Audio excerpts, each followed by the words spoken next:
The Leaf Spring Army sends its regards.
Hello, everyone. I'm the Enforcer, and I'm accompanied by Enforcer Matt. And good evening, folks. It's Enforcer Matt, and welcome back to day 1526 of the War News stream. And tonight we have some more big news. Guess what? It's another big news night, like always. We have seen that U.S. forces are currently preparing a short and powerful strikes on Iran to try to break the stalemate that's being basically happening in the Middle East right now. We're also seeing that crude oil prices have skyrocketed today, almost 10%, as the Hormuz crisis is apparently worsening. And also, Russian oil has been slammed yet again in two more major attacks by the Ukrainian forces, and right now they are suffering today, and they're also taking pretty big military losses too. And it's good to see you all once again. And of course, we're going to be covering the past 24 hours of news from around the world, as we have been able to hear significant developments that the United States of America is now preparing for a potential short but high duration airstrike campaign against the Islamic Republic of Iran in the hopes of knocking out even more top officials inside of Iran and also military forces to be able to see if this would somehow force them to reopen the Strait of Hormuz. In the meantime, the Iranians have made it incredibly clear that they are still not willing to reopen the Strait of Hormuz, and they are still working off of their maximalist negotiating efforts that they have made in the past, largely demanding that the United States meets them at all of their terms and no less. Otherwise, the Strait will remain closed and Iran will remain in a state of war. The Iranians have also threatened significant reprisals today and major attacks against the United States and allies within the region once again, as the U.S. is now considering the deployment of the long-range hypersonic weapons system, or the Dark Eagle, inside of the Middle East to be prepared for eventual strikes against the Islamic Republic of Iran. We have also been able to hear that the financial suffering, or more so financial difficulties, have finally reached Saudi Arabia, as they have announced today that they're going to be pulling funding for Gulf. We have also heard that they will be withdrawing the USS Gerald R. Ford in the United States Navy's Gerald R. Ford Carrier Strike Group to finally see that it returns home, thus confirming that the USS George H.W. Bush and its arrival into the theater was in fact a replacement of the Ford, to be able to see that it will return back to the United States and end a record-long deployment, the longest which seen since 1964. The conflict between Hezbollah and Israel have continued inside of Lebanon, and Ukrainian authorities have also issued a formal complaint through the Israeli governmental system of the arrival of the ship carrying sanctioned Ukrainian grains within the port of Haifa just recently. We have also seen that some French analysts are saying that Lebanon is very close to entering a second civil war, much similar to the one that was seen during the 1970s and 80s, where we may see that the Lebanese government begins to engage in open warfare against the Hezbollah forces within the country. We have also seen that air defense activity was reported over central Baghdad today near to the Green Zone in the U.S. Embassy, and also further developments have occurred outside of the region, with the Democratic People's Republic of Korea today being told in intelligence that it appears that they are building up a large amount of nuclear weapons, possibly an attempt to be able to try and overwhelm the ground mid-based defense system, which we have based within the northern area of the United States, which is capable of intercepting intercontinental ballistic missiles from some rogue states. At current rates of production, it is expected that North Korea will be able to surpass the GMD's defensive capabilities and have enough nuclear weapons that they will be able to penetrate the GMD's defenses and actually see that their nuclear weapons, in a hypothetical scenario, would be able to make direct impact on the surface of the soil of the United States of America. We have also been able to hear that the Chinese Foreign Ministry has issued a threat today to the United States of America to back off of their sanctions on Cuba because Cuba is considered a friend of the People's Republic of China. Additionally, we have also gotten other major developments today throughout the entirety of Europe, as Ukrainian armed forces have conducted more significant attacks against the Russian Federation's critical fuel facilities, including a major oil depot within the area of the city of Perm, and also another depot within the area of Orsk. Currently, the fire in Tuapse is still raging, and the ecological crisis, which is ongoing within that area, is still happening at this time, with the Russian Federation once again downplaying the situation and not really giving too much detail on it so far. Ukrainian armed forces have also been seen hammering Russian Federation armed forces across the front line today and continuing to keep them on the back foot without the Russians being able to secure the element of surprise or advantage against Ukrainian frontline forces on the tactical level across the battlefield. The United States of America's Department of State has announced that they'll be pledging $100 million to the restructuring or repairs of the new safe containment structure in the Chernobyl exclusion zone. Additionally, the Russian Federation's government has officially announced today, not an unofficial announcement, a legitimate official announcement from the head spokesperson of the Kremlin, Dmitry Peskov, aka the Rat, that Russia truly is out of military equipment and will not be using any vehicles in this May 9th Victory Day parade. The first time that military vehicles have not been used in the parade ever since its inception almost 80-something years ago. I love it. I absolutely love it. What are they going to be putting there in replacement, by the way? Not to get too into this right now, but are they using the donkeys? I mean, what are they putting in place of the equipment? Nothing. It's just going to be an infantry column, an air column, and the parade ends. So it's probably going to be an exceptionally short parade this year.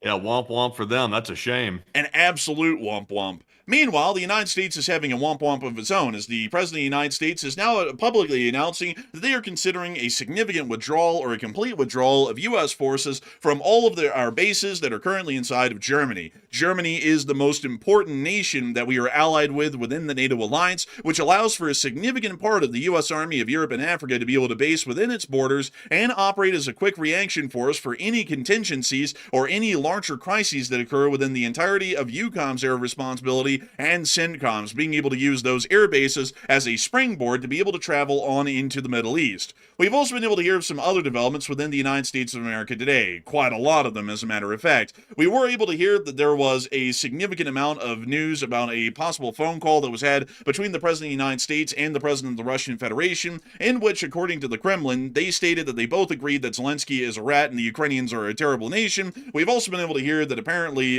there was some sort of a veiled threat that Putin made about the rekindling of war between the United States and Iran, and also we've been able to hear some other significant developments from the United States government today. In the midst of this all, some group of Chinese hackers have been alleged to have broken into or hacked into the Cuban embassy's computer framework or mainframe within the Cuban embassy in Washington and have apparently stolen quite a significant amount of data, apparently showing that the People's Republic of China, as opportunists as they are even willing to cyber attack their allies to be able to try and get a little bit of information on them. But before Wait a second, Cuba has computers?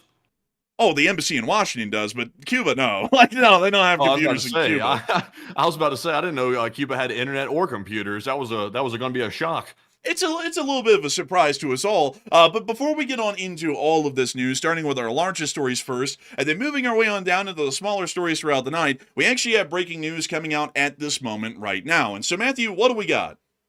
All right, so we do have a little bit of breaking news right now. We are, of course, always watching what's known as the Pizza Index near Washington, D.C., or right outside the Pentagon. It looks like, according to Pentagon Pizza Watch on Twitter, it looks like there's a pretty large spike in some places, reaching 172% spike of activity at the nearby pizza joints to the Pentagon. So they're calling it DOCON Level 4. That's what they're calling it, which is really cute, by the way. Well, what this actually means right here is it looks like people are staying up late at the Pentagon for some reason tonight. We're not sure why that is, but it looks like there are people hanging out in the Pentagon pretty late, and we'll have to find out if there's any reason behind that. But that's a pretty big deal we're seeing right now. Apparently the pizza sales are going through the roof outside the Pentagon. It does appear so. It appears that We the Pizza is getting a spike along with Papa John's.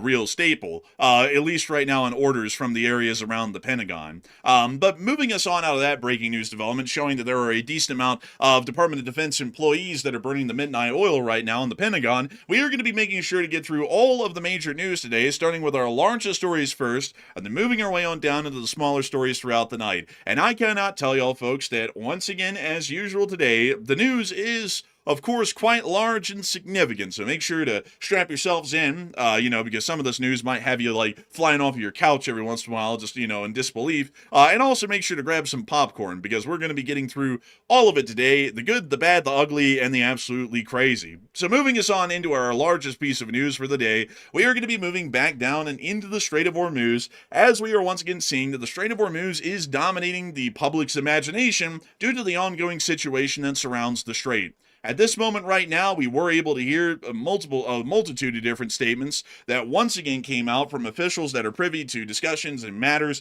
inside of the White House about the ongoing situation and what to do. And we have been able to hear that one of our most recent statements was that the President of the United States has instructed aides to prepare for an extended blockade of Iran. U.S. officials said, targeting the regime's coffers in a high-risk bid to compel a nuclear capitulation that Tehran has long refused.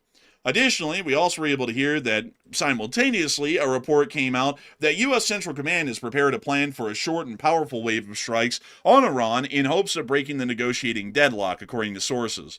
Right now, this statement, or more so the reports coming from the sources about possible short but high-intensity strikes, appears to be highly likely at this moment, as we have seen that the USS George H.W. Bush and the USS Abraham Lincoln are still on scene inside of CENTCOM's area of responsibility, along with the USS Tripoli and its amphibious ready group carrying the 31st Marine Expeditionary Unit, and also the USS Boxer is still on the way, with the 11th Marine Expeditionary Unit being carried on board as well. We also know that there are at least 2 brigade combat teams of the 82nd Airborne Division that are currently within the CENTCOM area of responsibility as well, giving us an idea that right now an amphibious landing force could be anywhere around 12,000 to 15,000 strong at our most conservative estimates. We also understand that the amount of available combat firepower in U.S. Air Forces and Naval Air Armed Forces that are currently within the area is still incredibly high, and is suggesting that at any moment a resumption of strikes could continue against the Islamic Republic of Iran. The fact that U.S. forces are growing in size and strength within the area instead of decreasing in size and volume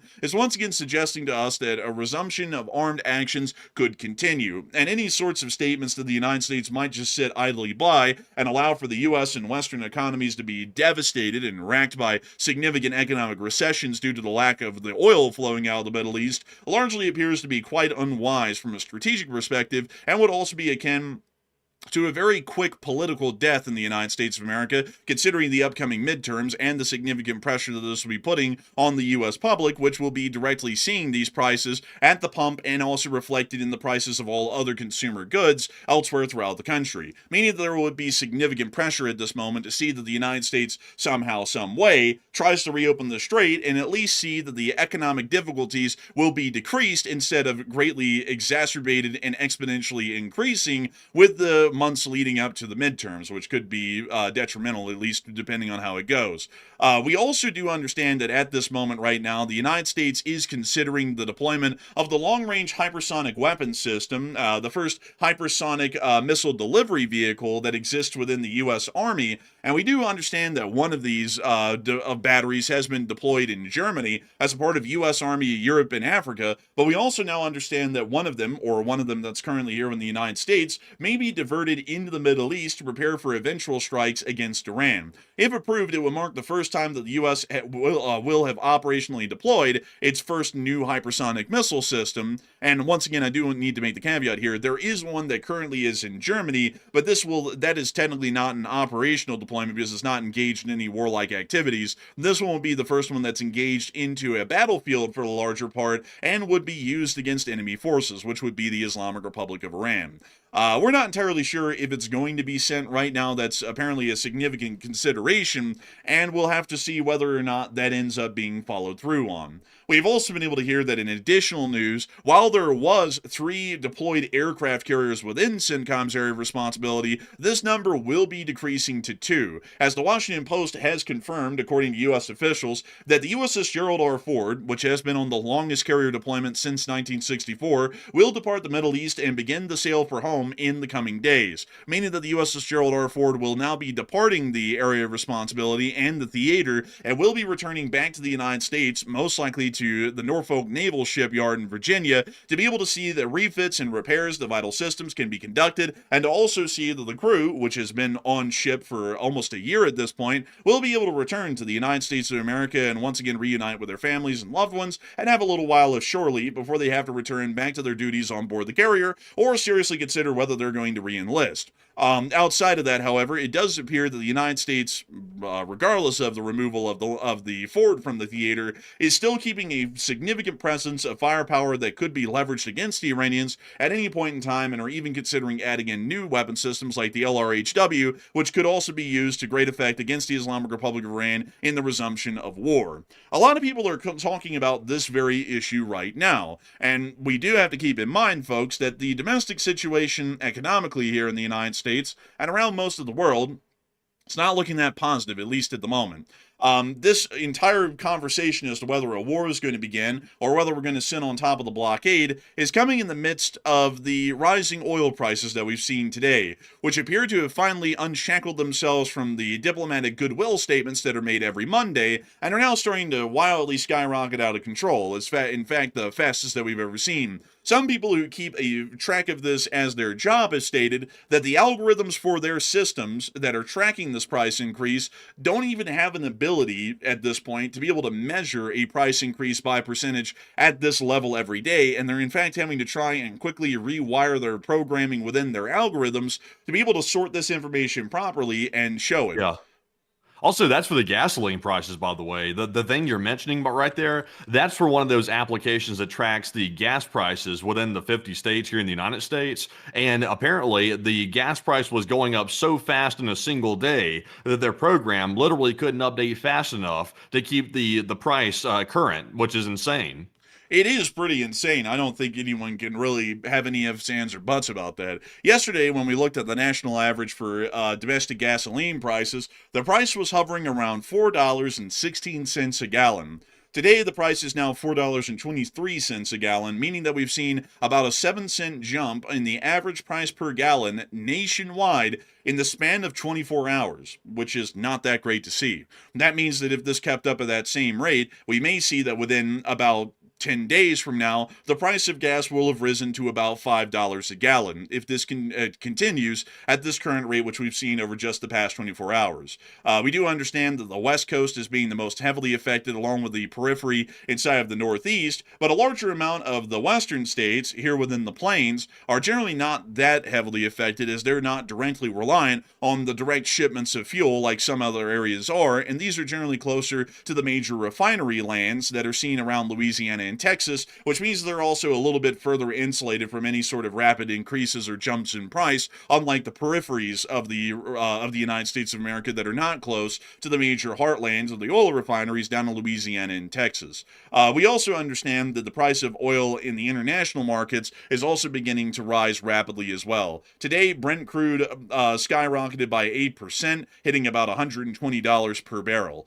To quickly show you all the direct prices that we're seeing at the moment, Brent crude is still around $120 per barrel. And right now, as the trading closed today, the price is now hovering around $119.83. This is a significant jump in price over the course of a single day, and is about a 9% jump from where it started trading in the early hours of the morning. We also understand that the prices for WTI crude, or West Texas, the I stands for something else, oil prices, are currently hovering around $107.16 as well, reaching a peak today of $109. This is once again, mind you all, in the middle of the week, and right now the United States government is making a significant amount of claims, much like they've made in the midst of the weekdays every other week so far, that things are going good and it looks like there might be a peace with Iran here soon.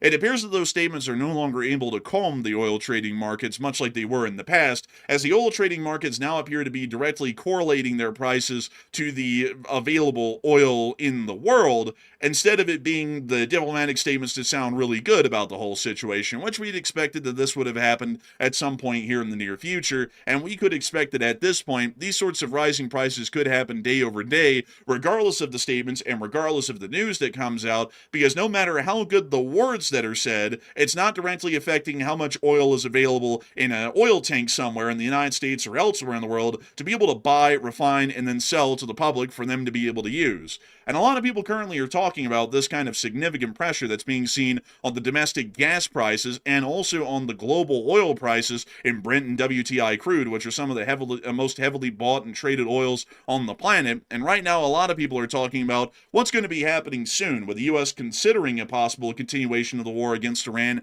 and the rising prices here on the home front for gasoline. And Matthew, what are people thinking about this right now, and what are you thinking about it as well?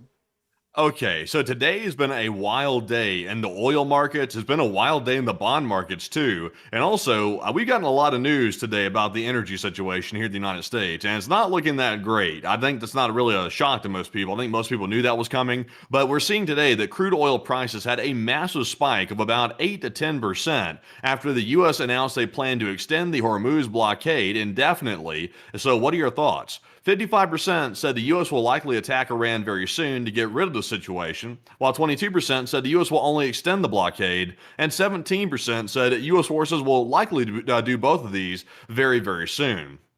And I would say this. I would say that I think the U.S. will attack Iran soon. We've been seeing a lot of messaging come out today that the U.S. might be planning to attack, and they kind of really don't have a choice, because once the oil price starts going out of control like this, and then the political antics can't get it under control either, with these hopeful statements about the war coming to an end, which it's not, plot twist there with that, I would say that an attack is probably the only thing left on the table at this point to actually fix the situation. So I'm with the 55%. I would say they're probably about to attack very soon. That's my guess. Also, by the way, crude oil is not the only thing that had a pretty big rise today. We saw U.S. crude oil have an 8% increase at least. We saw Brent crude have an 8%. We saw European natural gas have a 9%. Heating oil with a 6%, and gasoline with a 6% increase as well. So it's across the board, and it's really disturbing to see. But Enforcer, what say you? I would have to say that this is quite a serious situation, and the United States will have to attack the Iranians soon, and hopefully this time around their direct war plans will affect the situation positively and where we're being affected. And I've got to say, folks, I know a lot of people are probably tired of hearing me say this, because I'm tired of saying it myself, but hopefully we'll see that if new strikes are conducted soon, they're directed against the Iranian forces that are blockading the Hormuz instead of just bombing Tehran again. We can bomb Tehran 9,000 times over the next 90 years, and that will never break the blockade on the Strait of Hormuz. For example, in the Second World War, the British could bomb Berlin or, for example, Dresden about as many times as they would want every single day of the week, but that would do absolutely nothing to help British forces that were landing on Sword Beach to be able to successfully land in Normandy and make a beachhead, if y'all see what I'm saying. The military planning and the actions of the military have to directly correlate to the strategic pressures and issues that we find on the front line, and that means that we would have to see that military actions, when they resume, are directed against the crisis point of the conflict, which is the Strait of Hormuz itself, not some capital in Tehran, not the biggest bridge in the country, or the biggest power plant, or the biggest road, or, the fattest guy in Iran or something. It has to be directed against the thing that will actually fix the situation, which always isn't glorious, and it doesn't catch a headline in the news or on a tweet of saying, it's the biggest thing and we blew it up and it's amazing. It's more so mundane. It's just getting business done, and that's what business in the aspect of war is entirely about.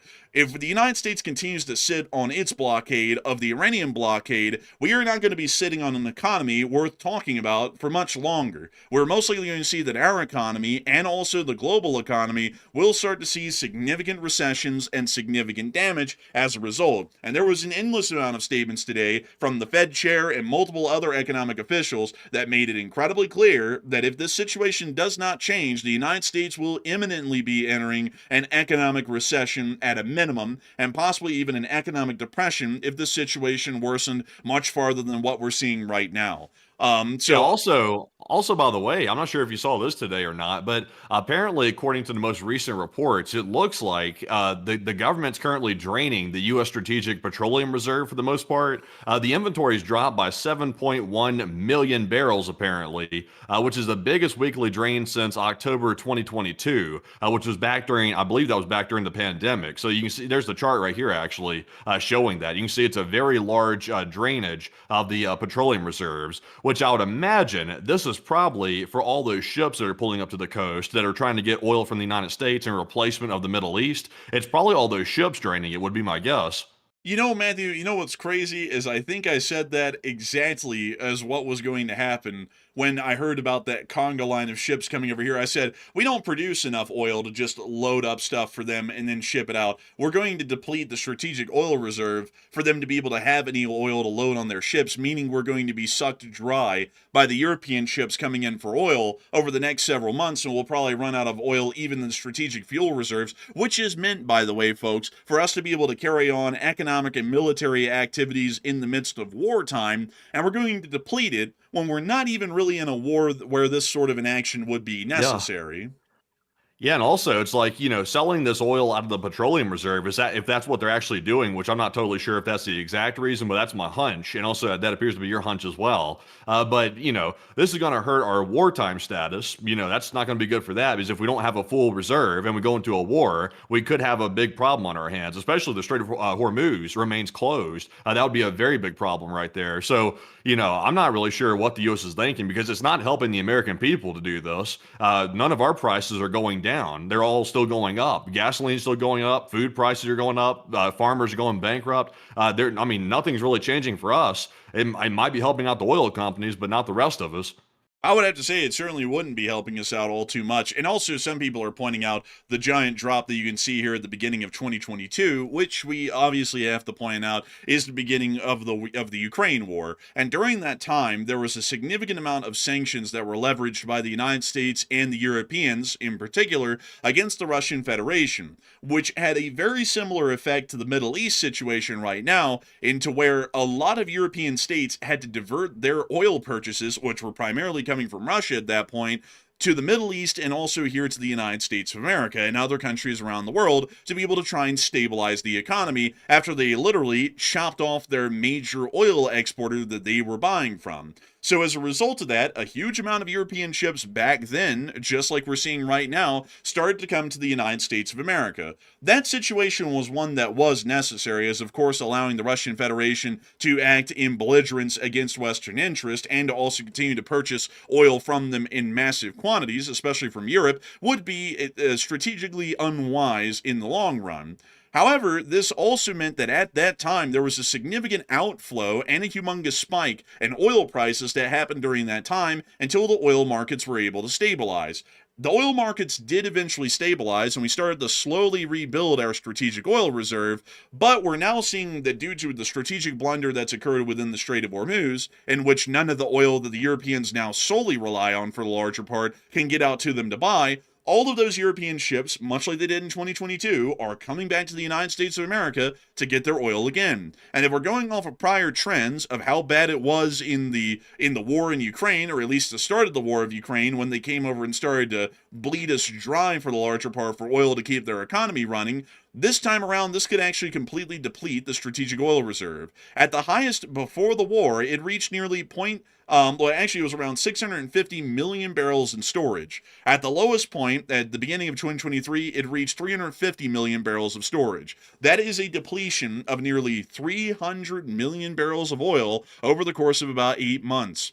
With the way the war has gone in the Middle East so far, and the fact that it would take about 6 months to clear out the minefields inside the Strait of Hormuz, that means that by the time, if we started demining right now, 6 months later, our strategic fuel reserve would basically be non-existent with less than 100 million barrels of oil left inside of it. And that's if we started the best case scenario of military actions today and somehow made the situation safe enough to begin demining within the next several weeks.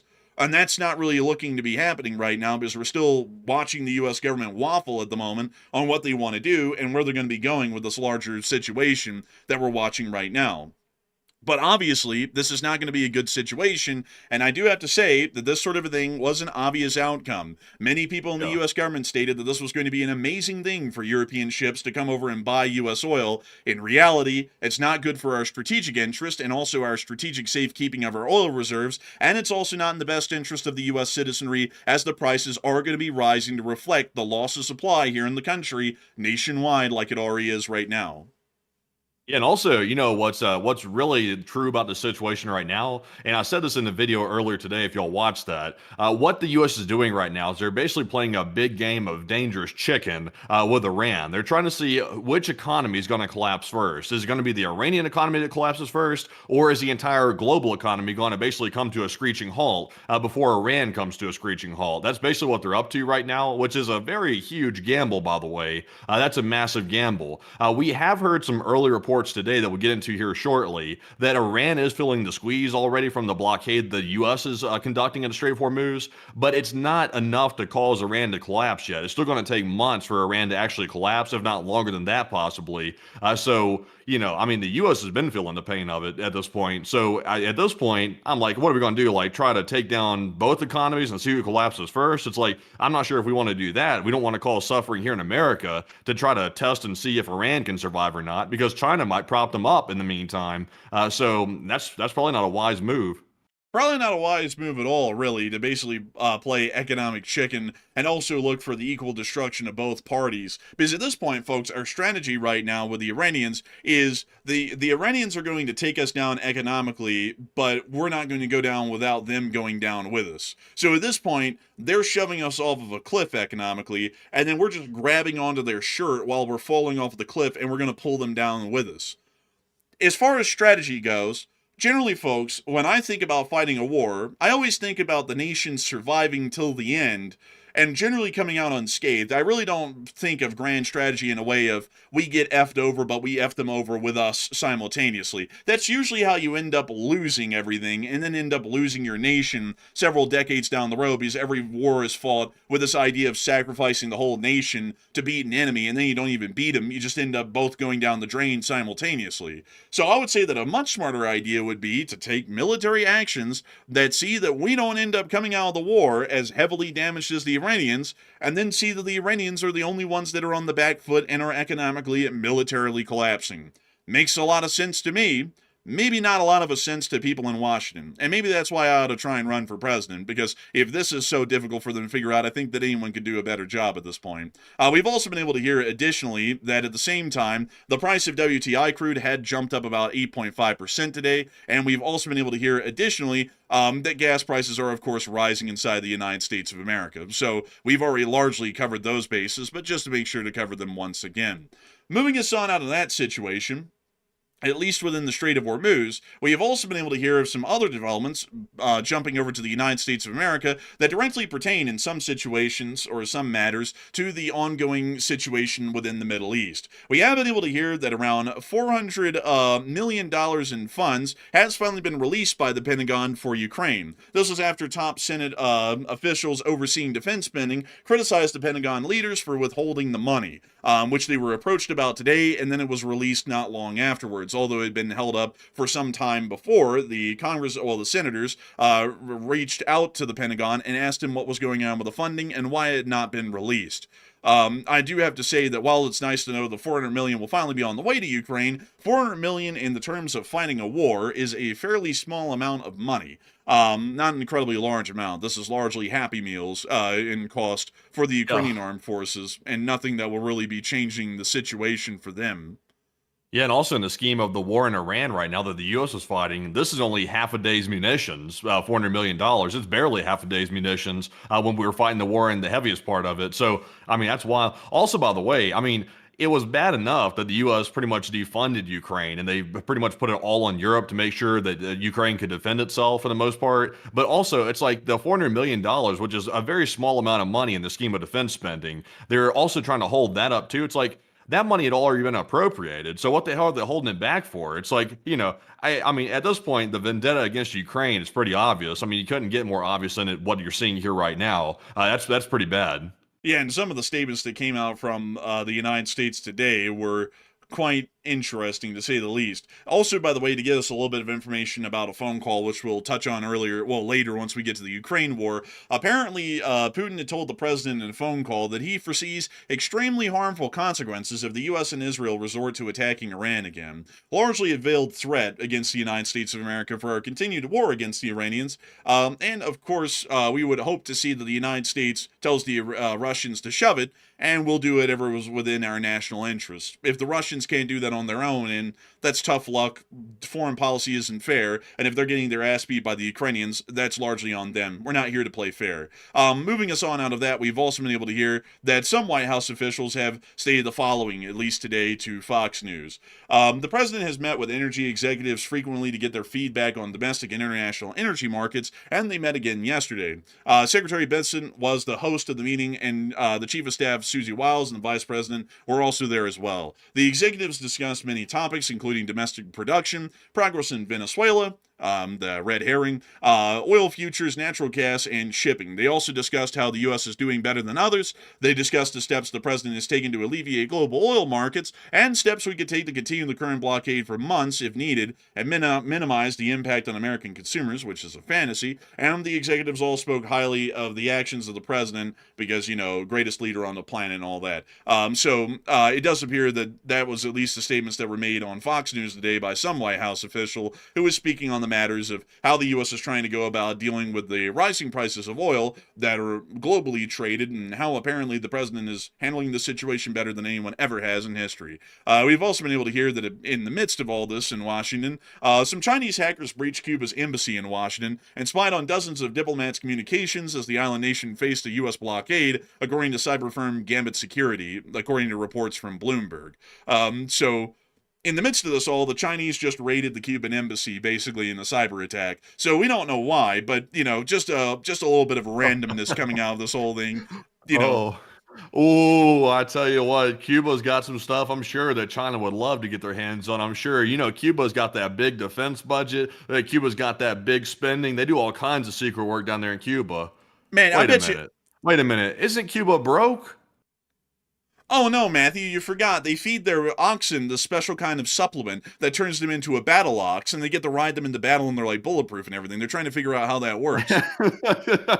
But seriously speaking, though, that's obviously a joke. Cuba doesn't have anything that anybody would want. I think what the Chinese might be trying to do with this right here is they're trying to see if Cuba is in secret talks with the United States. That's what they're trying to find out, and that's probably why they're allegedly hacking into stuff. They're trying to see if Cuba's having covert talks and trying to basically sell China out, because there's been rumors that they've been talking, the U.S. government in Cuba, and they might be trying to get to the bottom of it.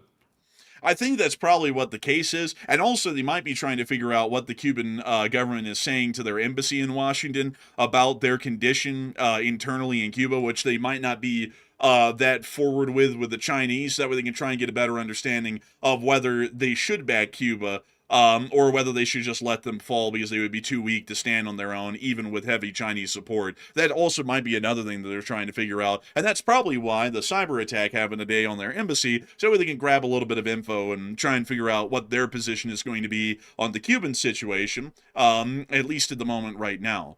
We've also been able to hear that in the midst of this all, there's been some other news that came out of the Middle East today from the Republic of Turkey, as we did get a statement from the president of Erdogan, or the president of Turkey, Erdogan. He said, to those who see themselves in the giant mirror, I just want to say this. Guys, you take up as much space as your dick. Anyways, wait a minute. Hold up. Let me read that again. Hell? To those who see themselves as giants in the mirror, I just want to say this. Guys, you only take up as much space as your actual size. Yeah, I swore that it just said something different when I saw that just a second ago before I clicked off of it. Don't you remember that? Man, I'll tell you what, I saw this earlier today, and apparently, also by the way, apparently the translation got it wrong, just to make it clear. Erdogan was not talking like a sailor and also talking all foul, but apparently this was the original translation. It looks like Grok had a huge blunder today when it translated what Erdogan was trying to say.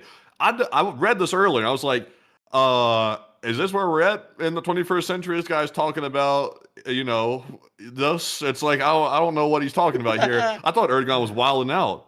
Oh my god, dude! I remember reading this earlier in the day. I was like, "What the?"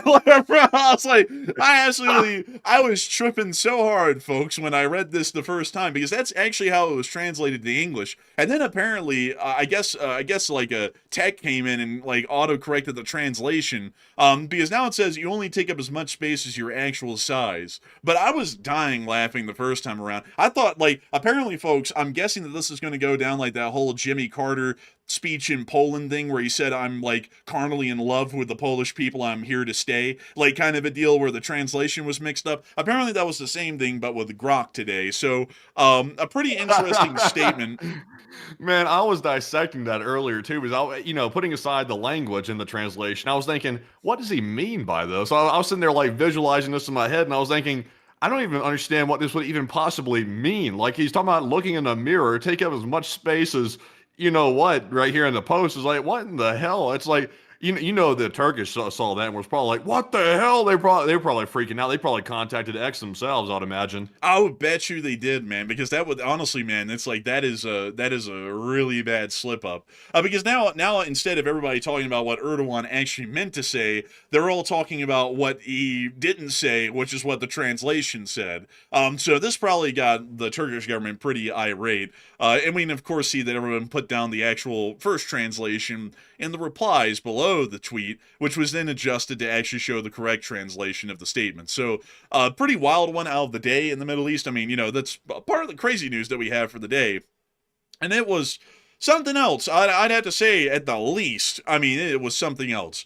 But moving us on back into Washington, in the midst of the statements from the president of Turkey and everything else that's been going on today, and all of the developments that we keep hearing about that are being deliberated up in Washington, a lot of people are currently talking about right now what the Congress is about to be doing, as the 60-day War Powers Act deadline is going to be hitting here in the next 2 days, and this Friday. And this means that the Congress will have to vote on authorizing the war on Iran or not authorizing the war. And right now, that's a significant contention in the Congress at this moment, as it does appear that a significant amount of Republicans and Democrats in the Senate and the House are all saying that they have apprehensions in one way or another and are fairly unsure as to how they should vote. Some of them are saying that the situation right now is definitely not good for the domestic home front, and maybe voting to not authorize the war will see that the Iranians will just magically lift the blockade and end the pressure domestically on the economy. Others are saying that they might vote to continue the war, and the reasoning behind that is that the United States must take some military action to reopen the strait, otherwise the economic suffering will never cease, regardless if we take military actions or not. And so a lot of people currently are talking about this at the moment. And Matthew, what are people saying about this, and what are you thinking about it as well? Okay, so we've been asked about this a lot over the last couple of days. There have been people saying, does the timer reset if they have a ceasefire? They've been asking all kinds of questions about the War Powers Act, which is about to be a very big deal starting on this Friday, because on Friday, that is the official 60-day deadline that the Congress either has to authorize war or the president has to withdraw his forces, and he gets a 30-day period once that 60 days is up to get the forces out of the entire region and away from the war zone. So it's coming up on Friday. It's just a couple of days away at this point. So do you think Congress will vote to authorize war on Iran, or what do you think they're going to do? 46% said yes, they will probably vote to authorize war on Iran, while 33% said Congress will probably just fail to act. They probably won't hold a vote probably at all. 13% said no, Congress will force a withdrawal of the troops. So here's the thing. Right now, it sounds like even the allies of the president are having second thoughts about this entire situation. That's what I've heard today from my sources. It sounds like they're getting a little bit with cold feet, it sounds like, about the situation. So what they're asking for is they're asking for transparency from the president. They want the president and his fellows to come down to Congress and explain why the war should continue and what their plan is to get the situation under control. And it sounds like the senators are not getting that information that they really want to make that decision. So they're starting to basically threaten they're going to bring the war to an end unless they get that information. So Friday is the big day. And I personally think that they are going to probably, honestly, they're probably going to fail to act. That's actually what I'm going to say about that. I'm with the 33%. I believe that there's generally some statements being made right now, but whether or not they actually have the strength to stand up and actually use their powers and also exercise their constitutional duty to check and balance the executive branch, I think they're going to get too scared and they're going to chicken out. That's my guess. They probably should demand that the president give some type of information for it, but I sort of doubt they will. But Enforcer, what say you? I wanted to say that I'm probably going to be with a 46% that the Congress is going to authorize the war. While I can definitely see the arguments that Matthew's making, and a lot of the folks in the 33% who voted for that, I have a feeling that the Congress is most likely going to vote for war, because generally, whenever there is any warlike activities that are being conducted by the United States, the vote almost always goes in the direction of continuing the war in quite a significant margin in any prior conflict or any historical development where the U.S. has been militarily involved in some form of a military campaign, much like the one we're in right now. So for that reason, I would say that they're probably just going to go along and vote to continue the war, but I would also have to say that generally the Congress is quite weak at the moment right now.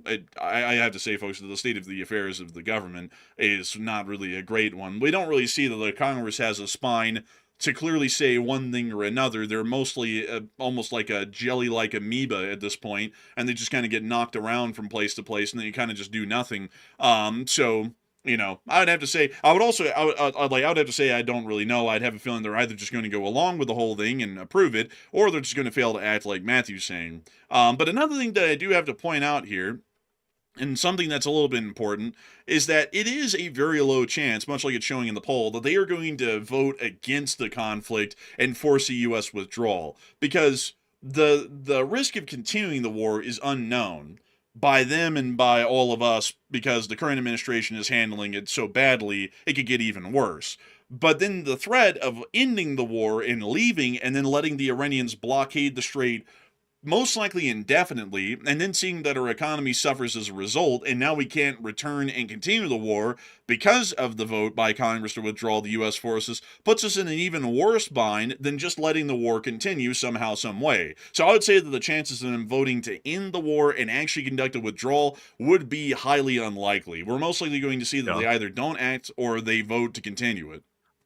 Yeah, well, what's wild is the amount of complaining, and it's not limited to one political side. Like, I know people in their heads are going to be thinking, oh, well, you know, it's the Democrats. They're saying that the president's not being transparent. That's just par for the course when it comes to politics. The other side's going to say that the other side's not doing what they want, et cetera, et cetera, et cetera. But it's all of them saying that. Like, it's not just one side. That all the senators are pretty much in agreement. They're saying that they want more information, and it sounds like they're having a hard time getting it. And today we saw that the Secretary of War was in Congress testifying, testifying, and that's the first time, to my knowledge, that he's testified about this war so far. So, I mean, that was the first time they had a chance to directly question what the strategy was, and he was on the hot seat all day long today. And also, the General Kane was also on the hot seat as well. He was being a little bit more well-behaved about the whole situation, but the Secretary of War was also getting into some spats with people left and right, and also getting caught in some questionable statements too, to say the least. So, you know, I think what the problem is right now is there needs to be more communication between the executive, and they need to, like, you know, of course, keep Congress and keep the Senate informed about what they're doing, what they're planning on doing, because the executive is not an independent branch. Like, it can't just do whatever the hell it wants over there and not keep the others informed. They have to keep Congress informed. And right now it sounds like they're not doing that to a proper degree. Well, of course, Matthew, the Congress can't be informed because they're plebeians like you and me, Matthew, just average peasants and nobodies. Only the executive branch needs to know everything that's going on and make all the decisions for this country, as that is truly a democratic and checked and balanced sort of a government, much like the one that we founded here in this country 250 years ago. But outside of that sarcastic comment, I would have to say that, you know, you never know, but I would also have to add on that there was a congressional hearing that was conducted today with the Secretary of Defense and the Joint Chiefs of Staff. And I got to be honest with y'all, it didn't really go that well. I mean, from the questions that were being asked and really the lack of answers, or more so the goofy answers that were being given, it didn't really look that good. Like, for example, when there was a question brought up about why in the world did we go to war with Iran this time around anyways, the Secretary of Defense stated that we went to war with them because they posed an imminent threat due to their nuclear weaponry. So then it was asked by a representative, does that mean that Operation Midnight Hammer was not successful? The Secretary of Defense then responded that the Operation Midnight Hammer had been a complete success and all of their nuclear facilities had been destroyed and their nuclear programs had been buried under the earth. So then the representative asked, well, if you're saying that, then why in the world did we go to war with them again? Because clearly you're saying that the nuclear threat was destroyed last year, but your justification into going into the war again this year was because the nuclear threat was an imminent one to the United States. So what's the answer? And there really wasn't a good answer that was given to that. A lot like we've been asking here on the channel, because it doesn't really make a whole lot of sense. I mean, to be frank with y'all, there was a million reasons that we could justify this conflict right now that's not even on the nuclear issue, and then we could deal with the nuclear issue as a bylaw of whatever agreement we make with them off of the main one. We could have gone with crimes against humanity, the sponsoring of terrorist forces. We could have gone with the development of intercontinental ballistic missiles. We could have gone with a myriad of different sorts of war goals to start this war with Iran, and have a different justification for it, and then keep the original claims that were made last year that Midnight Hammer truly did destroy their nuclear facilities alive and well in public discourse by not challenging them by starting a second war with the same claim. Yeah, I think that's largely, you know, the Senate, like I mentioned, is complaining about not getting a whole bunch of information from the executive. That might be why they're not getting it, because like we've been saying for some time, we've gotten a lot of flack for it. People have accused us of being political. They've accused us of trying to push forward some type of partisan agenda. That's not our objective whatsoever. We're simply calling it how we see it and how a lot of people see it. It appears to be there's not really a coherent strategy, and there's still not a coherent strategy. It seems to be flying by the seat of their pants to a large degree, and the president's just doing it based on his what he's feeling in his bones, as he said at one point. So that might be why they're not getting a whole bunch of information to Congress and the Senate, is because of that. So I mean, that's a little bit disturbing. That's why there's a reporting requirement. That's why there's an expectation that they're going to give information to the legislature, because it's to prevent stuff like that. It's to prevent, you know, a lack of a plan, and it's to make sure that they're doing what's best for the country. So, I mean, they should be raising more hell about that in the Senate. If they're not getting that information like they're claiming they aren't, they should be raising hell about it and demanding it. I would certainly agree so. I would say that definitely needs to be done. I also saw someone in the chat bring up a point. They said, what I heard you say about me talking about justifiable war goals is we could have gone with this BS, that BS, that BS, or any versus we wanted to make as an excuse. Well, that's not really how it works, because to put it in a different way, would you say that the United States entering the Second World War to defeat the Nazi Germans and in the concentration camps is just a BS justification for a war against the Germans?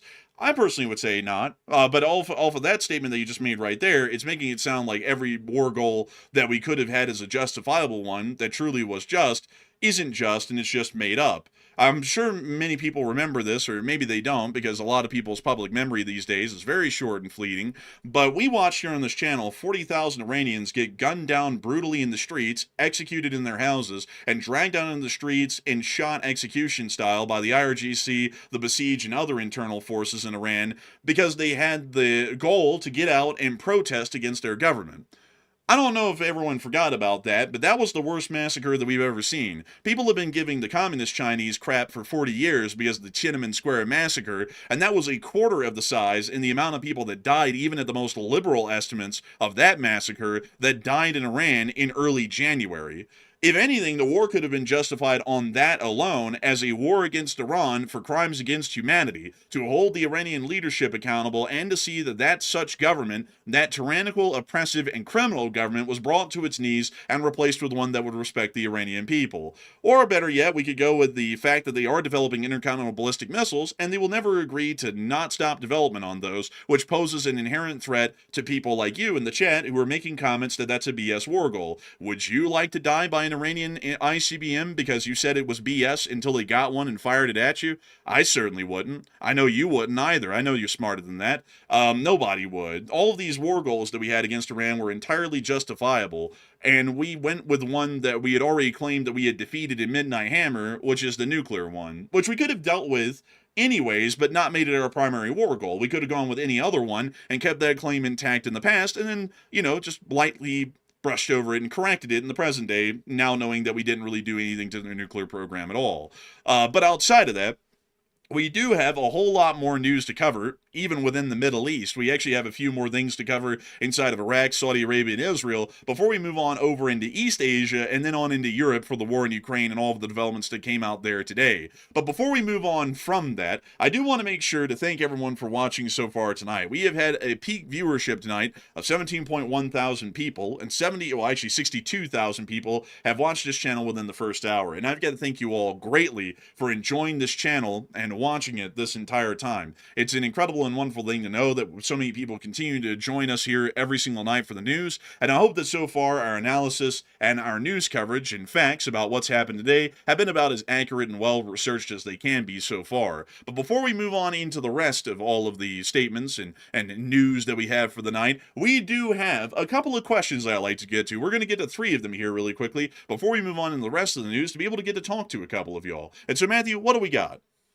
All right. Also, by the way, we do have a little breaking news right now about Iran, and it's actually about future military action against Iran. So it sounds like it could be escalating here, possibly. But I've just seen here a story. It's being reported that commanders are apparently going to be briefing the president on new Iran military options on Thursday, which is tomorrow morning. So it sounds like they are moving forward with the planning. It sounds like they've come up with plans and they're going to be making the briefing tomorrow. So we don't know when the decision is going to be made. Like it seems like in the past, generally speaking, they present the president with the options, and it usually takes at least a few days to come to a decision. So we'll have to see. We'll have to see what that decision is going to be, but it sounds like they are presenting those options tomorrow morning. So at least we have more of a time frame at this point. But moving into our first super chat, though, this one is going to go to none other than Right Geek Project. And thank you very much, Right Geek, for that support right there. And a very generous, by the way, a 100 smackaroo. And it's thanks to that support from folks like Right Geek Project that keeps our channel in motion, as they call it. Like that boy Isaac Newton used to say back in the day. But they said, I didn't know where I was going with that, so I just figured I'd make the reference anyway. But Right Geek Project said, hello, Enforcer Matt. Thank you for your outstanding coverage and analysis. And with Russian oil lighting up and Strait of Hormuz situation, should we prepare for a global energy crisis? And how do you think the EU and US will react if Russia uses tactical nukes against Ukraine? And I gotta thank you for the unbelievably massive support and help this channel to keep it running.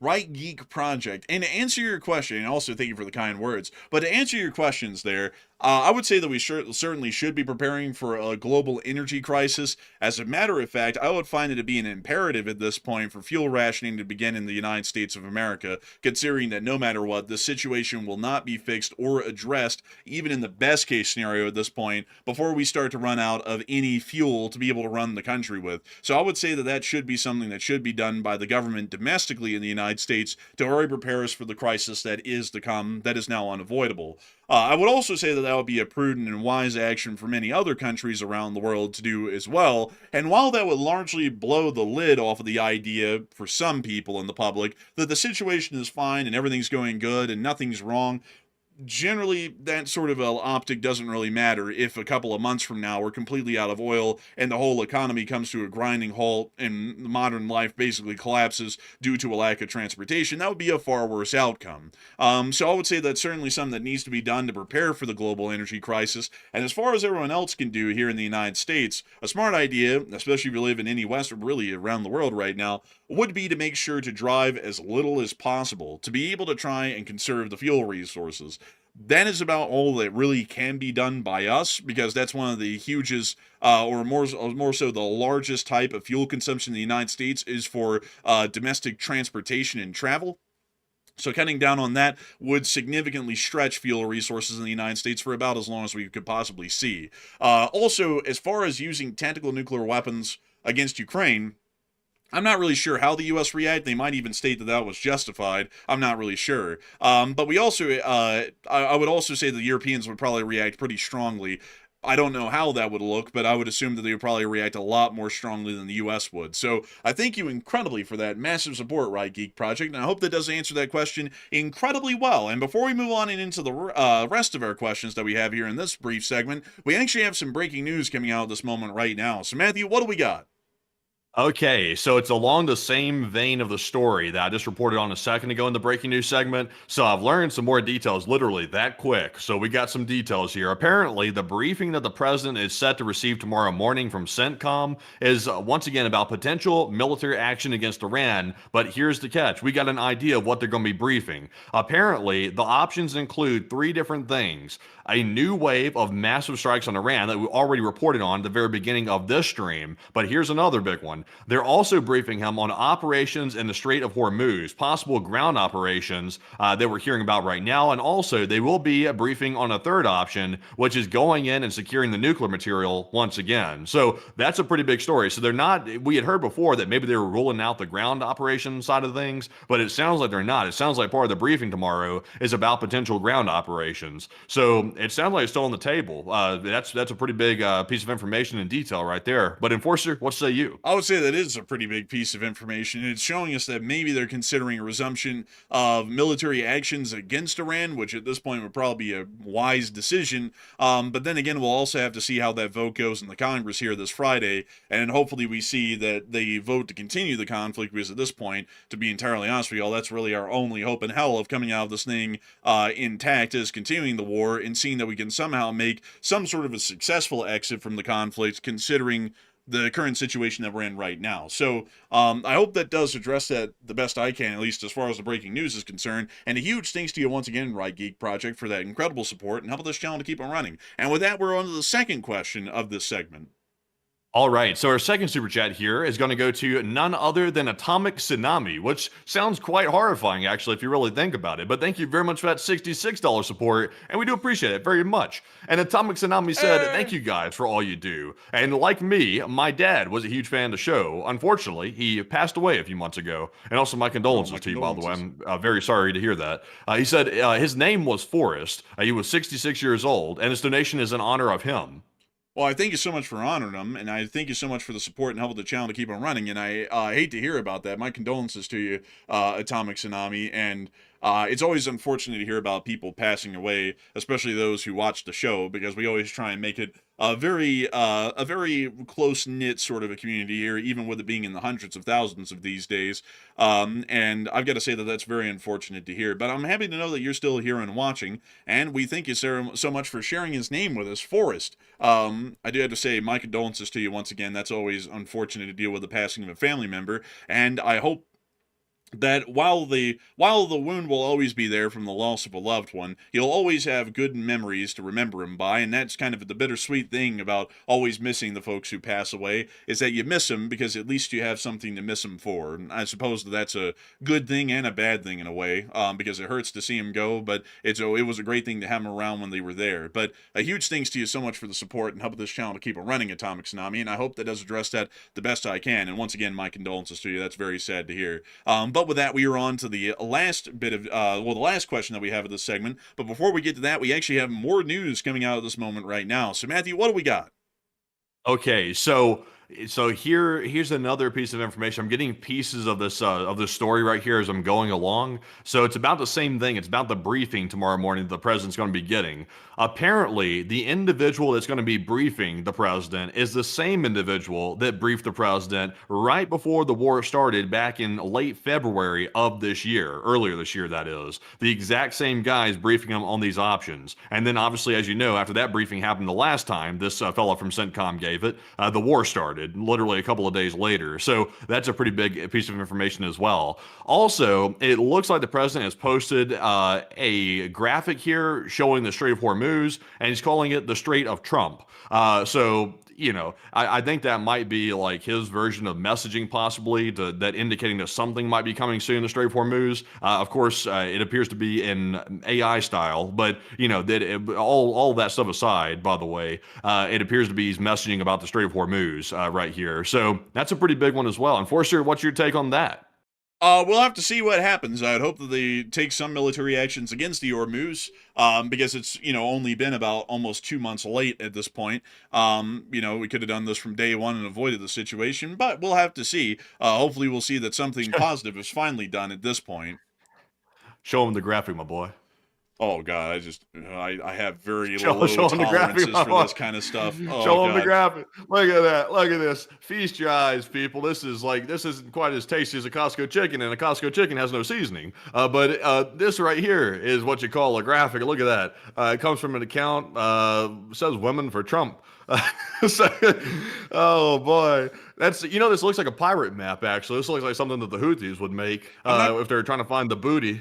I'm not going to lie, man. I'm going to be kind of honest. This looks a lot like a thumbnail from a certain YouTube channel. Like, the one I'm talking about, right? Like, can you rake your brain to think of the one? It's a certain... One. Yeah, like, it looks a lot like it. And also, I'm pretty sure, Matthew, that the current president is the guy who was also kind of big behind renaming the Persian Gulf to the Arabian Gulf. I'm noticing a little typo right there. It's still called the Persian Gulf on this little graphic here. That's probably too advanced for the AI to come up with all that. Yeah, probably. But hey, folks, nothing like slapping some guy's name on every damn thing on the world. Yeah. Like, next thing you know, this shit's gonna be like Aladdin. You've got your HIV Aladdin. It's gonna be like that. Like, everything's like, Man, I tell you, it's not wise from a political perspective to put your name on stuff that's having major crises. That's not wise. Like, you don't want to put your name next to stuff that's going to have like a page in the history book about how bad it was for the global economy. Like, you want to keep your name far away from stuff like that. But apparently this guy wants to slap his name on it anyway, which is probably a terrible idea, because if you try to coin the phrase straight of fill in the blank the president's name, people are going to be calling it that when they also reference the failure in the Strait of Hormuz too. So that's probably not wise. Yeah, I also saw someone say, "Oh, it's rage baiting and it's fine." Haha, yeah, it's only costing me an arm and a leg, but man, that rage baiting, it's so good. It's just so delectable. You know what? We don't even need to elect the president next time, folks. Screw that. We need to elect a rage baiter in chief. Like, they don't even make any decisions in the country. They're just a representative of the United States on social media, and they just make stupid comments every day and see how many people we can piss off and how many alliances and economic relationships we can ruin in the shortest amount of time possible. That's what we need. But I gotta say, like, I just gotta be honest with y'all, folks. Take this however you will. This kind of stuff just gets me really worn out, like, pretty badly. Like, I've got a great deal of fatigue from this at this point, because this is a very serious issue. I'm already paying for the difference in the bad decisions that have been made. The prices are rising around here pretty visibly, and yet somehow it's supposed to be a joke, and that just gets very annoying after 9 years of this. But anyways, with that, it is time for us to move on into the last question of this segment before we move on into the rest of the news. So, Matthew, what do we got? All right, so our last super chat here goes to Chef Danny B, and thank you very much, Chef Danny, for that $50 support as well, and we do appreciate that very, very much. And Chef Danny said, "Good evening, enforcers. Good evening, all the LSA. Chef Danny here. Hey, it's my birthday. Hey, and happy birthday to you, Danny. Hope it's been a good one today." He said, "Guess what I'm doing? If you guessed working, you're absolutely right. LOT, LSA." And honestly, Danny, that's the best way, at least in my opinion. I know some people feel different. Some people have like elaborate birthday parties and stuff like that. I personally never had those, me personally. So I just usually work through birthdays, and that's usually the best way for it. I love to work through them. I tell you what, I love working through birthdays. So I don't know if you like it or not. I can't tell. I can't tell, but I know you like cooking. So it's probably up your alley anyway, I'd imagine. I hope. But I hope you had a good birthday. And Enforcer, what say you? I'd hope so as well. And working through birthdays is something that Matthew and me have done as a tradition of this channel the whole time we've been running it. We basically, unless a birthday falls on a Monday, which I think it's only happened for me once, we're always working on our birthdays. But I gotta wish you a happy birthday. You're a part of the Working Through the Birthdays crew. You're one of us. Like, you're one of us now. And I gotta say, I hope you've been having a blast at work. I hope people have been giving you some happy birthdays. Because I personally don't find it that big of an issue, me personally, to work through a birthday. Our birthday celebrations growing up were about as small as they could get. It would literally just be a cake, 1 or 2 cards, and that was the end of it in like 20 minutes or so. So I mean, like, birthdays were never treated as a big thing for us. So we just kind of, got used to that and don't really consider them to be that big of a deal. But I do have to say a big thanks to you for the incredible support, Chef Danny B, and a big happy birthday to you. I hope that everyone here in the LSA wishes you a happy birthday as well, and I hope that work has gone well for you to be able to try and make your birthday a little bit better in the midst of working. And so a big thanks to you so much once again. I hope that does address that incredibly well. And with that, it is time for us to move on and into the rest of the news that we have from around the world. And we've got quite a lot of it. But before we get on out of the Middle East, there's still a couple of topics to cover. Moving us on into Iraq, there was some air defense fire around the area of the Green Zone in Baghdad. Not really a lot more to work off of there. Due to the financial strain currently ongoing, Saudi Arabia has pulled funding from Gulf, according to Wall Street Journal. Man, Saudi wealth funds taking a hit. Man, I remember when people jumped ship from the PGA to go over there and do that. You remember that whole, it wasn't a scandal, but it was like a controversy that they were all jumping ship to go over there because they were offering bigger payouts and stuff like that. And everybody was like, what the hell are wrong with these Americans going and selling out to Saudi Arabia? And I'll be honest, I was thinking the same thing. I was like, why the hell are these people going to go and chase the bag like that in a foreign country and turn their back on the country where they're from? It's like, that seems a bit strange. But apparently it bit them in the ass in the end. Man, I'd have to say, it looks like it may have. Man, all of the golfers, folks, are coming back to America. Look at that, folks. We're bringing them back. Ooh, what do you know? Really wanted that one, But anyways, it looks like the Saudis are feeling the strain. They're already starting to cut those extracurricular activities, which was very hard for me to say right there. They're already cutting out the golf. What's next? Moving us on from that, we have also been able to hear that the Ukrainians did finally lodge a formal complaint today within the Israeli government, and according to Andrei Sybiha, who is the Minister of Foreign Affairs of Ukraine, he stated the following: Ukraine has officially addressed Israel through diplomatic and legal channels requesting action on the Panormitis vessel, which is the one that's alleged to carry the sanctioned grain. The Prosecutor General's Office of Ukraine has submitted a relevant request to the Israeli authorities based on a Ukrainian court ruling to arrest the vessel as part of the ongoing investigation. The vessel is suspected of carrying a grain cargo that was illegally transported from a closed port in the temporarily occupied territory of Ukraine in violation of international law and Ukrainian legislation. This is not Twitter diplomacy, but a very concrete legal and diplomatic request for international legal assistance that necessitates a response. We expect the Israeli side to take it seriously rather than responding with emotional statements. Ooh, shots fired. So it looks like the Ukrainians are actually taking the official legal route to address this. So unlike some people yesterday who were saying that the tweet from Zelenskyy was made up, or Zelenskyy doesn't know what he's talking about, or he's just talking that way to bash the Israelis, because for some reason that would be Zelensky's pastime, it actually appears that the Ukrainian government is taking actionable moves at this point against the vessel and against Israel for trying to receive the sanctioned grain. I wonder what's going to happen as a result of this. If we have anything to go off of the last time, if I'm not mistaken, and once again this is from memory, I'm pretty sure that last time the Ukrainians did lodge a formal complaint, but I think the Israelis said something like, since the grain was already unloaded, they'll just do better next time, or something like that. It was basically just blowing them off. It appears that the Ukrainians are taking it pretty serious the second time around, and they're not really going to be letting this one slide. But I got to be honest with y'all. The Israelis might not want to cross the Ukrainians, because they crossed the Ukrainians and pissed them off. That's one of the last countries on earth right now that you want to piss off. They seem to have long arms that can reach everywhere these days, and I really wouldn't want to be on their bad side. Yeah. Also, by the way, it's gotten the attention of U.S. lawmakers, this whole thing right here. I saw a couple of different Congress people weighing in on this situation, and they're basically warning Israel, if this turns out to be true and Ukraine's allegation is proven accurate, then Israel might be in some trouble with the United States, at least with some people, the lawmakers in the United States. It could be in some trouble. But overall, though, I doubt the U.S. is going to do anything about it. But Ukraine might do something about it. They might. Oh, well, you never know what Ukraine might do, like they've got a tendency of doing interesting things, folks. Like people always say, oh, Ukraine is a backwater country.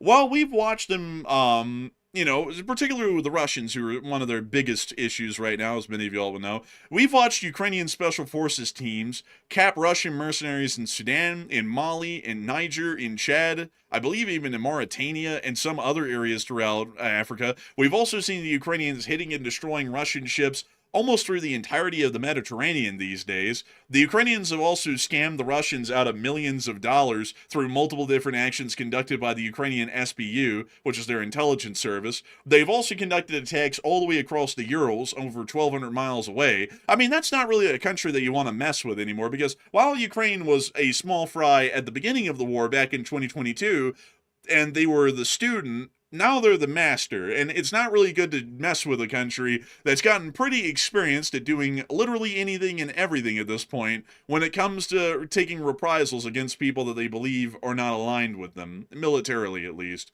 But moving on from that, we've also been able to hear that within southern Israel, the Israelis are now finally developing cope cages for their Humvees.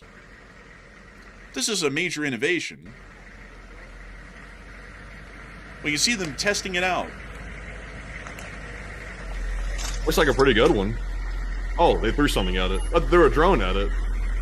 I gotta say, though, here's the problem with this whole thing. These cope cages are supposed to slow down the drone or see if it can deflect it, but these are built onto, at least in Ukraine, armored cars. Because a Humvee, which has no armor inherently, means that what would normally happen is that drone's going to dive in at a forward angle towards the hood and either slam into the windshield, meaning that the net won't really stop it and it'll still blow up and kill most of the occupants of the vehicle, or it's going to go into the engine bay, blow up, and then send burning hot shrapnel into the passenger compartment, wounding and killing most of the people in the Humvee. So while this is a step in the right direction, the Israelis are still a good step back at this point in dealing with drone warfare, due to the fact that they basically have no MRAPs in the IDF. They still mostly use Humvees, which is a major shortcoming for them, at least at this point, now knowing that Hezbollah generally uses FPV drones to a far larger extent than they did in the past. We also were able to hear that according to some analysts and experts from inside of France, including the French defense minister, he stated that Lebanon is on the brink of civil war. Nothing new there. They've already been in one, and they've basically been, non-existent state, almost a stateless state for the large part for the past few decades. So I don't really think anything new would be coming out of that one, but a little interesting to hear. Also, we were able to hear in the Iranian capital a couple of interesting statements as well.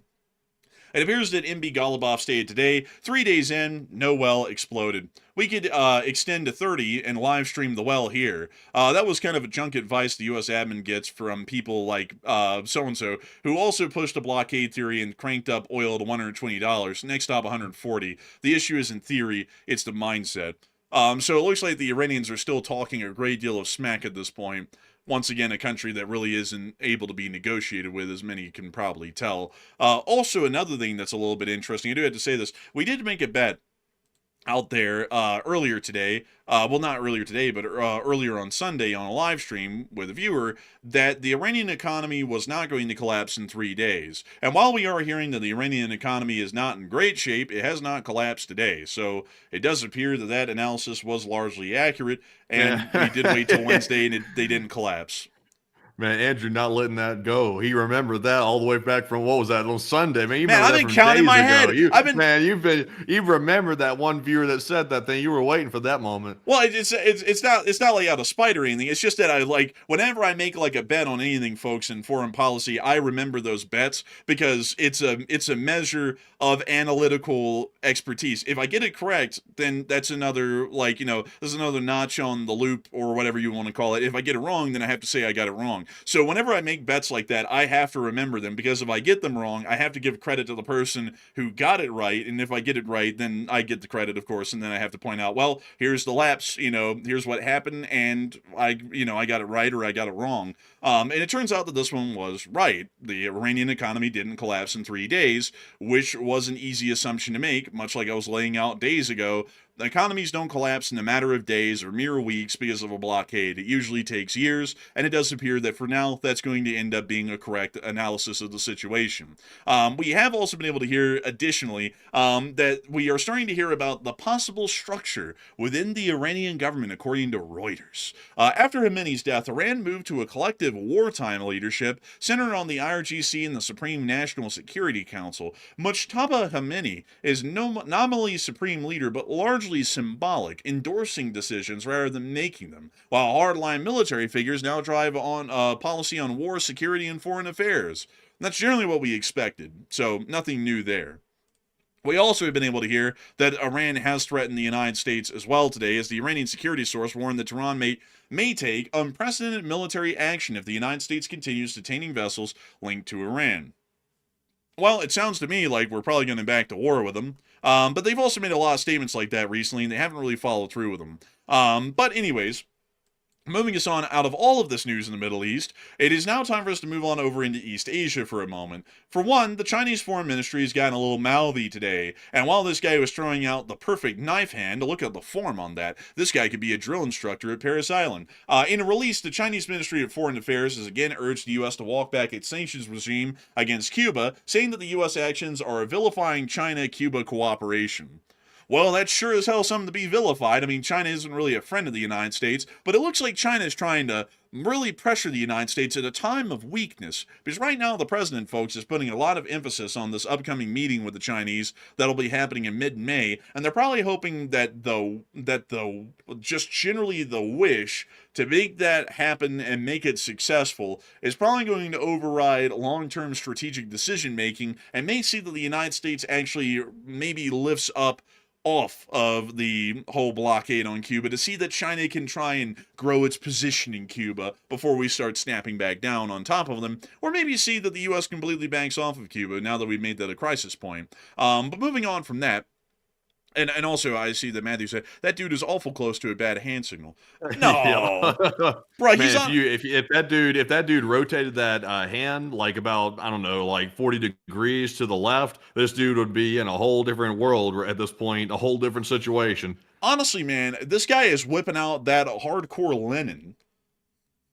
Honestly, he kind of is. I didn't even realize that. He kind of has that Lenin in him a little bit, but I think it might be more of the spirit of Mao flowing through his veins. Man, Lenin did that hand symbol a whole lot like the outstretched arm with the palm facing like a flat towards the viewer. I don't know what was up with that pose. Apparently a very influential one from Lenin, who was a very important person in the Soviet Union and the post-Soviet republics, of course. But a little bit of an interesting thing. That guy was hitting a full-on Lenin here. But moving us on out of that, we also were able to hear that North Korea is trying to work on overwhelming the GMD. The GMD is a significant defense system that we have against rogue states like North Korea that have nuclear weapons. This is what it's called, the ground-based mid-course defense. There's one of the missiles right there being loaded into a silo at Fort Greely in Alaska. The ground-based mid-course defense system is actually our only defense against intercontinental ballistic missiles, but it does not pose the number of interceptors required to be able to defend against hundreds or thousands of ICBMs. It can only deal with a couple of dozen of them at the max before it completely runs out of ammunition. Right now, we understand that North Korea's nuclear arsenal is approaching the threshold needed to overwhelm the U.S.'s GMD systems, and the United States has 44 ground-based interceptors capable of handling roughly 20 to 25 incoming missiles. North Korea is producing 12 to 15 warheads per year and fielding multiple ICBM types with solid fuel engines and decoy capabilities, meaning that the fat one here is attempting to try and overwhelm the GMD. So either we can respond by expanding the GMD's a number of available interceptors and detection systems, and that's really it, or we can do nothing and just let them overwhelm the GMD, which makes the whole system pointless, basically. So, that's really our options. Also got to say, folks, I got a huge respect for the North Koreans. They have not updated their uniforms in 80 years. I mean, those are literally the very same uniforms they would have worn in the Korean War. Yeah, the only one who's updated his uniform is Kim Jong-un with that leather right there. Honestly, like I will say, if he wasn't a bastard, like the leather is kind of like a decent look, in front of the missile. But he's kind of like a bit of a sicko, so you really can't give him accolades for the leather jacket too much. But he really has like these grandiose visions of being in like a Western movie or something. Like this is like a scene like where they walk off and there's like explosions in the background and stuff like that. You could tell that's what he was going for. Man, isn't there kind of a level of irony with this, though? A pig wearing pig skin? Like, isn't that a little bit odd? Bro, damn. I think that's cow, bro. That's hung cow. But Matthew, footballs are made out of a pigskin leather. I mean, that could be pig, You never know. You never know. You never can tell, honestly. Man, I gotta say, this is really Animal Farm, folks. It's like that. What was it? Snowball or whatever. Napoleon wearing the skin of his slain brethren. Really something else right there. But outside of that, though, well, I'm trying to see, folks, if I can find y'all a picture of North Korea's uniform. Let's see, uniform in the 1960s, right after the Korean War. Because I have to show y'all, folks, it's bizarre. They literally have not updated the uniform once. Here's a YouTube thumbnail with the uniforms of the 1960s in them. That is literally the same as these. Like, identical. Like, most militaries, folks, change out the uniforms every few years. Sometimes at the longest, maybe a decade or two, but you never really see the same uniform hang around for, like, 80 years. You could put this on some guy in 1940, and he would look like he's fighting against the Germans in Eastern Europe. It's so stupid. Like, it's something else. And every time, man, I say some guy, I always think of that meme thing, Something guy. Oh, man. But he's doing this out of North Korea. It's now time for us to make it over and into Europe, because we have plenty of news that came out of Europe today. Starting us off with our first news inside of Germany, which we do understand that there's a lot of people talking about this one right now on a poll, so I'm going to make sure to get to this one first. We have been able to hear the following statement from the president today. The United States is studying and reviewing the possible reduction of troops in Germany with a determination to be made over the next short period of time. Thank you for your attention to this matter, the President of the United States. Germany houses the most U.S. forces in the entirety of Europe. Out of the entirety of U.S. Army Europe and Africa, which comprises about 50,000 troops, and then the entirety of U.S. armed forces within the area comprises somewhere around 70,000 troops, 35,000 of them are based in Germany, 10,000 in Poland, and then elsewhere around the area. This map is obviously AI made. There is a multitude of flaws with it, just to be entirely frank with y'all. The border with Romania is messed up beyond belief. Slovakia is fat as hell. I've never seen Slovakia that fat before. Belarus is something, but this thing is largely getting the numbers accurate. It's just that it's an abhorrent AI abomination. Outside of that, though, it does appear that generally a lot of people are currently talking about whether or not that's a good idea for the United States to withdraw from Germany, or to largely withdraw from Germany. To also point this out for many people, the basings that we have in Germany are, of course, the largest and most prominent in the entirety of Europe. This is where the heart of U.S. Army Europe and Africa is based out of, along with all of its headquarters and a large amount of its operational combatant forces. Outside of the only other large enclaves of U.S. forces that could be found in Europe, in Vicenza, Italy, in Poznan, Poland, and also around the area of Mikhail Koglasanu in Romania, where the Atlantic Resolve rotational divisions are at.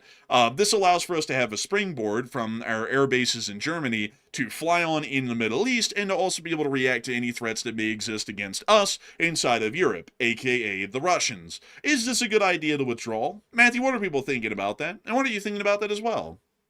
Okay, so y'all can only imagine that there's probably been something going on behind the scenes that we're not aware of in the public yet that probably prompted this Truth Social post today about withdrawing troops from Germany. That was the first thing that popped in my head when I heard that. I was thinking, there's got to be something that happened behind the scenes that pissed off the U.S. president. They didn't do something that he wanted them to do. And then the announcement probably came out today about withdrawing troops from Germany. So, does it make sense? Not really, but we're here. So what would be the result? 44% said Russia would be more likely to attack NATO if U.S. forces withdrew from Germany. 27% said the U.S. will merely relocate in Europe. And 21% said, really nothing would happen if the U.S. withdrew from Germany.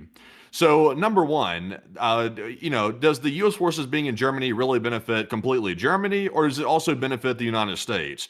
I would argue it's 50-50 because we use Germany as a jumping off point to go and force project around the world. That's part of the reason we have bases there, and also that we use their air bases. So that's also benefiting us. So to pretend like it's only benefiting Germany is a bit silly because it benefits both of us. So I don't know why we'd want to lose a base and also a place to jump our aircraft off from and also refuel. I don't know why we'd want to do that, and also soil relations with Germany for no particular reason. I'm not sure why we would do that, but what would be the result, in my opinion? I would say that if this actually happened, this would almost certainly embolden Russia, certainly more, because it's simply making a symbolic gesture that the U.S. is not committed to NATO, and that tells Russia that, hey, look, it must be okay to attack the Baltics. The U.S. might not show up if we attack the Baltics. So it's probably a free for all. That's probably what they're starting to think in their head. So I'm with the 44%. But Enforcer, what say you? I'll be with the 44%. It most likely would lead to Russia being even more enticed to attack NATO and start a larger war in Europe, due to the fact that the United States is starting to clearly show that we're not going to back our side of the fight in the conflict, which is ridiculous and stupid. It's clearly benefiting the Russians. It's putting the United States at a significant detriment, and it's doing nothing at all for U.S. foreign policy or U.S. interests internationally, which are significant and profound and have led to the United States being a global superpower since our victory in the Second World War at the end of 1945 and since then. This is an absolutely atrocious idea. It's going to block us from being able to fly on into the Middle East, because if any of y'all know this or may not know this, all of the flights, basically all of them, that we have been flying into the Middle East to fight the war against Iran, all stop off in Germany to get a little top off of the tank before they make the flight on into the Middle East, because they can't fly there non-stop. Right now, Spain doesn't allow us to fly through their airspace. France doesn't either. Britain has significant conditions on us flying through their airspace, meaning that there's only one gas station, in effect, that's left for us to stop at and top off the jets at, which is Germany. So what we're saying right now is that we're going to piss off the last gas station that allows us to show up there and refuel, which is the Germans, and we're just going to try and withdraw and try and screw them over for some reason, and then in turn screw us over from being able to make it to the Middle East. If that's a really stupid sort of an outlook. I mean, some people say, and I've seen some people in the chat saying, "Oh, but the Germans, I don't like their domestic politics." When a U.S. Air Force aircraft lands at Ramstein Air Base, I don't think they're learning about like critical race theory or anything like that. So I don't even know how in the world that's falling in the argument of like, oh, but they're politics. Like, when I drove across the United States of America, what's crazy is that I didn't really have to agree with the politics of people in Memphis or St. Louis or Omaha or Cheyenne or even Salt Lake to be able to get here and live here. They were gas stations. I drove across the country, pulled over in a gas station in one of those cities, refueled, paid my tab, and then left. It's a little bit stupid to act like a country has to be lock in step with the domestic politics, whoever's in charge in the country, to act like we can use them for our own interest, for our own power projection around the world. It makes no sense at all that would be the outlook. It doesn't make any sense whatsoever. It's goofy. Like, I don't even understand it. You could just, operate our military out of there, and the domestic politics doesn't really matter. If they don't like it, the war in Iran, Who cares? We're still fighting the war in Iran, and our jets are still flying through Germany. So let's just say, oh well, we don't see eye to eye on that one. No big deal. No skin in the game lost for either side. But we thank you for letting our forces base in your country instead of trying to screw them over to where they might just tell us, you know what, you're not welcome here. You need to leave. And if they tell us that, where do we go then? How do we get to the Middle East? We don't. So not really a smart idea to start picking a fight with the Germans right now, considering they're basically the last place that we can land and operate out of. But speaking of which, we have been able to hear of other developments today that have come out from the United States in Washington, D.C. that has pertained to the European situation. Apparently, we were able to hear today that according to the President of the United States, he stated that some people made it difficult for Putin to make a deal, but we talked more about Ukraine with him today. There was a phone call that the President of the United States had with the Russian Federation's president today, and apparently, according to the president, things went really well and they saw eye to eye. According to some statements from the Kremlin, they stated that the President of the United States and Putin expressed similar assessments of the behavior of the government led by Volodymyr Zelenskyy, which they said is prolonging the conflict. So it appears that the President of the United States, in a phone call to an enemy of the United States, the Russian Federation, actually blamed our ally for continuing the war in their own interest. It's like, well, obviously Ukraine's prolonging the conflict. They're fighting for their survival. It's like, why would they want to bring it to a quick end and give up their land? It's like that doesn't serve Ukraine. So it's like, what's the obsession with not prolonging the conflict? If this conflict needs to go on for 10 more years, and then until Russia gives up, Ukraine's going to fight 10 more years. I can guarantee you that Ukraine's not going away anytime soon. Yeah, and it's like they have a right not to go away. It doesn't make any sense at all. We also were then able to hear that apparently there's been some other developments that have happened between the United States and the Russians today, which were further expanded on, and I didn't have the bullet points for it because, I'll be honest with y'all folks, I just realized that when I was about to click on the next one. I just can't stand talking about this kind of stuff that doesn't make any damn sense at all, and it's clearly against American interests, so that's all I'm going to be sharing with y'all, because it gets to annoying me very greatly. But moving us on out of that and on into Moscow, we did get to see that while the Russians are apparently, making the claims that, all is well and the Ukrainians are the ones truly prolonging the war and the Russians are mighty and they look at the Europeans as weak and feeble, we were able to hear from Dmitry Peskov today just how weak and feeble the Russian Federation is. This is an official announcement today from Dmitry Peskov, the Rat. Now that y'all see him on screen, I'm sure y'all get how we got the nickname the Rat for him. And he stated today, officially, that there will be no military vehicles in the May 9th Victory Day Parade because of quote-unquote terrorist activity. Oh my goodness. Oh my goodness. So let me guess, instead of having military vehicles, they're going to put a piece of cheese on a string and let this rat run after it. Man, they're going to have this thing running around like a greyhound out there.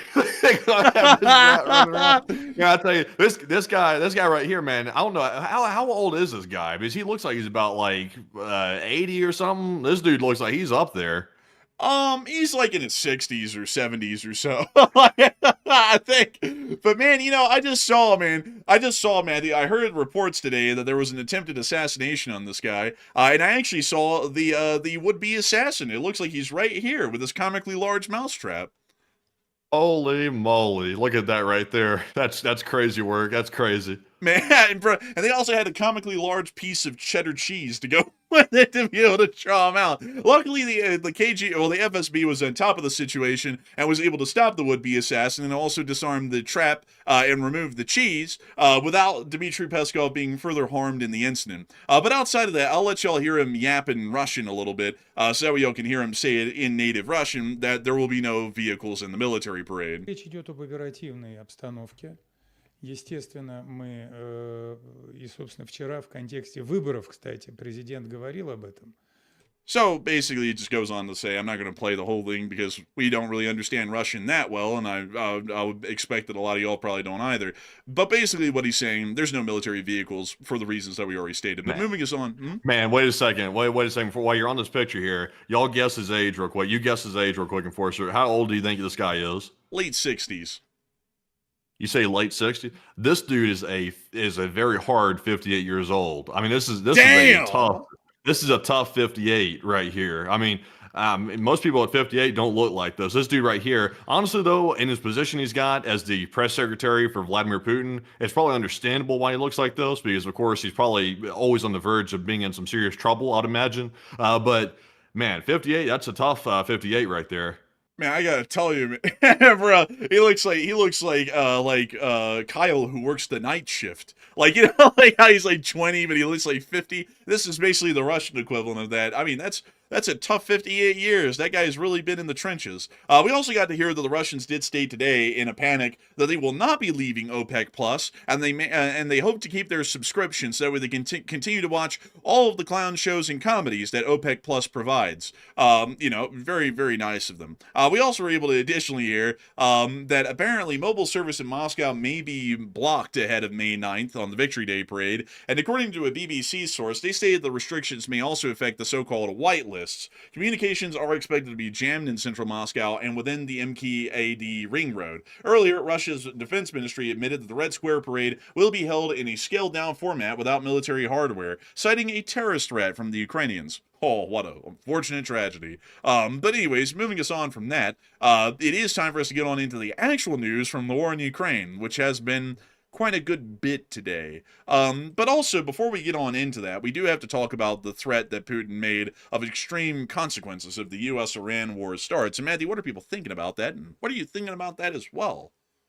Okay, so sort of a delayed poll here, but I wanted to ask you this question anyway before we completely moved out of this, and it kind of has to do with Russia and Iran, so it kind of tied in. But Putin has told U.S. officials, apparently on the phone call that he had with the president, that he foresees possible extreme consequences if the U.S. and Iran attacks restart. So how do you interpret that statement? What is he intending to mean by saying something like that? 48% said Putin is threatening the U.S. forces directly in the region, while 23% said Putin is merely warning of a global economic collapse, and 18% said it could be a mix possibly of both of those options.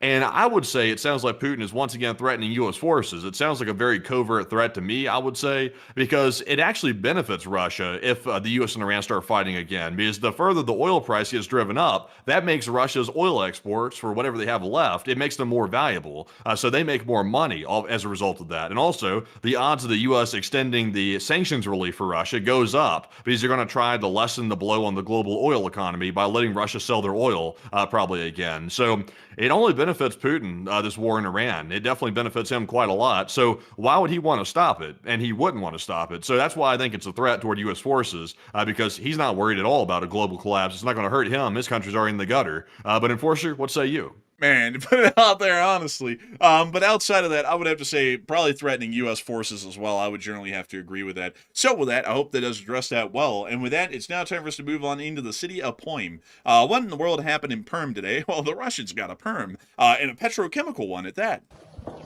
Вот стреляют уже. Oh, опа! Oh, whoa. Oh, here's some air defense fire out there. Вот, слышно? Oh, I hear it on the dive. Опа! Еще один пошел, блядь. Wow, what a tragedy. Looks like Perm got hit. Let's see another one of these incoming drones. There it goes. Off to destiny. Whoopa! Whoa. Oh my. How much more can Russia take? I don't even know. I think the answer is not much. Damn. And this right here was an oil transfer pipeline station that they struck. I think this was a pretty critical one. Da, it was. Jeez, man, they're still in crisis management with Tuapse, like today, like, you know, the oil flowing down the street and on fire like lava from a volcano. They're still dealing with that. Now they got this on their hands. The oil transfer pipeline's destroyed and also on fire and burning whole bunches of horrible chemicals in the air. And this isn't the only one. What a tragedy. The Soviet Presidium has put me in charge of finding out what's wrong at Chernobyl. Fly us over the reactor. Like, no, don't do that. Man, that sounds how to go do that in Russia. Fly us over the smoke plume, Bliat. No, don't do that. Like, don't do that, Bliat. But moving us on out of these clips, now it's time for us to get into all of the juicy clips we got out of the city of Perm today. Now, moving us on in, some pictures. Oh, wow. Oh, wow. It almost looks like a tornado. Honestly, it kind of does. It really is close to looking like it. Also, additionally, more video. Opa! Oh, wow. That one really gives you an idea of the apocalypse. Look at that. Oh, it's hitting multiple spots. Oh, and that toxic plume coming from another spot, Blade. We also got to see them, in these clips as well. Oh, why would you look at that? Сегодня 29 апреля 2024 года беспилотники атаковали нефтяной комплекс Perm. Губернатор пидор молчит, чмо, говорю на мразь. Молчи, как же не удивляет, я в ахуе, беспилотники. This guy's a yapper. Anyways, moving on from that. So good. Did they build a radio tower on top of an apartment building? Maybe, possibly. Also, do you have the video of the guy seeing the thing coming in and he's like, I quit, Bliat, I'm finished. I don't know. We'll have to see. I have a couple of more to go through. We might have that one. Apparently some guy was so upset by all this stuff right here that he literally just quit on the spot. He quit his job. Man, bro, he just got sick of it all. Like, he's like, this is the 9th time in 40 years. Like, I quit. But moving us on from these clips, we do have a couple of more. Let's take a look. Holy moly. No, Dang, that's so fire. that's serious. It's like a burning soup, really. We also get to see this clip as well. All right, Matthew, I don't have it. Pull the tape, Matthew. Pull the tape. We'll go get it here really quickly and show it. So let me go grab it real quick. I'm searching for it right this second. Let's see here. It should. Give me just a second. I'll let you know when I have it. All right, folks. Oh, I have it. He's got it. Wait a minute. It's actually the one from Orsk that we haven't gotten to yet. So you might still have it possibly. It's the Orsk one. You have that one in the list, don't you? Oh, you could have it then. You might have it. All right, so moving us on out of Perm, where the damage was quite significant today against that oil pumping facility, it's now time for us to move on down towards the city of Orsk, just south of this city right here, which I would say on YouTube, but I have a feeling they probably wouldn't like us saying that. But moving us on down and into Orsk, we were able to see that there were some strikes on the refinery. Is this the one? No, this isn't it right here, but you'll come to it probably in a minute. Oh, I think the... Yeah, but... Oh. Yeah. Да ну нахрен. Oh my god. We also got another clip of the strikes right here. And there's the smoke rising. You know what, Matthew? I don't have it. Pull the clip. This is it. This is it. Over there, he just quit. And he said, damn it, I'm quitting. I'm not taking this anymore. Man, something else right here. Something else. I gotta tell y'all, folks, the strikes today have been pretty decent. From what we understand, this was a refinery that was hit in Orsk, and also the oil pumping facility up in Perm was also hit as well to great effect. We've also been able to see that down in Tuapse today, the situation has continued, and not well for the Russians. The Ukrainians put out another clip today of the fire as it was burning. Hopa, Bliad! Hopa! Damn, son. It's looking schmucky, Bliad.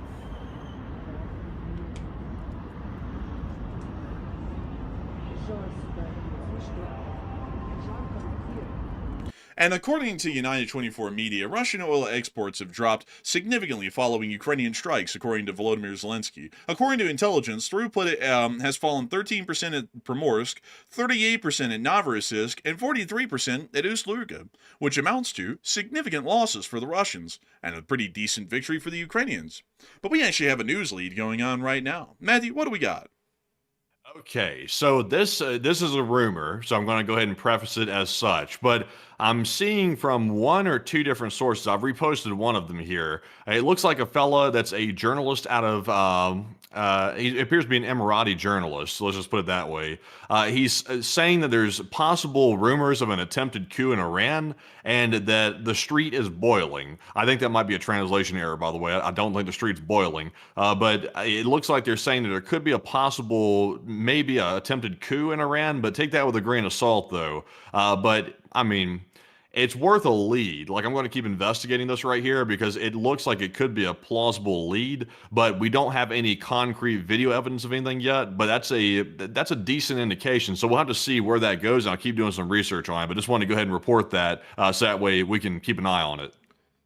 Interesting. We shall keep an eye on this, but moving this on into the war in Ukraine and everything that happened around the front lines today, we did get to hear that the U.S. Department of State has pledged $100 million to help repair the cracked new safe containment structure at Chernobyl. So that's interesting.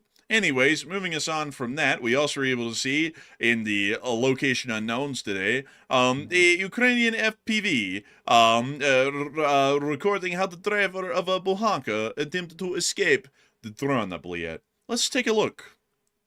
And we can see the Buhanka immediately going into a ditch, but it recovered. Opa, Bliet. It's bouncing too. It's got that leaf spring suspension. It's bouncing. Oh, you lost a tire! Oh no, he lost a tire. It wasn't screwed on properly, even though you don't screw a tire on. But look at this thing, man. They're driving that thing like a freaking Ford Raptor through there. They're tearing out. Really? Look at this. Oh my god. I can't believe they drove it like this. The abuse this thing went through in its final seconds, man, was worse than whatever the drone was about to do to it. We also got the Russian casualty report over the past 24 hours as well, which was pretty significant, to say the least. Over the past 24 hours, 5 Bobcats. Oh my goodness, 5 Bobcats again. What the hell? Didn't we have 5 Bobcats just yesterday? Oh, you did, believe. Whoa, what in the world? It looks like the losses are starting to go back up pretty consistently. It looks like they're gaining steam. Man, they are gaining steam because it is the springtime, and thus the ground is it's late spring actually, so the ground is getting drier, the weather's getting warmer. The war is back in business, folks. And according to Miss East, keeper of the records, 245 supply trucks is tied for the 9th highest daily loss of the war. 5 special equipment is the same as yesterday and is quite huge. And over the course of the past 24 hours, 1,180 Russian soldiers have been wounded and killed, along with 3 APCs, 245 supply trucks, 2 main battle tanks, 54 artillery pieces, 1,775 drones, 2 anti-aircraft warfare systems, and 5 Bobcat skid steers. Woo! What a wonderful day for the Ukrainians. They really showed it. Oh, they showed it, all right. Moving us on into Belgrade, we did get to see that the Ukrainians were conducting large-scale drone attacks again today. As I just stuttered my way through that whole thing, I have a stammer. And moving us on into the area of Voronezh, we also got to see a little unfortunate comeuppance. Oh, these things look charred, Matthew. Oh, no.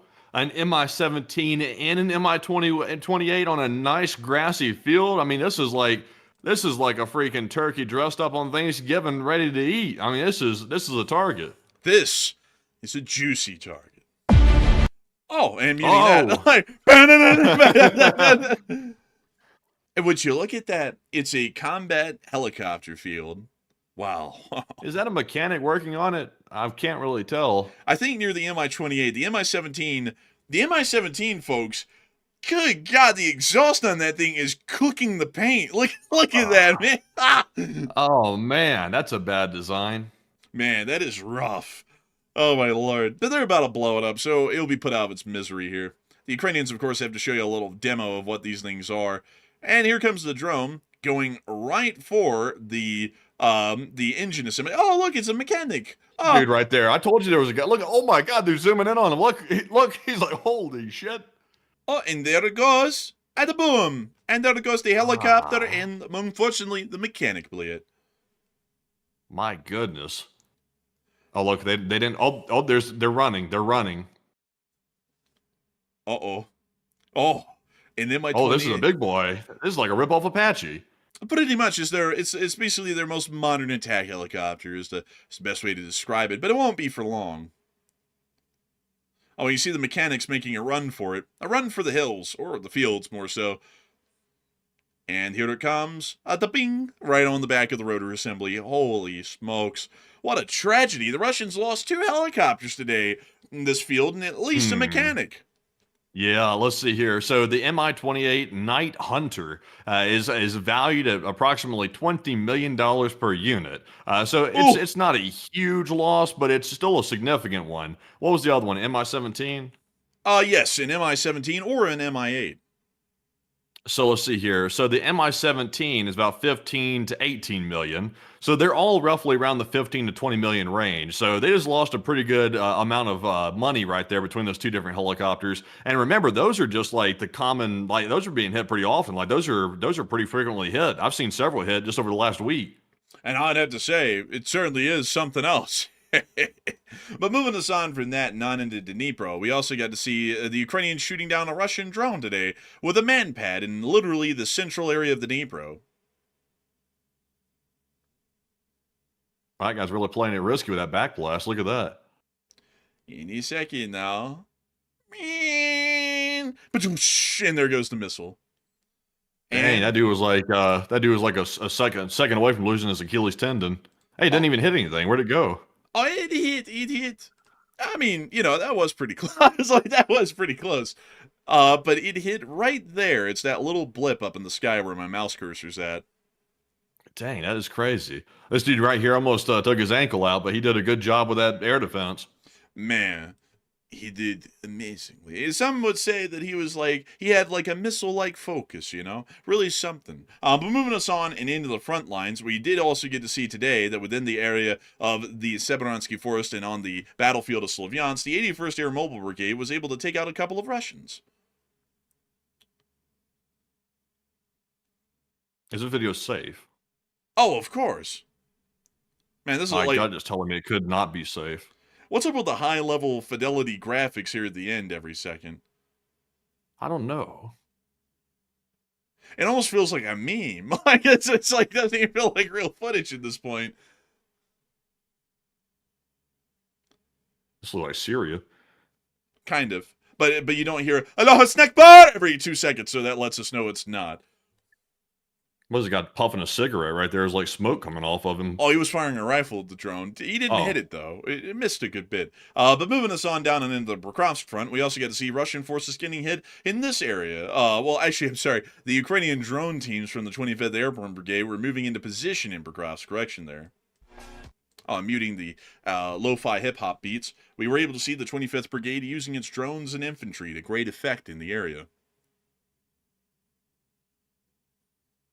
You see them walking around in the muddy streets, walking past a burned-out truck, doing a little heart sign with their hands, walking down the streets past the burned-out vehicles, walking into the mud, walking into the trees, looking at each other, talking with each other, waving their arms and legs around, driving in cars, flying the drones, hitting the Russians, blowing up ammo depots, watching MRAPs fly by at Mach 9, walking through snow, hitting Russian positions that look like birds' nest, looking at the Borg eyeball on the helmet, walking through the trees, walking through more trees.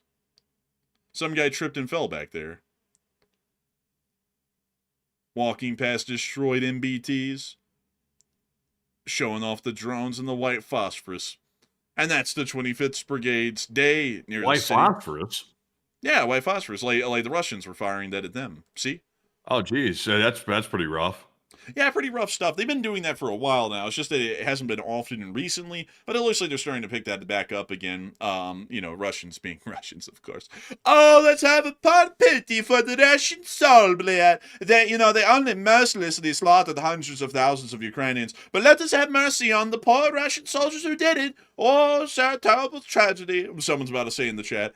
Moving on from that, we also got to see the 68th Jaeger Brigade doing a little bit of work against the Russians today in a snow-lined area. Wow. What a trick. This guy threw the AK at it. Landed short. Now, a soldier is useless without his weapon, and he just discarded his weapon. So what does that make him? A useless soldier. Man, a drill sergeant in the Marine Corps would be fuming. Oh, this guy is on the shedder. Let's see. This guy is below a tree, checking his time on his watch. Well, what a wonderful glimpse into the lives of the Russian Federation's armed forces. Or more so the end of it. But moving on down into Zaporizhia, we also got to see the striking of Russian forces within this area as well. Let's take a look. Oh, I believe. Also, by the way, someone said, I thought that stuff was a war crime to use.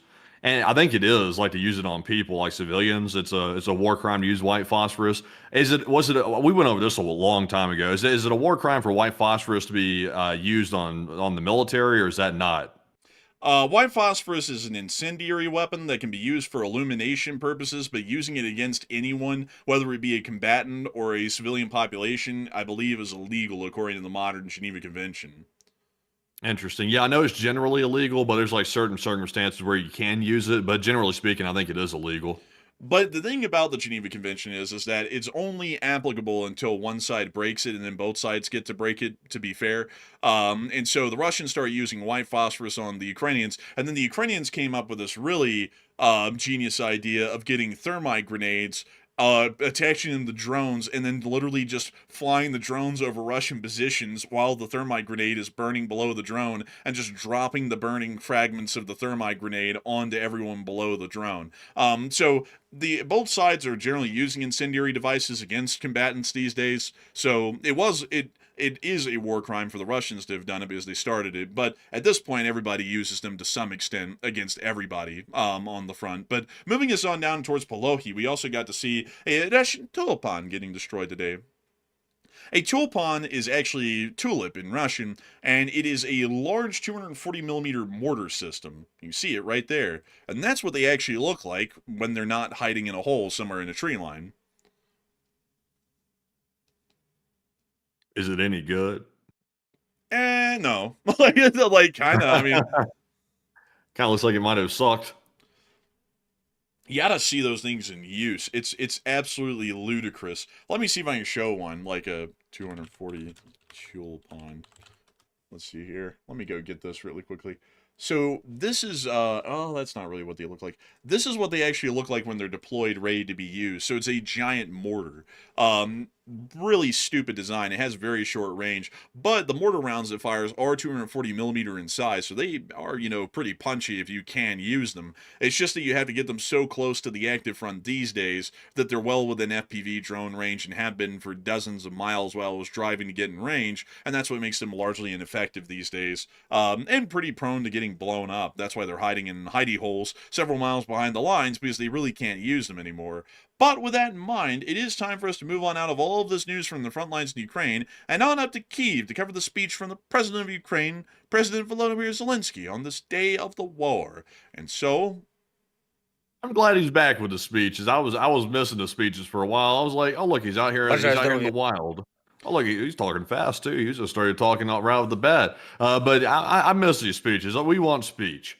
Man, we want speech. Honestly, man, he did that so quick I couldn't even pause in time. Like, every time I try and, get the video in full screen, folks, it just auto-plays. And he literally right there, man, on the first millisecond, it's like, bro, calm down for a second. I gotta get you on full screen. Yeah. Also, by the way, man, look at this baller title. It says up there at the top, it said, I approved our new operations. If Russia does not want diplomacy, diplomacy must be imposed on it. Zelenskyy going off, man. I don't think that's the proper definition of diplomacy, but hey, I'm not one to complain. It sounds like a good plan to me. Next thing you know, he's going to be putting up a video saying, these Americans don't know the way I walk. Ops be on the block getting spun. Or something like that. It's going to be like, man, get him, man. But anyways, without further ado, here's the speech. Speech! Бажаю здоров'я, шановні українці і українки. Сьогодні були важливі доповіді Служби безпеки України та військових про застосування наших українських дронів, про далекобійні санкції України. Рівень вже більше, дистанція вже більше. 1500 кілометрів – не новина. Я вдячний усім нашим воїнам Служби безпеки та Збройним силам, нашим розвідкам, які задіяні за цю влучність. Нафтова галузь Росії, воєнна логістика Росії, воєнне виробництво – все це цілком законні та справедливі напрямки наших далекобійних санкцій. Важливо, що українські воїни застосовують нашу силу і щодо підприємств Росії, які роблять керовані авіабомби. Це особлива загроза. Всі компоненти захисту від цього потрібні. Протидія російській військовій авіації, протидія їхній воєнній промисловості, тиск на базу компонентів через обмеження схем постачання, звісно, наші дрони, наші ракети. Вже фіксуємо на частині фронту зменшення кількості застосування керованих авіабомб. Затвердив сьогодні і нові наші операції. Якщо Росія не хоче дипломатії, має бути до дипломатії примус. Міністерство оборони України забезпечує необхідне постачання. Ми говорили також сьогодні з зовнішньою розвідкою. Є у нас чіткі документи, російські документи, що Росія вважає конкретною загрозою для себе нашу роботу по експорту зброї та двостороннім безпековим домовленостям. Політичне керівництво Російської Федерації так і ставить задачу зірвати доступ України до таких нових інвестицій в оборонну галузь.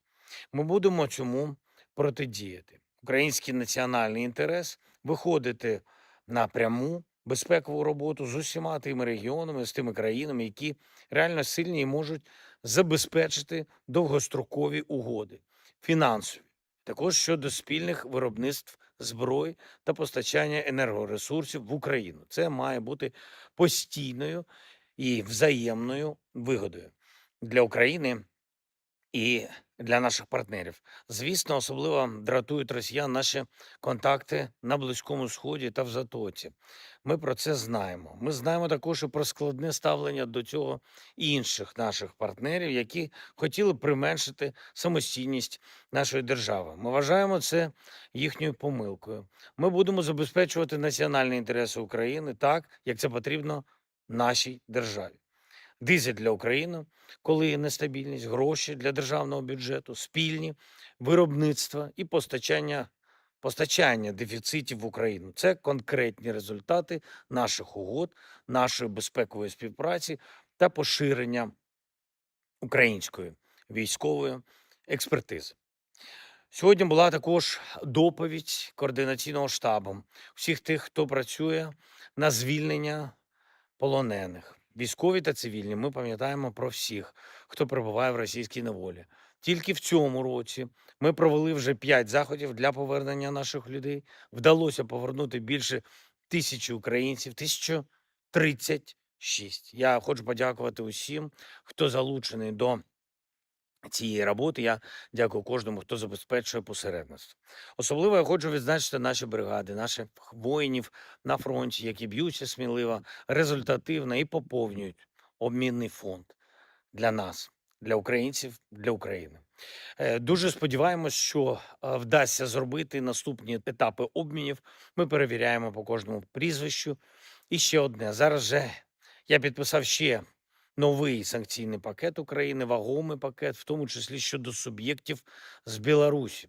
Це сигнал багатьом нашим партнерам, на що варто тиснути, щоб все ж таки зменшувати рівень цієї війни, її інтенсивність. Росія не має доброї волі, її треба примушувати до тих чи інших кроків, які потрібні для зменшення агресії.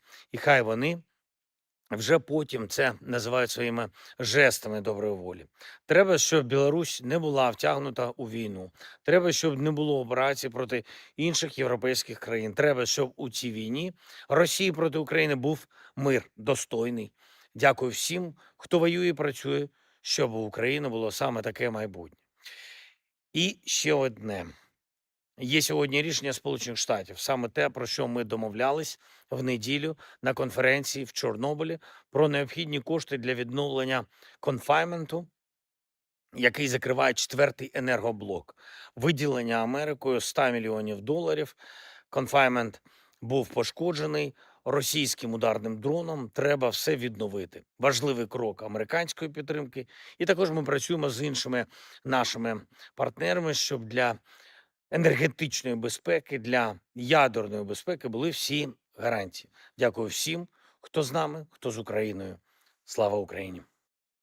Heroem Slava. And with that, that is the end of the speech from the president of Ukraine, Volodymyr Zelenskyy. And that wraps up the entirety of our news over the entirety of the day of 1526. And I got to say that we're entirely honored and greatly appreciative to know that so many people have been here and watching the stream over the course of 2 hours and 11 minutes. We are absolutely honored and greatly appreciative to know that so many of y'all have been enjoying this channel and watching the news tonight from here, your primary source of news for many people.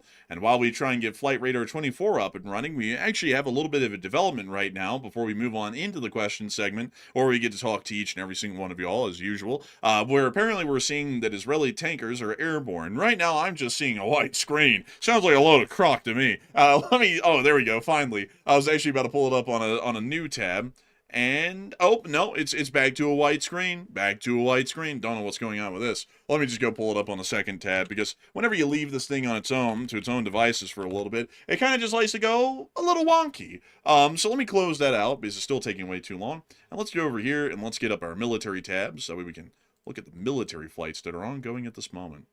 Oh.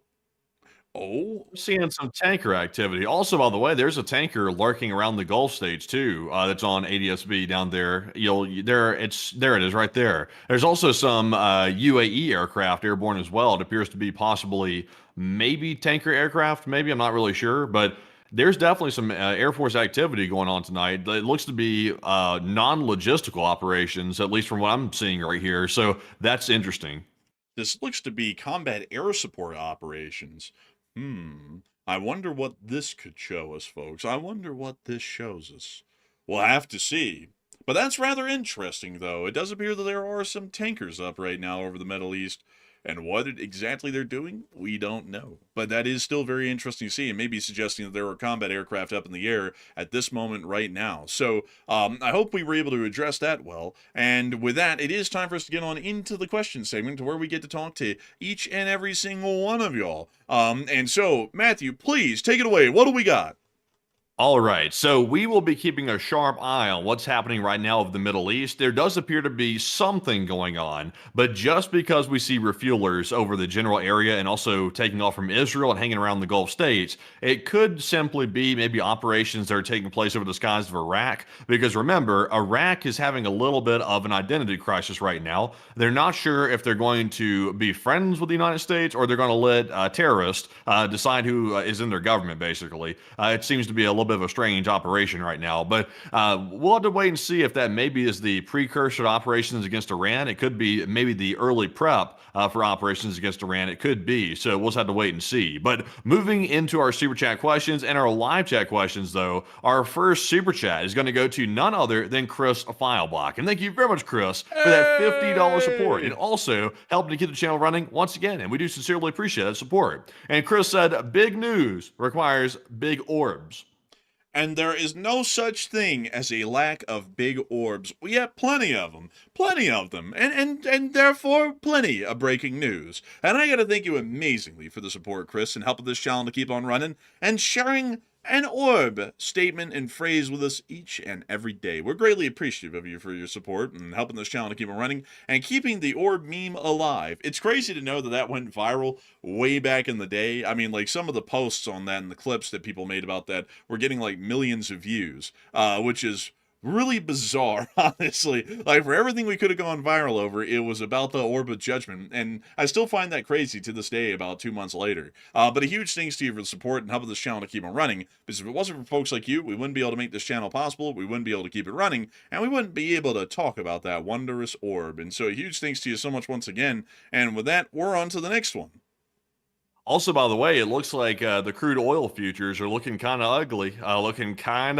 Right now. It looks like they are sort of going up. They're currently it's just barely below $110 a barrel right now for crude oil futures that I'm seeing right now. That's apparently WTI crude, by the way. So typically Brent is always more expensive, but WTI crude is basically at $110 a barrel right now, and it appears to be rising possibly, and it appears to have just opened a short while ago. Let's check on Brent crude oil futures. Let's see here. Brent crude oil futures.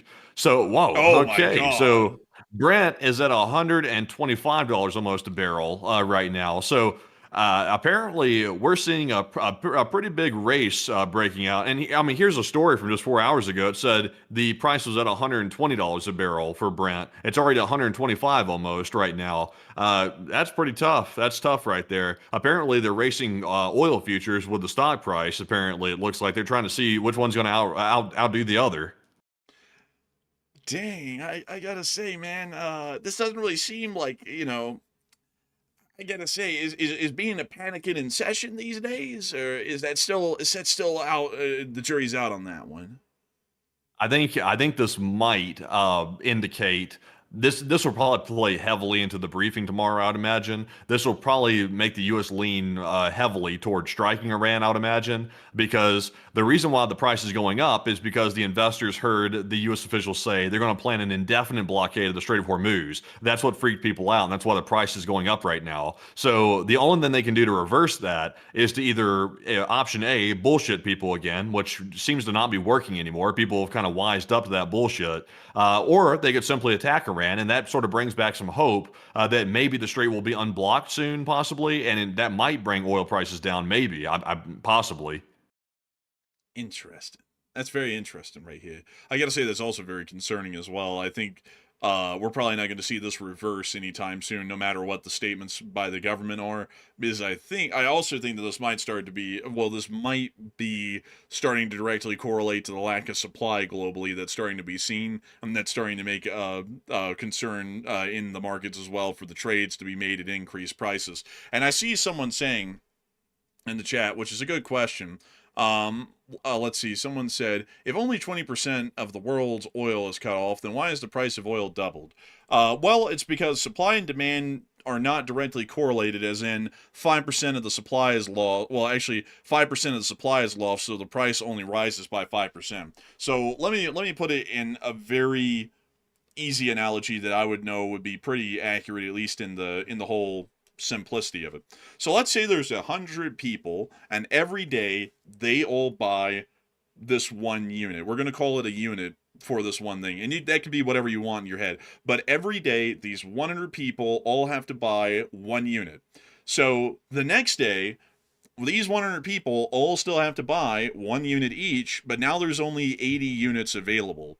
So some 20 people out of that whole group, they're not going to get their unit that they need to buy that day. So that means that all of those people, all 100 of them, do not want to be one of those 20 people who did not get to buy the unit that they must have to make it through today. So the ones that have the money, they're going to start shucking out as much money as they need to be able to make sure that they're not going to be one of those 20 people that goes without buying a unit today because there's not any to buy. That's basically why the prices are rising, not directly correlated to the percentage of oil lost, but more so to the percentage of people who do not want to be in that group that just doesn't buy any oil and doesn't have any oil because they don't have enough money for it. That's generally how that's working. So basically it's a bidding war at this point. Everybody who has the money is in a bidding war to make sure that they get their oil no matter the cost. So that's why the price is rising, not directly correlated to the loss of supply, but more so due to the fact that everybody is trying to make sure to get the oil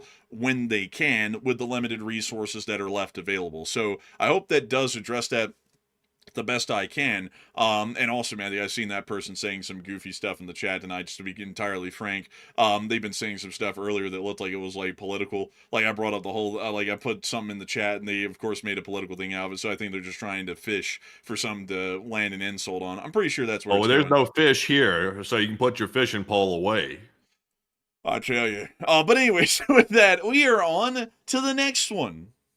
Man, I'll tell you what, these days, there's like some wide-mouthed bass that are hanging out in the chat these days, with a big mouth. You know what I'm talking about. Those bass. They say, sir, those bass, say a real smart bass. That's what they call them, a real smart bass. Real stupid, that's what they say. But anyways, though, Earlier, like the reason why I'm saying that is that earlier, I know you saw in the chat, I put in the chat, folks, a joke where I wrote up, in Ukraine, they elect a comedian. In the U.S., we elect jokes. Big difference. And the jokes thing was plural deliberately because it was targeting the current guy and the former guy who had been elected in the United States. And so the particular person that just asked if we're Mormons had to go out of their way to make sure to say, well, Sleepy Biden. It's like, well, yeah, that's why it's jokes plural. It's not joke. So, it's like, there you have it. It's like, if people don't know this, I haven't been a big fan of either side. That's pretty obvious. People who come in and act otherwise, they're so deep in the Kool-Aid, they can't really realize that Matthew Amy criticized both sides, but it happens to be the one side's in charge right now. So the other side gets a break from criticism for a moment because they're not the ones calling the shots. And the other side that's in charge gets all the criticism because they are the ones calling the shots, and they're pretty bad. When the Democrats get back in charge again, it'll go back to the way it was for the last few years, where we're criticizing them and the other side gets no flack because they're not calling any shots. That's how it works. I hate to tell you all that. You gotta stay out of the Kool-Aid. They said, sir, here, have some of this Kool-Aid, sir. And I said, why would I want that? I'm already cool. I don't need any aid to go with it. I don't need that. Maybe possibly some tropical punch. Maybe some of that charcoal-berry fin. They say that's a new flavor. I haven't really heard of that one. It's crazy. Crazy flavors. That's what they say, sir. Flavor Flav. That's what they call it. But anyway, so moving on to our next one here. This one goes to Nick Hines. And thank you very much, Nick, for that $50 support. And we appreciate that very, very much. Hey! And Nick said, is it just me? Because I am getting a feeling that World War III is precariously teetering towards go time. Can you pass my question to the chat, good sirs? And of course. And I would have to say, it's getting there. It's definitely getting there at this point. I wouldn't doubt it. Because it's... The tensions are high around the whole world right now. There's no doubt about that. Any one of these wars could start combined into a united front where we're on one side and they're all on the other. The Axis powers are, and that's not really ideal situation to be in. So, unfortunately, I don't really think we're going to be seeing a world where World War III is not inevitable at this point. So I hope that does address it the best I can, and we will make sure to get one from the chat in your honor. So, Matthew, what do we got? And the one from the chat in honor of Nick Hines is going to go to none other than David Tablet. And he's asking the question that I'm sure everybody's about to be asking here in just a minute. And David was the first one to get to it because David's a smart man. He's a good man. He's real smart. They don't make him like this anymore. This guy, David, he knows what he's talking about. And David said, would you say that attacks against Iran might happen this weekend since the briefing's on Thursday morning, which is tomorrow, and usually it takes a couple of days?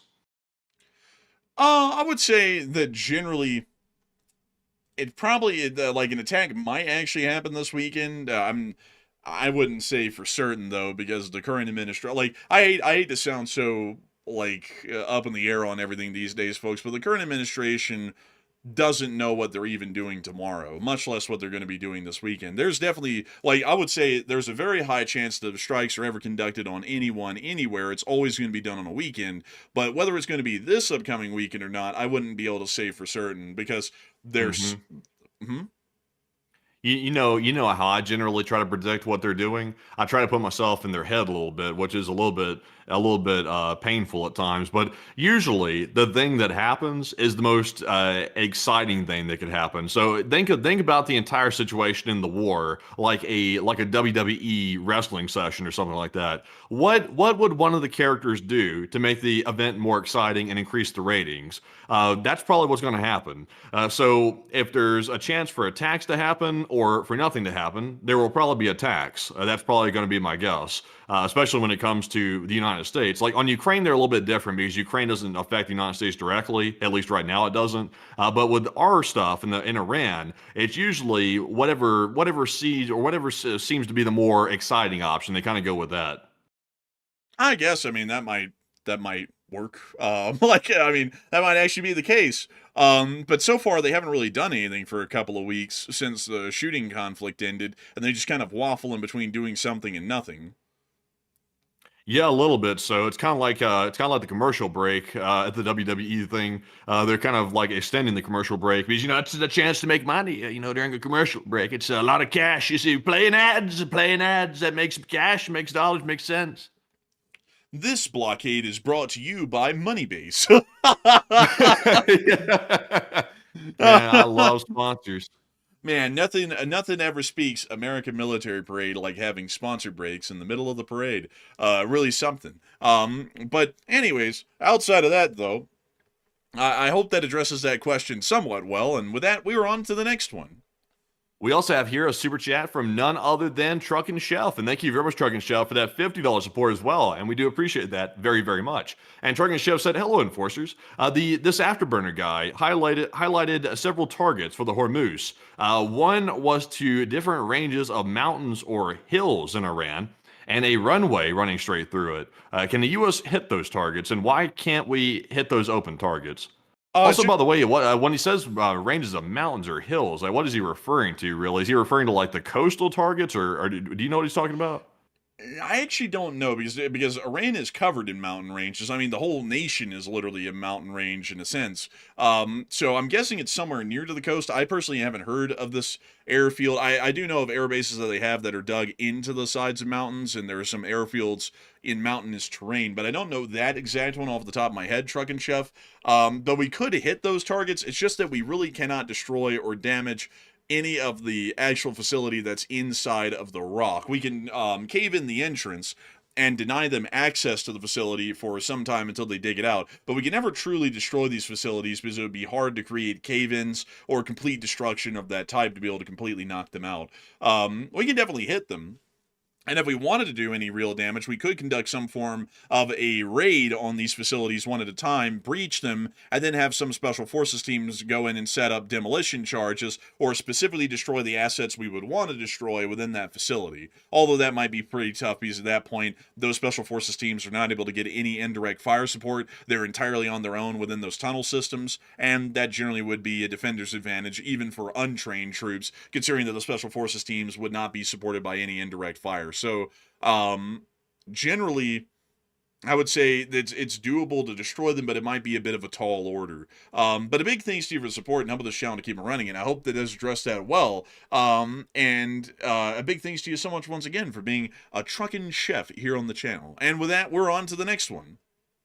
We also have a $50 support from none other than Marion Deemert. And thank you very much, Marion, for throwing in that 50. And we do appreciate that very, very much, as always. And Marion said, Carne rocked today. Carne, like C-A-R-N-E? Carne. Like carne asada?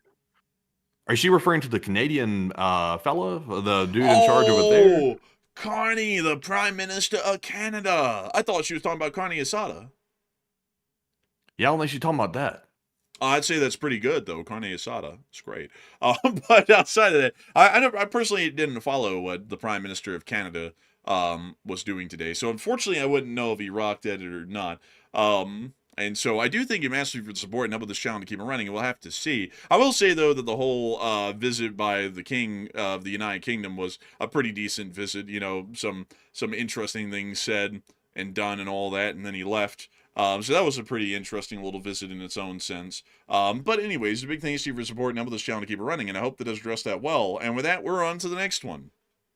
We also have a 50 from none other than Fred Vreeman. And thank you, Fred, as well, for that $50 support all the way from Alaska, up there in Alaska. That's a far way away, you know. That's really far. That's like, you know, really up high. But Fred said, we had $125 to $150 oil in 2008, and again in 2011, and then again in 2022. Alaska, North Dakota, and Alberta proved new fields that will double our product. And in North Dakota developed the Bakken fields, and Texas developed new field enhancement technologies.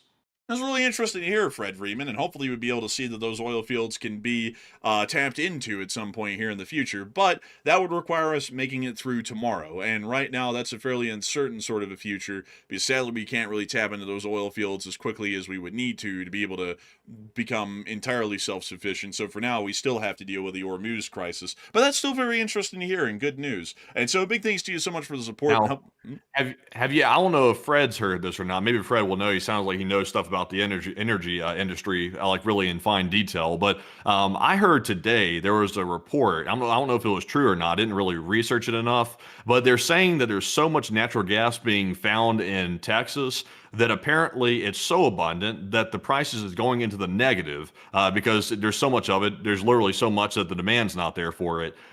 Is that true or not? Has anybody heard that, or is that just something that's bogus? I don't know about that, but I did hear that the price of pharmaceuticals decreased by 600%, so that's a good thing, I guess. You said decreased by how much? 600%. Man, I don't think that math is mathing. Well, you see, Matthew, the way it was explained to me by the Secretary of Health is that if the price of a pharmaceutical is $600 and now it's $60, that's a decrease of 600%.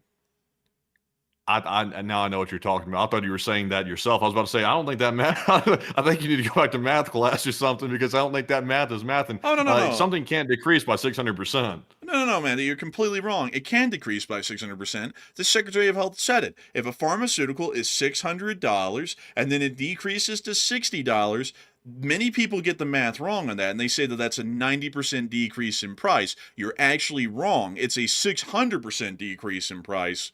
Because somehow that's how that works. I don't know how that works, but it works, apparently. And we're changing the curriculum of the school systems in this country to reflect this new understanding of mathematical principles. So, no, Matthew, you are wrong. You are using the obsolete form of math, and that is the TDS version. We're now updating it to be president-friendly.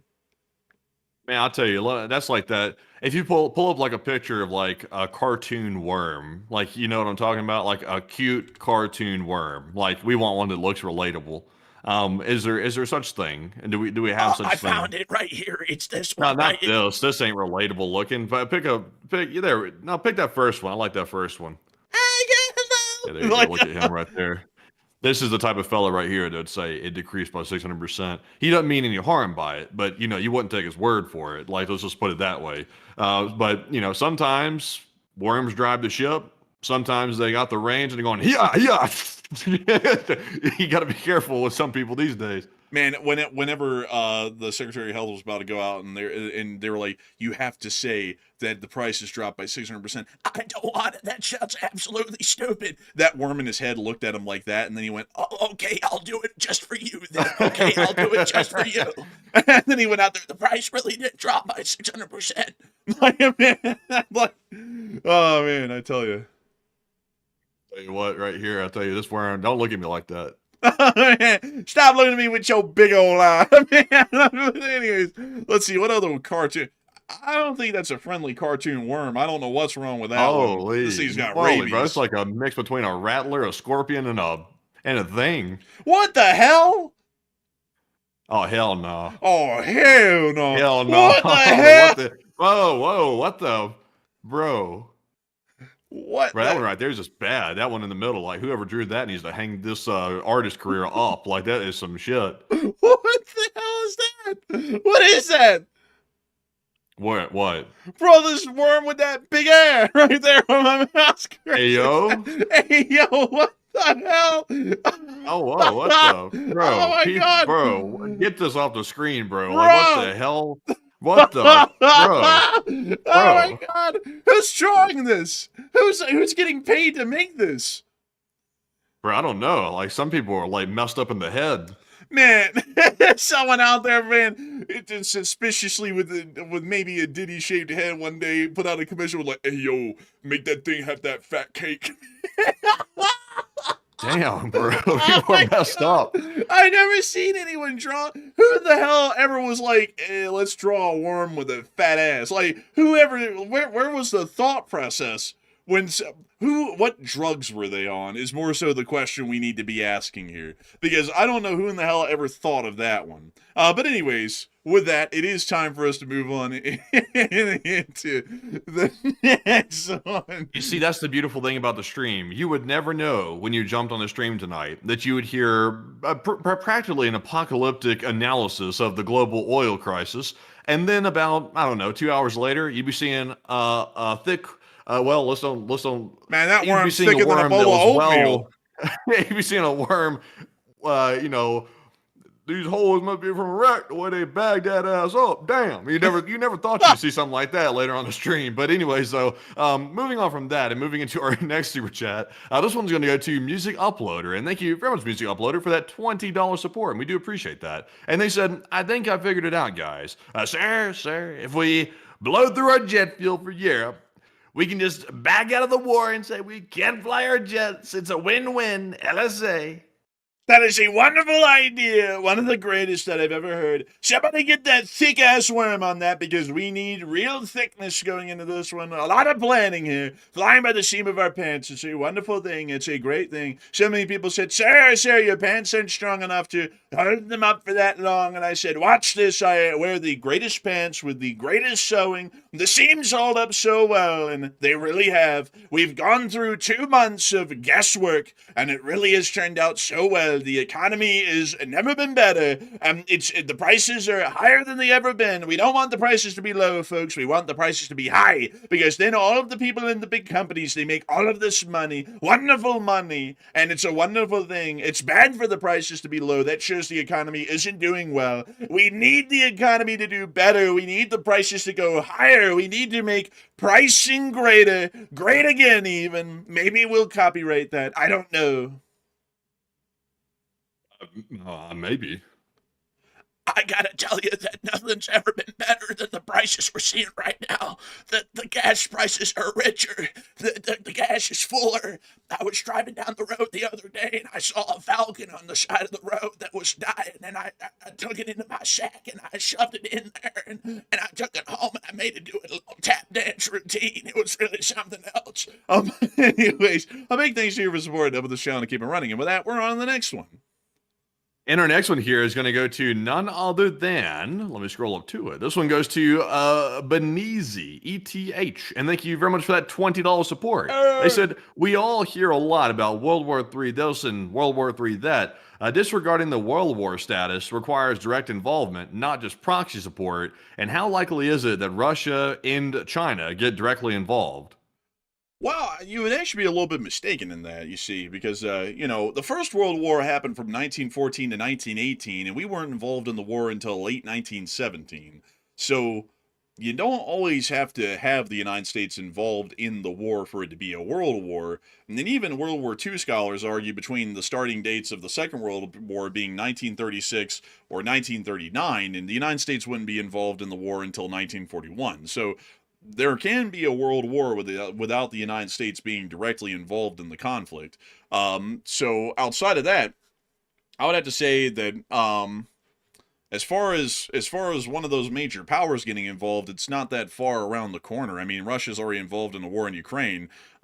We also know that the United States is involved in a war with Iran. So basically, 2 major nuclear armed powers, well, not major, but 2 nuclear armed powers are already involved in conflicts that could easily spill over into being a world war at this point, or the front lines could meld into one with Ukraine and Iran, basically becoming a unified front with the Allies and the Axis being one side or the other.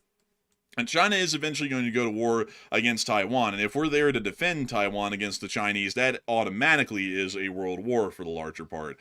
So I hope that does address that the best I can. And a big thanks to you for support and up with this channel to keep it running. Because if it wasn't for folks like you, we wouldn't be able to make this thing possible. And we wouldn't be able to keep it running. Oh, by the way, everyone, before we move on, Brent crude's already at 126 a barrel. Damn. And also, apparently, just briefly, the WTI crude hit 110, but now it's like 10 cents below 110. So it's definitely trending up. Oh, man. I gotta tell you, folks.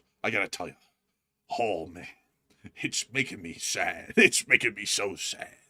You know what's wild is the gas prices today. Like I've seen a lot of people in the chat saying, yeah, in my state, like I think it's more toward like Michigan and stuff like that. They're mentioning that the price today just skyrocketed, and that seems to be supported by what I was hearing from people that run sites that analyze gas prices. That, like we mentioned earlier, that apparently the gas prices rose so fast today in some states they couldn't even keep up with it with their algorithms that track the gas price, which is unheard of because it's never been like that. So I don't really understand the connection between the gas price versus the oil price and how fast those catch up to each other. I don't really understand how that works. It's like, is it completely up to the gasoline like distributor that sets the price on that, or how does that price get set? I actually don't know. Like, I actually don't know how that's set, to be entirely frank with you. Yeah, I don't know either. It's really weird. Like it seems kind of arbitrary to a certain degree. Like they can just raise it when they want. It's just like, why didn't they raise it until now? It's like they could have raised it when the price went high, you know, before the ceasefire went into effect, but they didn't. But now all of a sudden they're raising it. Yeah, I don't really understand it. And man, this price is, jeez, man, it just went up to 110 Oh and my 50 gosh. cents while we were talking. I mean, it just went all the way up there. It almost rose $1 while we were talking. That is crazy. I hope it generally comes down. Like I know people are like, these guys are rooting for America to fail. Trust me, I'm not, because my gasoline bill is doubled at this point. I don't barely drive anywhere anymore because I'm trying not to pay that double gas price. Basically, it used to cost about $29 to fill my car up with gas. Now it costs about $55 to fill it up with gas. So that's pretty rough. So that makes me not really want to drive anywhere, which is a bit of a shame because, you know, I like to get out. I don't like just to, you know, have to walk everywhere. It costed me almost 80 the last time I went to go get a tank of gas. Yeah, it's painful. It's painful, and that's not the only price that's going up. I mean, groceries are going up. I mean, I went to Costco the other day and barely came out with anything, and paid exorbitant rates for all the groceries and stuff. Can't even buy meat because the meat prices are so crazy expensive. I don't even buy protein anymore like that. I just generally either get a rotisserie chicken when they cook it right, or I don't get it at all. It just went up another 10 cents. 10 Cent. I've heard that name. 10-cent army? Like, that's on God? Like, oh my God. Like, I can't believe it. I gotta say, folks, this is looking pretty bad. I mean, this stuff's going up pretty quick. What about Brent? Damn, it just went up more too. That's wild. I hope it comes down. I hope it does. Like, I gotta say, folks, I'm laughing at this right now because it's insane how badly this is shooting up, but this ain't good for any of us. See? Also, someone said no picture taken up on that mountain for Matt anymore. Honestly, like, you know, I hate to say this because it sounds kind of lame, but you know, when I was driving to go do that drive, and I was driving over there toward the Wasatch Mountains to go check it out the other night, that's a pretty far drive for me. But I was driving over there, and I was looking at the gas meter. I like set the tripometer like little thing, like I cleared it out to where it was like 0 miles, so I could tell exactly how many miles I was getting for the gas, and I was like babying that thing all the way over there. I wasn't taking off fast. I was just like letting that thing coast down hills. I hate to admit I'm like that, but I just cannot stand like thinking that I'm like spending double on the gas price. Like it's killing me when I drive around thinking of spending double. Oh my God, it just rose 30 cents. Oh my goodness. Oh my God. This is turning into this is a disaster almost at this point, folks. Watch this thing hit 111 while we're looking at it right now, because it's going that way right now. It keeps going up. Nope. Oh, it dropped by 10 cents. Okay, so we might be in the clear, everybody. We might be in the clear. I have to see. I mean, this is starting. Oh my God! Look at the fluctuations. We got to move on, man. We got to get off this. This isn't fun. But look at it, bro. We're on a roller coaster. Like, we're literally on a roller coaster of prices. Now it's dropped back down 9 cents. Next thing you know, it'll go up about 20 or 30 cents or so. This is why I don't day trade. This is exactly why I don't do this. Can you see this emotional roller coaster right here? Could you imagine doing this daily for hours? I couldn't really. I mean, I would hate to do that. No, it makes people snap. I mean, they start looking like they're like a wild bear living in a cave. Like, yeah, I mean, have you seen day traders? Like day traders most of them just snap. Honestly, I just could never do the trading stuff, especially, man, back in the day before it all got digitized, where you actually had to go to Wall Street and do the trading on the floor. That was insane. Like, that stuff was mental. Did you see all those offices back in the day that they have up there in New York, where they'd be on the phone, hello, and they have like 5 phones in their hands, and they'd be talking to everyone at the same time? Yeah, that was the old days. They still have people on the stock floor, but they're not shouting around. They have iPads now that do the trades. Man, honestly, man, it's kind of stupid to even be on the floor with an iPad. You know, it's like you could just go anywhere at that point. It's older dudes that like want to relive the glory days. Like they obviously don't have to be there. Like, and also most trades now are like, these like massive robo trades. Like that's usually what they are now. And they're all like routed through these like supercomputers and stuff when they place the trades. So it's a physical broker is not even a real thing anymore. Yeah, it's honestly though it was a lot cooler back then. You could see the frantic insanity of it all. Nowadays it's all hidden in a computer, like the actual emotion and insanity behind it all. Now you got some guy who's like sitting around at some public park screaming at the park bench going, God, I lost it all. It's like you used to get that in Wall Street itself, like in the stock exchange, and now you don't get that anymore. What we've lost these days to technology. You remember there was a like a documentary or something that Robert Downey Jr. Did like a while back, like when they actually did trading on the New York Stock Exchange floor. He went in there and it was like so chaotic because it was insanity. Like when they were actually during trading hours in there, and he literally was standing there and then came out and said those were like the lowest IQ goofballs I've ever seen in my life, money hungry idiots. He said something like that. Honestly, like. He was kind of onto something. Like if you're on Wall Street, you got to be completely money driven. Like you just have to be, because it's a very cutthroat environment. So unless you like really just love chasing money, it's like most people don't like it. Yeah, I'm not really a big fan of that. But anyways, with that, we are on to the next one. We also have here a super chat from none other than JMO, who puts in a 20. And thank you, JMO, for that support. He said, you gonna vote sleepy or dumb? I vote for neither. And that's the problem, is that everybody makes it a binary input. If you vote for like Biden, then you clearly don't like Trump, and if you vote for Trump, you clearly don't like Biden. It's like how about I just say it this way, folks?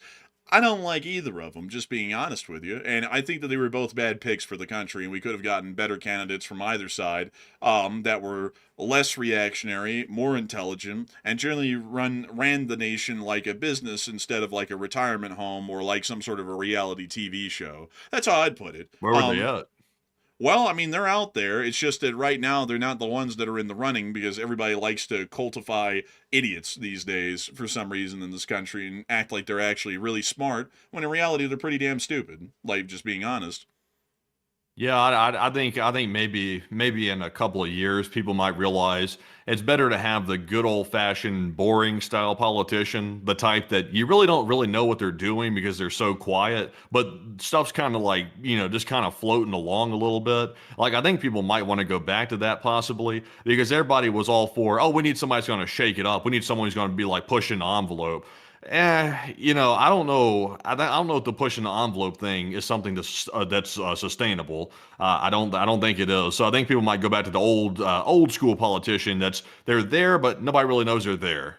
Also, just saw someone say the last president was the best one since FDR. Oh, come on! Like, I'm not even trying to be partisan with that one, but I mean, he was bottom of the barrel. Like for the foreign policy, by the current administration and the last administration have objectively been the worst foreign policy that I've seen since, hell, I can't even think of a time that's gotten this bad. It's the worst in national history is what I'd say, because I've never seen... They don't have a policy. So, like, they really don't have a policy. It's like, the last guy said he was all about supporting Ukraine, and then he, slow walked the aid to Ukraine the whole time he was there. It's like, what the hell is this about? It's like, what this escalation management, as his fellow called it, the Secretary of State, escalation management. It's like, escalation management. It's like, well, if you're either supporting Ukraine or you're not, give them what they need and don't slow walk the aid. So that was that whole thing. And now we got this new guy who's just like blatantly straight up cutting off the aid and also trying to do sneaky stuff like withholding the money and stuff like that. And then when they get caught, then they're sending the money now. It's like, what are we doing here? It's like there's no real like coherent strategy. It's not supposed to be wild swings like that, by the way. Like it's not supposed to be. Like presidents can have different nuances to their foreign policy, but it's not supposed to be like huge, like monumental swings in foreign policy. Like it can't be one president supports Western interests and then the next one doesn't. It's like they're all supposed to generally be along the same lines, but they have a different, technique to it, or they have a different spin to it possibly, but they're not supposed to be fundamentally different. Like that's insane. Like this current guy doesn't even support Ukraine. The last one supported Ukraine, but just slow walked the aid. Yeah, like, and also in the last administration, we were very weak in the Middle East. The Houthis could try and close the Bab el-Mandeb, and we hardly even reacted to that. Very similar to what we're seeing right now with the Hormuz, but the Hormuz is even worse. And then the last administration wouldn't even commit to a full defense of Taiwan, which honestly the current administration is also doing as well. And, you know, people listen to that and they'll go, oh, so you like the last guy better. That doesn't, I don't even know how people will get that, because obviously someone's about to say that. Both of them are bad. Like, I would say that the last administration wasn't as bad as this one in foreign policy. Like, it was bad, but it wasn't this extreme in a bad scenario. This one is the worst I've seen yet. But that doesn't mean that we need to go back to just being shitty instead of massively crap. That means that we need better options altogether than what we're getting right now. And I don't really like, if people disagree with that, then you're just so deep in the Kool-Aid and the drink that you'll never see the truth of what's going on, because you're so heavily dug into the Republicans are the best and the Democrats are the best, you can't see straight anymore. Yeah, I remember back in the day, like, you know, and hopefully people don't take this the wrong way, but I remember back in the day, Obama got a lot of hate. Like, he really got a lot of hate. I'll admit I wasn't the biggest fan of Obama. I was a lot younger then, too, so I didn't fully understand the nuances of everything back then because I was too young to really understand it. But as I've grown up and looked back on that fellow's term, I think people gave him a lot more flack than he deserved, a lot more flack. And also that goes for Bush as well. It goes for him as well. I think, unfortunately, it seems like we've gotten worse. Like, they're electing people that are generally worse. I'm not saying Obama had all the answers. I'm not saying that by any means, but just the temperament alone was monumentally different than what we saw during the last presidency or this one. Completely different. And that should be like a baseline. Like, all presidents should have generally like a calm demeanor about them and also a professional demeanor. And that should be something that is a expected requirement. That should be as simple as it gets. We don't want people that are out here, you know, going berserk on people, insulting people all the time, attacking people. It's like, you're the president. You're supposed to be dignified. You're not supposed to be acting like a lunatic. And the last president and this current president, they didn't have the right temperament for the job. I also saw someone say 300 million people here, and those two were the best they could do. So I would say so, but I also had to say, like, I have to kind of throw shade at the voting public as well, because there is a very clear stereotype that you can get on both sides these days that is detrimental to the country. Like, people who lean, like, and I'm going to get to both sides, so if you get offended that yours is first, just wait. We'll get to the other one. People on the right, like, live in this world where they think that everything needs to be, like, internet rage baiting and reality TV, to where there's no substance. Like basically both sides are very hollow intellectually and in terms of intelligence, but they portray it in different ways. One side does it by getting really heavy into the reality TV stuff, where everything's got to be ultra dramatized, and then the other side tries to act intellectual, but when you listen to them, they don't even know what the hell they're talking about, and they're not intellectuals. They're just pretending to be intellectuals, and that's the two sides that you have right now when you get to the core of their base supporters.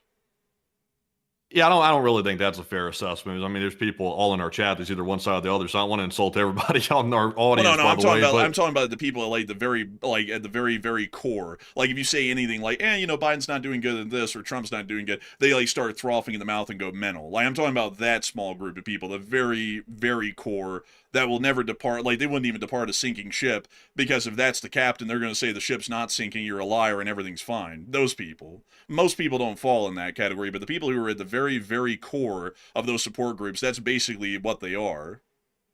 Yeah, I mean, there's definitely extremists these days, and the extremists are very loud, like on both sides. So it makes you, when you hear somebody being loud, you automatically assume that they're the majority because they're the loudest. But the truth is, most people that aren't lunatics, they generally don't go out causing a ruckus over politics for the most part. They generally just go to the polling booth and they vote, and then they go back home and they try to avoid politics after that. That's most people out there. They tried to coin them the silent majority, but that's just most people. There's always going to be this small group of people that's always acting wild and nutty and stuff like that, thinking, oh, my side knows best because of this, that, and another. Those people are just looking to fight. Like, politics to them has become like a blood sport almost. It's just they're looking to fight. Like, they're wanting to brawl over something, and they're using politics as their new mode of fighting.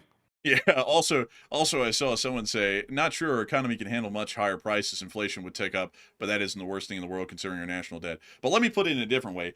I can actually get shot about 3 times, or a couple of times actually, and survive.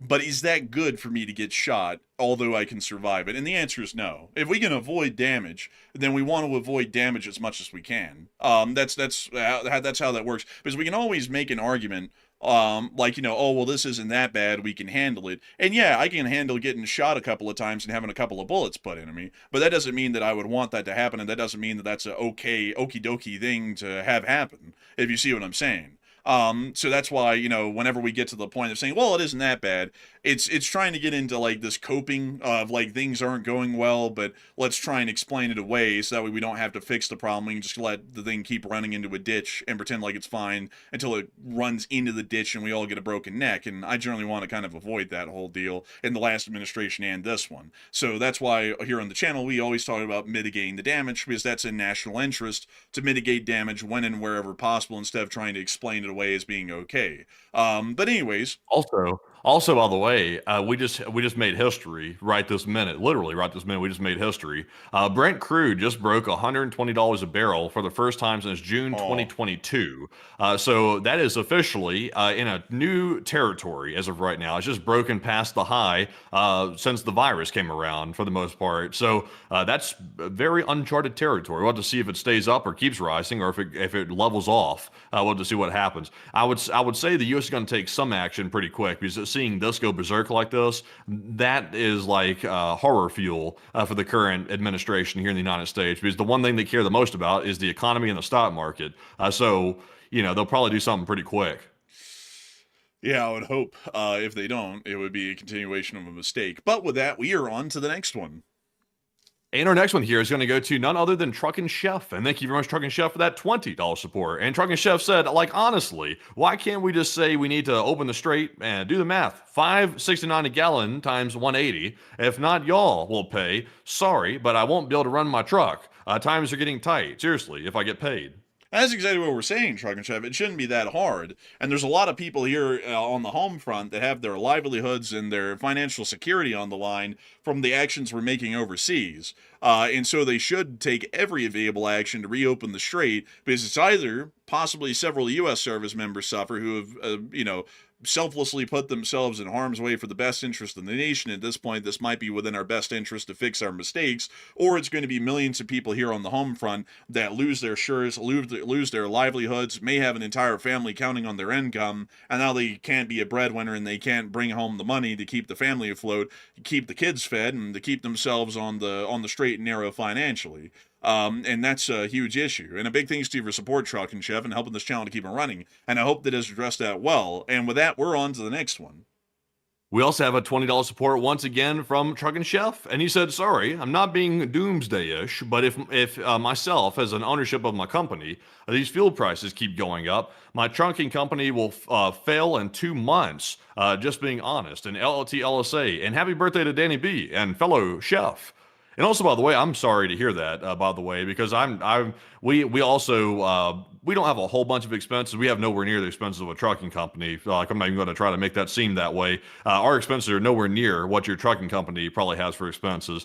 So I hope things turn around, because, not to minimize your situation, but there's a lot of people that's going to be facing that situation, and not everybody broadcasts it like that. Like you're willing to broadcast it. Other people will keep it quiet because they find it, to be something that they're like embarrassed about or something. Me personally, I don't find it embarrassing. I mean, this is the reality of, running a company in this economy. It's brutal. And more people ought to speak up about it. If they're experiencing hardship like that, more people should speak up, because that should be outrageous to most people, and they should be demanding answers from our leaders about that, instead of just sitting back quietly and just accepting it for what it is. But Enforcer, what say you? I would definitely agree with that. And a lot of people always want to say, and there's people in the chat, like we were saying a minute ago, oh, well, like the country can basically take a couple of bullets and keep ticking. But that's not a good thing. A lot of people who run companies, who run small businesses, are running in the finest of margins. And while in the bigger theoretical picture, the country will survive,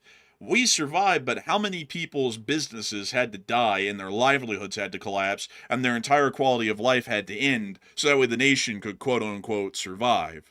And that's the answer that a lot of people don't want to face. Right now, bankruptcies are up 40% nationwide in the agricultural industries and for farmers across the nation, which is a significant uptick in a very short amount of time. And trucking companies and every industry is already seeing that smaller businesses are folding under the pressure because they cannot deal with the increase in costs that are deleting the very fine profit margins, the very narrow ones that they already had. And folks like Truck and Chef and a lot of people in this country can't survive under this kind of strain. And that's something that the government needs to keep in mind, because the government is elected at the end of the day to remind everyone of the responsibilities of the elected officials of the republic in the state that you live in, to be able to try and improve the common lot of the citizenry and to see that the nation succeeds through the citizens. The citizens are not supposed to be sacrificed in the name of the nation and its sake, because the people are the nation, not the other way around.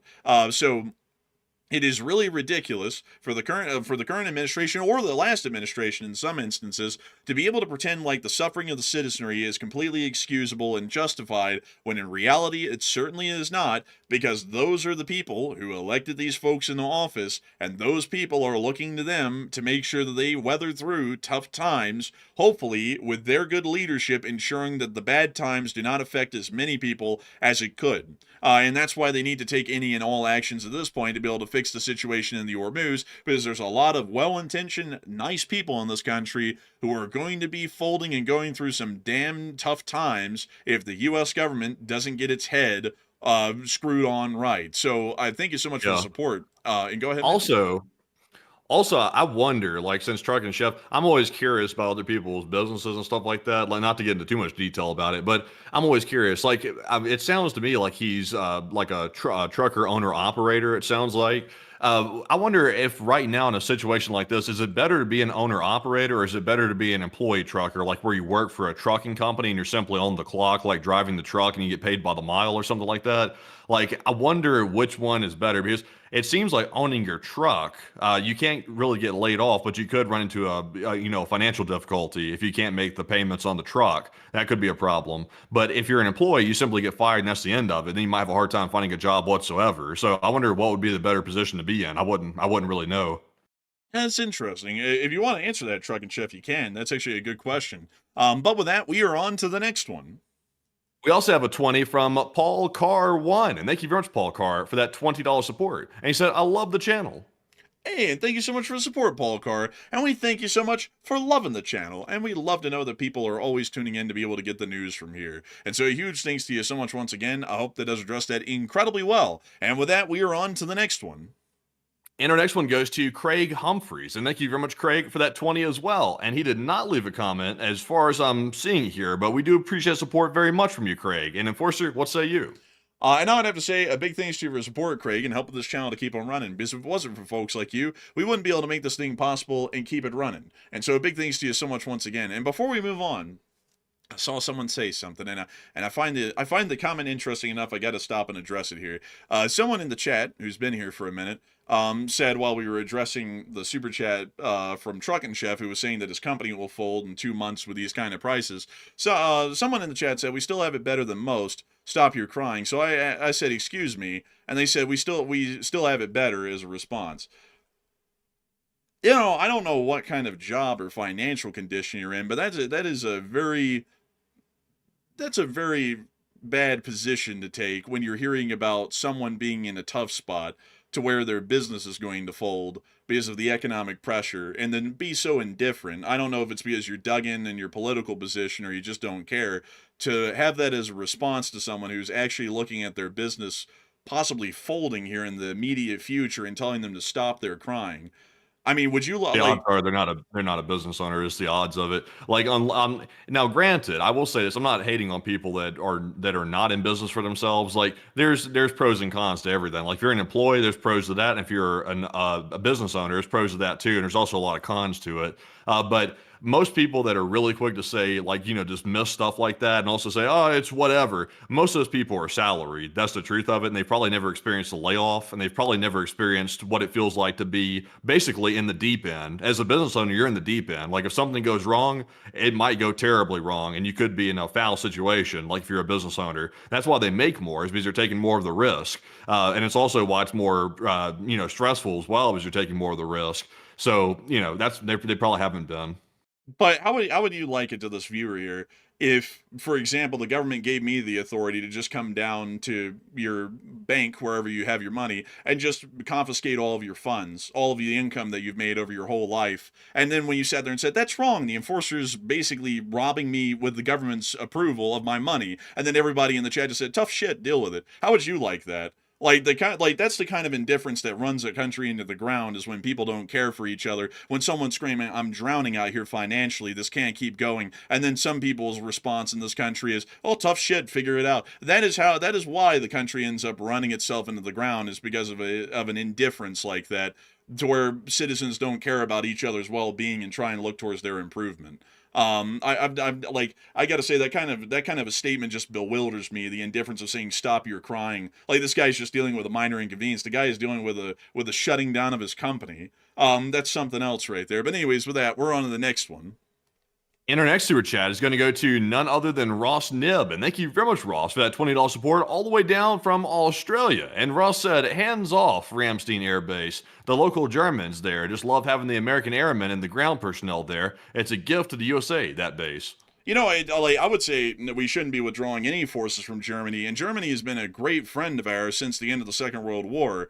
Throughout the entirety of the Cold War, through the post-Cold War era, they've been a fairly reliable ally within the region, and they're also the third largest economy on the planet. So, not really a good thing to, sit there and try and piss them off for strategic and economic purposes, because they're a major economy. And I bet a lot of people don't know that, but Germany actually has a larger GDP these days than Japan. Japan used to be the third largest economy for years. And in the middle of us running the show over the past 4 years, Germany's actually exceeded Japan's GDP and is now, I believe, close to a $5 trillion economy. So it is massive on the national scale, and not really a country that we would want to get on a bad side or an indifferent side, because it's quite a valuable ally to have. But a huge thanks to you for support and helping this channel to keep on running. Because if it wasn't for folks like you, we wouldn't be able to make this thing possible, and we wouldn't be able to keep it running. And so with that, we're on to the next one. Also, real quick, I'm going to make this really quick because we got some more super chats we got to get to. But someone said, Matt, you mentioned issues in the bond market earlier in the stream. Would you say more about it? And thanks for a great stream.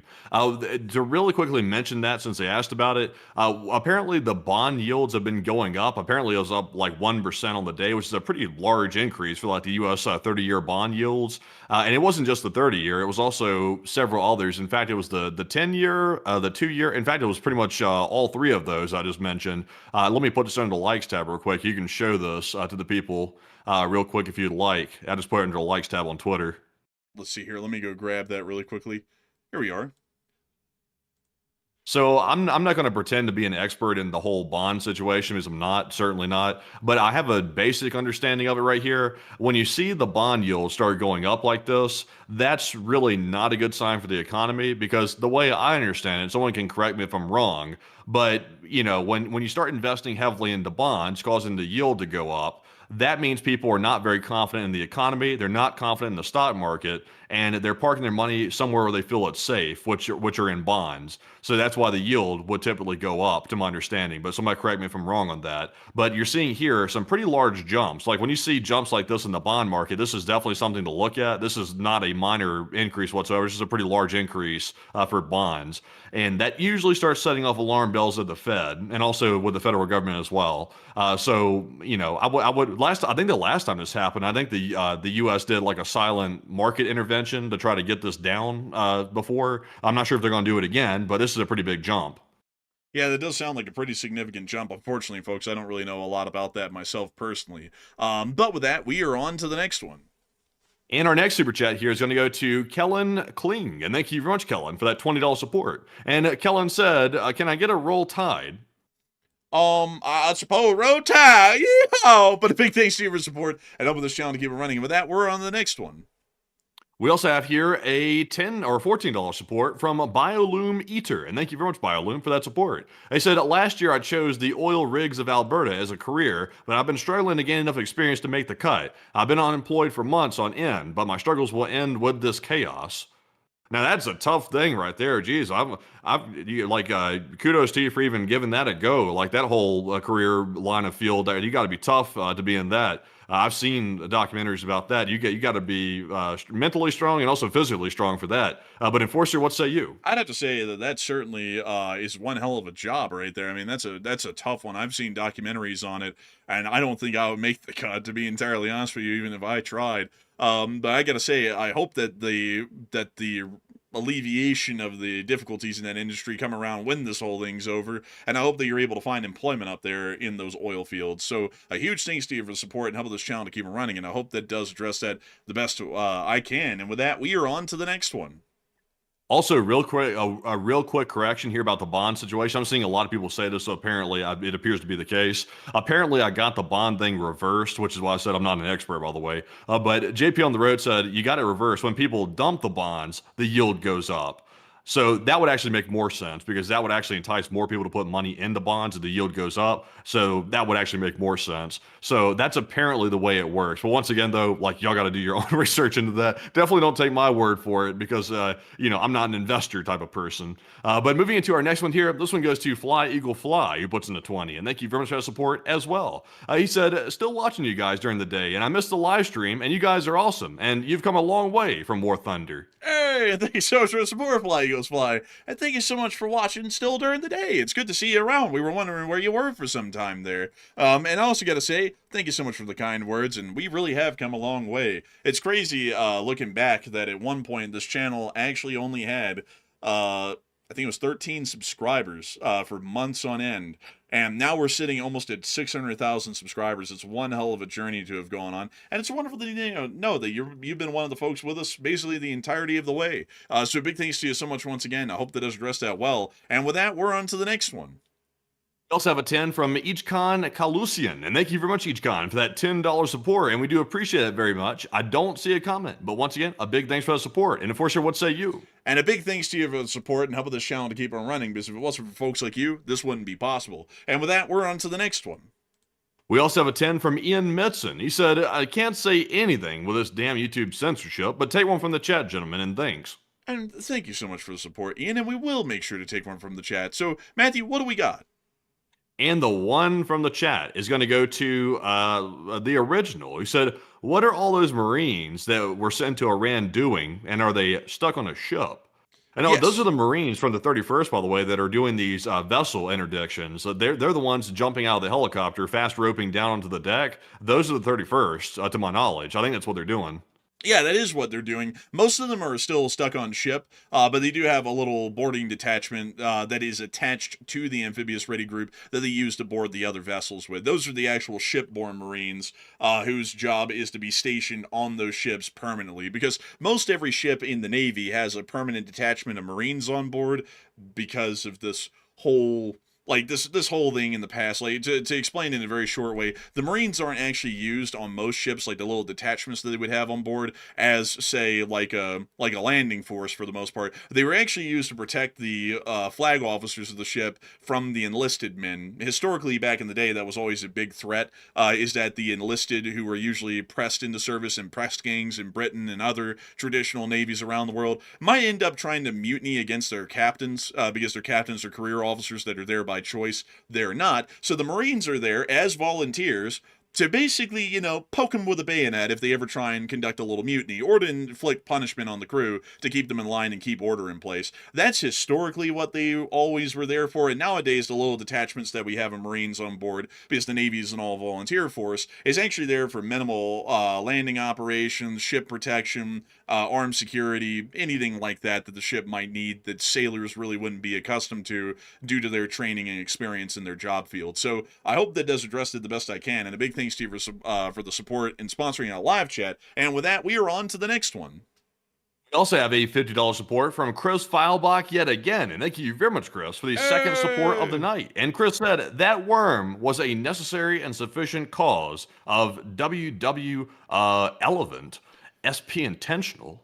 What does that mean? I don't know. I don't know. I was reading that. I was like, what does it mean? What does it mean? I hate to say this, Chris. I don't know what that means either, but I do thank you massively for the support and helping this channel to keep on running. And we will look into that and try and figure that out, hopefully. But a huge thanks to you so much once again. And with that, we are on to the next one.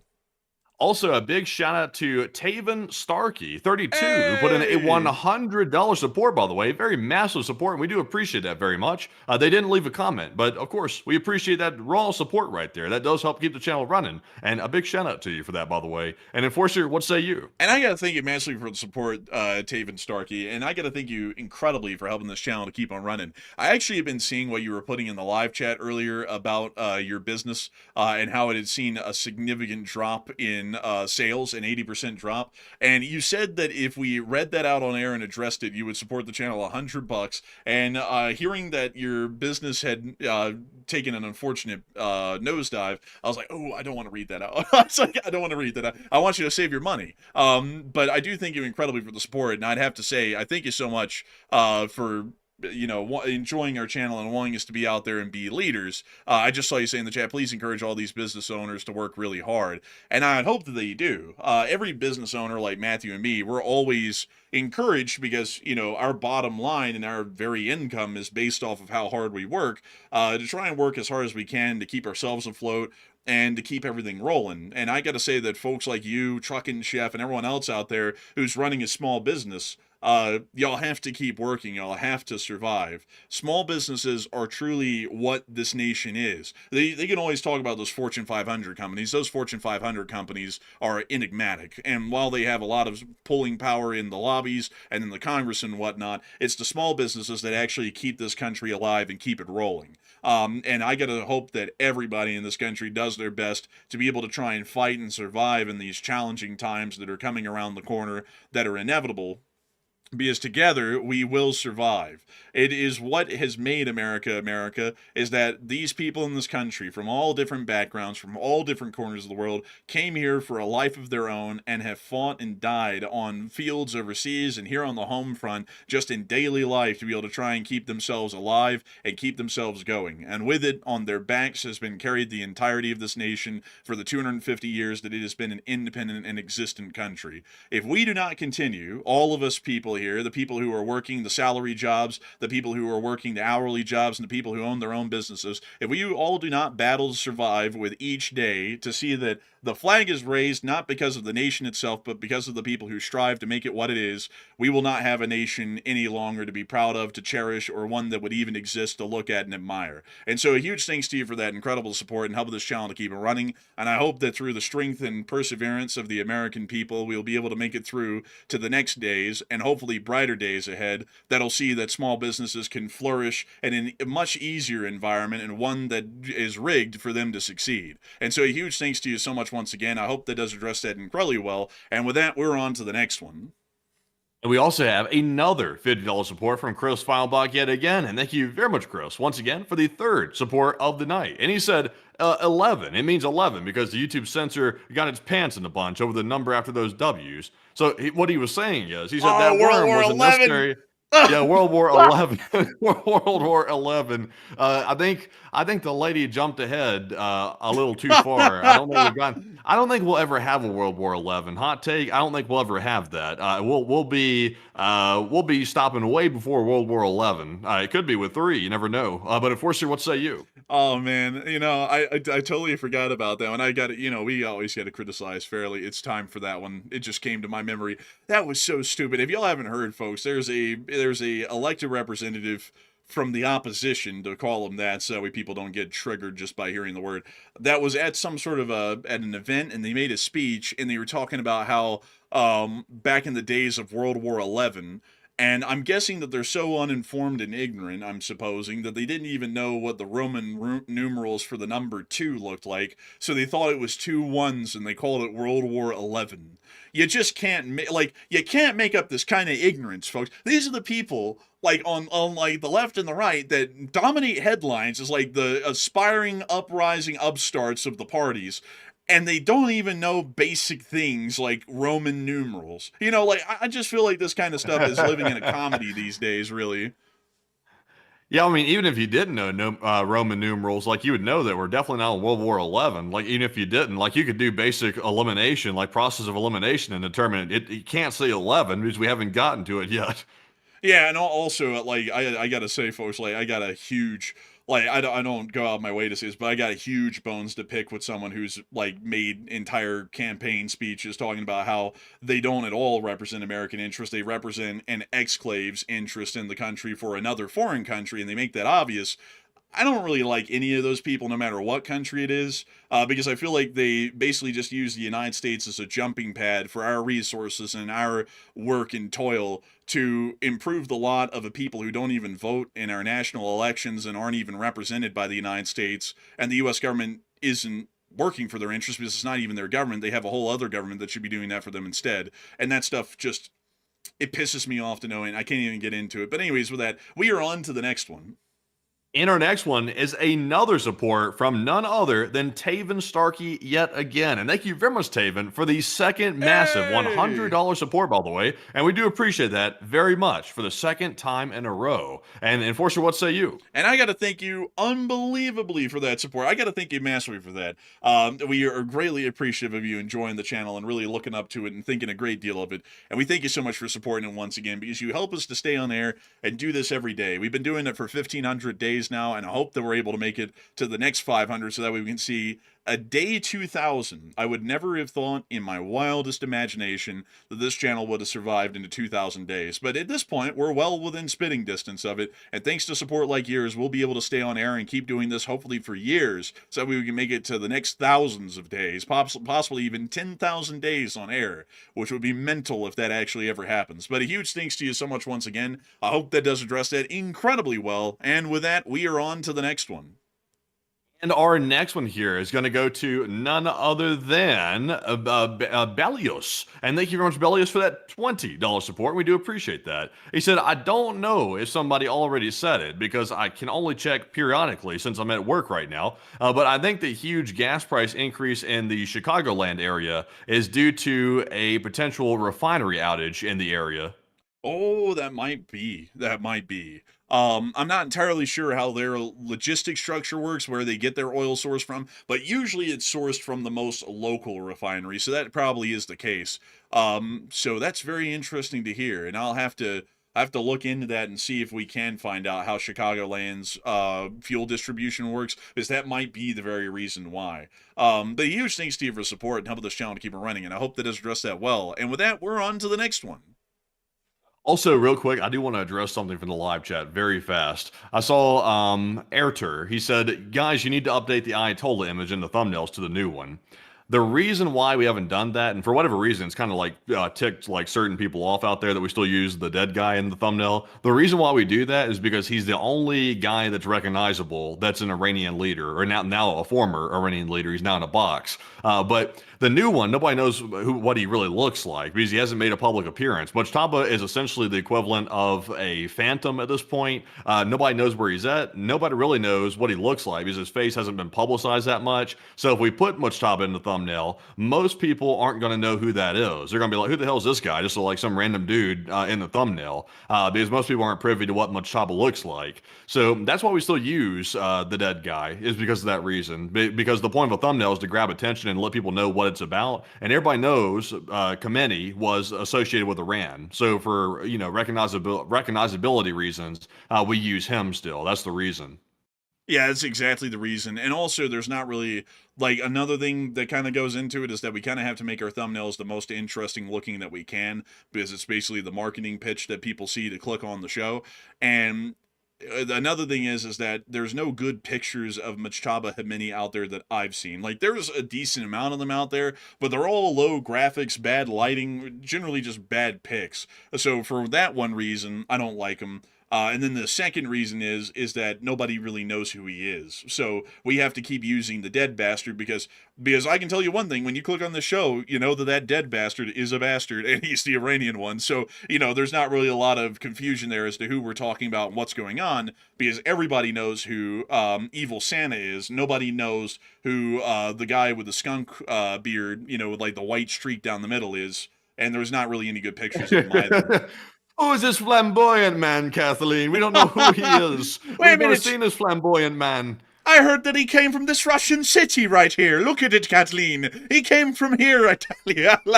He traveled down to Iran, and he's a flamboyant man, Kathleen. He's a singing man. Yeah, I tell you what, there's multiple reasons that Mujtaba won't be seen. Number one, he doesn't want to come out. But anyways, though, moving into our next one. I got one more. Huh? I got one more, man. I got one more. I've heard that he's a big ally of the OPEC plus community. Well, I mean, that was a good one, man. I don't know what to say to that. Well, anyways, we're on to the next one. And our next one here is going to go to none other than Jay Bagwell, another longtime friend of the channel. And thank you very much, Jay, for that $20 support. And we do appreciate that very much. He said, you guys are on fire tonight, and great job, guys. And I guess we're feeling the heat under our siege at this point. I think the entirety of America is feeling the fire burning at their chairs at this point, I think. But thank you, Jay, for the kind words. And Enforcer, what say you? I got to thank you so much for the kind words as well, Jay. I hope that we have been on fire tonight. Like I always try and bring a good energy to the show, like some passion and all. And I hope that we've been able to really do that good tonight and articulate in a very good way. Apparently we have. And a big thanks to you so much for the kind words. And with that, we're on to the next one. And also, we have a 10 from James Margolis. And thank you very much, James, as well, for that 10. He said, it just contributing to all the hard work, and thank you. Hey, and thank you so much for the support, James. And thank you for helping us to keep this work rolling. And so a huge thanks to you so much once again. I hope that has addressed that well. And with that, we're on to the next one. We also have a 10 from Cachulian343, who said, here's the problem with this gamble. Even if the economy collapses in Iran, it changes nothing if the people make a fuss. They'll just put them down again and keep attacking the U.S. like nothing changed. That's exactly what we've said. And that's why we've said that they're not really beholden to economic pressures like we are, because they've already shown a willingness to kill people in the tens of thousands to stay in power, and they'll do it again if they need to. So a huge thanks to you so much once again. I hope that has addressed that well. And with that, we're on to the next one. We also have a 10 from Par Baked Potato, who said, Andrew, take a look at the inside of the Union Station in Portland, Maine. Beautiful architecture for a train station in Maine. And also want to know what Matt thinks is a good dirt bike to buy and why. I'll be honest with you, Par Baked Potato, I've never really looked at dirt bikes that much because I've never really had anywhere to ride them in the first place. And now that I'm out here in Utah, I have public land to ride one on, but I don't have anything to transport a dirt bike. And also, to be honest, I probably wouldn't buy one anyway. They're simply too expensive these days. But if I had to pick one, though, I'd probably pick a Husky of some sort, a Husqvarna of some sort, maybe even like a Supermoto, possibly, that you could put like knobby tires on and go off-road with it. That's what I would pick. But Enforcer, what say you? I would have to say that generally I'm not really a big fan of like dirt bikes. Really bikes in general, I hate to say. It's just, I don't really know. It just doesn't really appeal to me, you know? Like I'm more of a hiking kind of a person, like putting foot to soil, you know, getting underway that way more so than a bike. That's just me. Also, the seats always like chap my like rear end so badly from how damn hard and small they are, and I hate that. And so I just I'm good. I don't really need one of these. But I'm also trying to find this Union Station in Portland. Like, I think it may have been demolished. Let me go Google it really quickly. Portland, Maine Union Station, because I'm sure it'll pull up the pictures this way. Oh, it looks like it was. Oh, isn't that a shame? They always demolish these back in the... Oh, that's terrible. Look at that. And it was really nice looking, too. It was actually a very beautiful looking station. What a shame that they always demolished these. They did the one in Birmingham like that, too, and it was a sight to see. But a really beautiful one. I like the architectural style. Definitely it's got some Gothic inspiration to it, which I'd have to say, like, the Victorian Gothic style is always a good one, especially in the northern part of the country, like in New England and such. Very, very iconic. So a really nice station overall. Shame that they tore it down. But there's actually a similar one that exists in Portland, Oregon. Very similar design, slightly different architectural style, but it still is pretty decent looking. But a huge thanks to you for the support and helping this channel to keep it running, and I hope that does address that well. And with that, we are on to the next one. And we also have here another $20 support from none other than, it is Chris Feilbach yet again. And thank you very much, Chris, for that support. He said, you'd think a flamboyant man would have a better picture. The cardboard one probably isn't doing anything on those apps. If you know what I mean. If you know what I mean. Oh, man, I'm telling you. Like, oh, man. I got to say, Big thanks to you for your support, Chris, and I'd have to agree with you. I don't really think it's doing him a lot of favors. But a huge thanks to you for the support and helping this channel to keep it running. I hope that has addressed that well. And with that, we're on to the next one. We also have a 20 once again from Taven Starkey, and thank you very much, Taven, for the third support of the night. We do appreciate it very, very much. Hey! And Taven said, let's keep bringing people together and showing strong leadership in the form of care and compassion. With leadership comes strong responsibility. And I would agree with you, Taven. As it was said in the Spider-Man movie, not to sound corny here, but with great power comes great responsibility. And an elected official should always understand the kind of actions they make are almost always, sadly, due to the wheels of government and how it works, is always going to be causing some suffering to someone somewhere. And whenever a decision is made, we should be making the decisions that make the smallest amount of people suffer as a result of each and every action. And I wish that the government would work on that sort of a concept, because nowadays government works on the concept of however the wheels turn, however many people get crushed beneath, it is all right because we're the government and we are ordained to be the government. And that's a really messed up way to think and operate as a governmental system and as an administration these days. But a huge thanks to you so much once again for support, and I hope that does address that incredibly well. And with that, we're on to the next one. We also have here a $10 support from Par Baked Potato, and thank you very much, good sir, once again for that support. I read that one off, but I forgot to put the red check on it, but we do appreciate that very, very much. We also have a 10 from a Music Uploader who said, honestly, the Secretary of War would have been safer in the hearing if he just told Congress what Erdogan posted on X today. Fellas, look at this D. Like, what the hell? I was like, hey, yo, bro, Erdogan was out there wilding today, like straight up. I've never seen a tweet like that in my life. But beyond that, I got to thank you so much for support. And maybe that would have derailed the whole thing, and they would have been like, what? But here's so much on Skimmer support. And with that, we're on to the next one.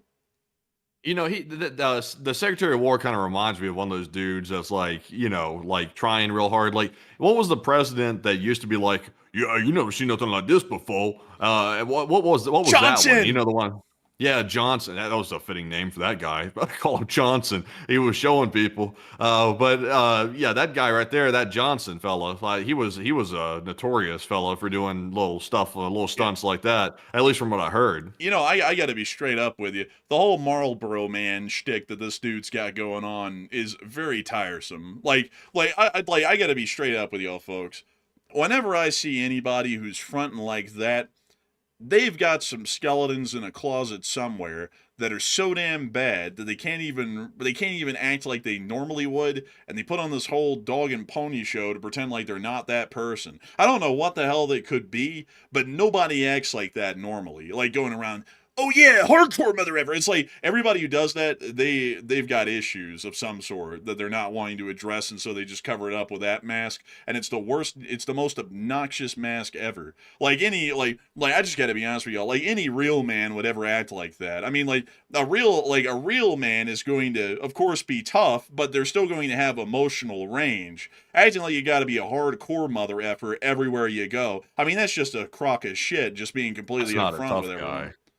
That's not a tough guy. It's like there was a movie that quoted that once. I can't remember what the movie was that quoted that. But a tough guy in my book is somebody that is super reliable. You know they're always going to be there. They show up and do what they're supposed to do. No matter if they're happy or sad about it, they show up anyway and they do what they're supposed to do. They don't bitch about it. And they fulfill all their responsibilities. That's a tough guy that shows up every single day. A tough guy is not a guy that shows up for a couple of hours, acts like a hard ass, and then walks off like they're macho man or something like that. That's not a tough guy, and especially not an idiot. Like that's not a tough guy either. So that's my opinion. Yeah, I mean, I don't know how folks can be so insecure about themselves they got to go put on a front everywhere they go, and it's got to be the most obnoxious one. It's like, how insecure of yourself can you be? I mean, I'll tell you all up front, like I'm not the toughest guy, I'm not the smartest person, but I'm also not the stupidest, and I'm not the weakest either. I know what I am. I'm average, run of the block kind of a person. I don't have to kid myself and think that I'm the main character of some movie out there. I'm just me, and I'm fine with that. Like I'm fine with that completely. If I ever have to step up to the plate and get some courage, I'll try and get some courage the best I can. I'll do the best I can. But that's what a man is, not putting on this whole dog and pony show. Oh, I'm a hardcore mother. It's like, no, you're not. It's like everybody knows that because you're faking it so hard and you're having to let everybody know it so hard. He is certainly not. But anyways, with that, we're on to the next one.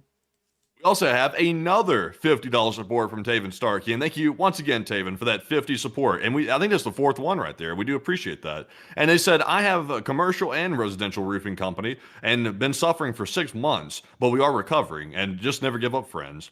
And I have a feeling your business will recover because, like, you can't, that roof is like one thing that you can't go without. Like, if your roof needs replacing, it's like you got to get a new roof. So I have a feeling it will turn around, like certainly so. But Enforcer, what say you? I would hope that it does turn around, and it should be turning around eventually because, like Matthew's saying, everybody's got to get the roof replaced eventually. And I got to say, best of luck to you. I hope that you stick through and then you keep going every day because that's what keeps the country going. Is people not willing to give up and people never hearing the bell to the end of the fight because the fight never ends. So huge thanks to you so much once again. I hope that does address that incredibly well. And with that, we're on to the next one. We also have a 10 from John Tango, and thank you very much, John Tango, for that $10 support. And also a big shout out to Kalen, or let's see, let me get this name right here. Kling. Yeah, Kellen Kling once again for that $10 support. And we do appreciate that very, very much from both of you, John and Keelan. We also have a 10 from Kara Cordry. He said, I heard we're adding military in Greece. I haven't heard about that personally. I wouldn't doubt it, but I haven't heard about that myself. I have to look into that. But a big thanks to you for support. Man, I heard the military is going to be greasing. Who? Probably our enemies, probably. Oh, look, another boat. Hit it. Like, it's like, oh, man. It's like the military, whenever the military's like, hey, we haven't greased somebody in a while, the military's like, back to the Caribbean. They should go back to the drug boats. Hey, wait a minute. Is that a fishing boat? Hey, that's no fishing boat. Hit it. That's like a but anyways, someone's about to get very triggered from that one. Oh, geez. It's a joke. Calm down. Calm down, Snowflake. It's a joke. Here, let me pull out like the little caracas and stuff for the baby. Make America great again. But anyways, it's that. We're on to the next one. We also have a 10 from Ian Mitson, and thank you, Ian, for that $10 support. He said, Dmitry Peskov, check. I don't know about this one. I don't know about this one. This one, I feel like this might be sketchy right here, Ian. Like I think he's pulling something up, though. Oh, my God. Oh, it's a match. Oh, it is Peskov. Oh, my God. With the hair and everything. Damn. That dog there. Poor thing. Jeez. You know, this thing comes out, Matthew, and he goes, the Russia is conducting a special military operation in Ukraine. It's like, man, it just speaks like broken English, and that's the only line it knows. But I feel like this thing doesn't even talk like that. I feel like it comes up talking like, yikes, I don't like this thing, really. It's like I don't like it. Yeah, I don't like these little dogs. It's like right this thing's here. got the mange. I was chased by one of these little bastards. Not this one, but like a little Chihuahua type, the little miniature dog. I was chased by it when I was young. I remember it was in the backwoods of Mississippi visiting a family member and out in the middle of nowhere. And then I got out of the car. I was small. And I got out of the minivan. It was like the old Honda minivan with the doors that were not automatic. You simply like pushed them back and it went back like old like Honda. Got out of the thing. It came out of nowhere. It spawned in like it was like it teleported in. And once that thing started running around, I couldn't run fast enough to get the hell away from that thing. It was nipping at my leg the whole way around the whole car. Somehow I got out of the way of the thing. I don't remember if I jumped back in the car or not. And that's right. I think you were running outside. I think I tripped you and left you back there for the Chihuahua to get. Nope. You did the damn horror movie trope, man. You jumped in the minivan and slid the sliding door shut right in my face, and the dog was still bearing down on me, and I just had to keep running around the car because I couldn't. Also, by the way, I didn't trip him. By the way. Somebody would be like, "Oh my God, he tripped his brother."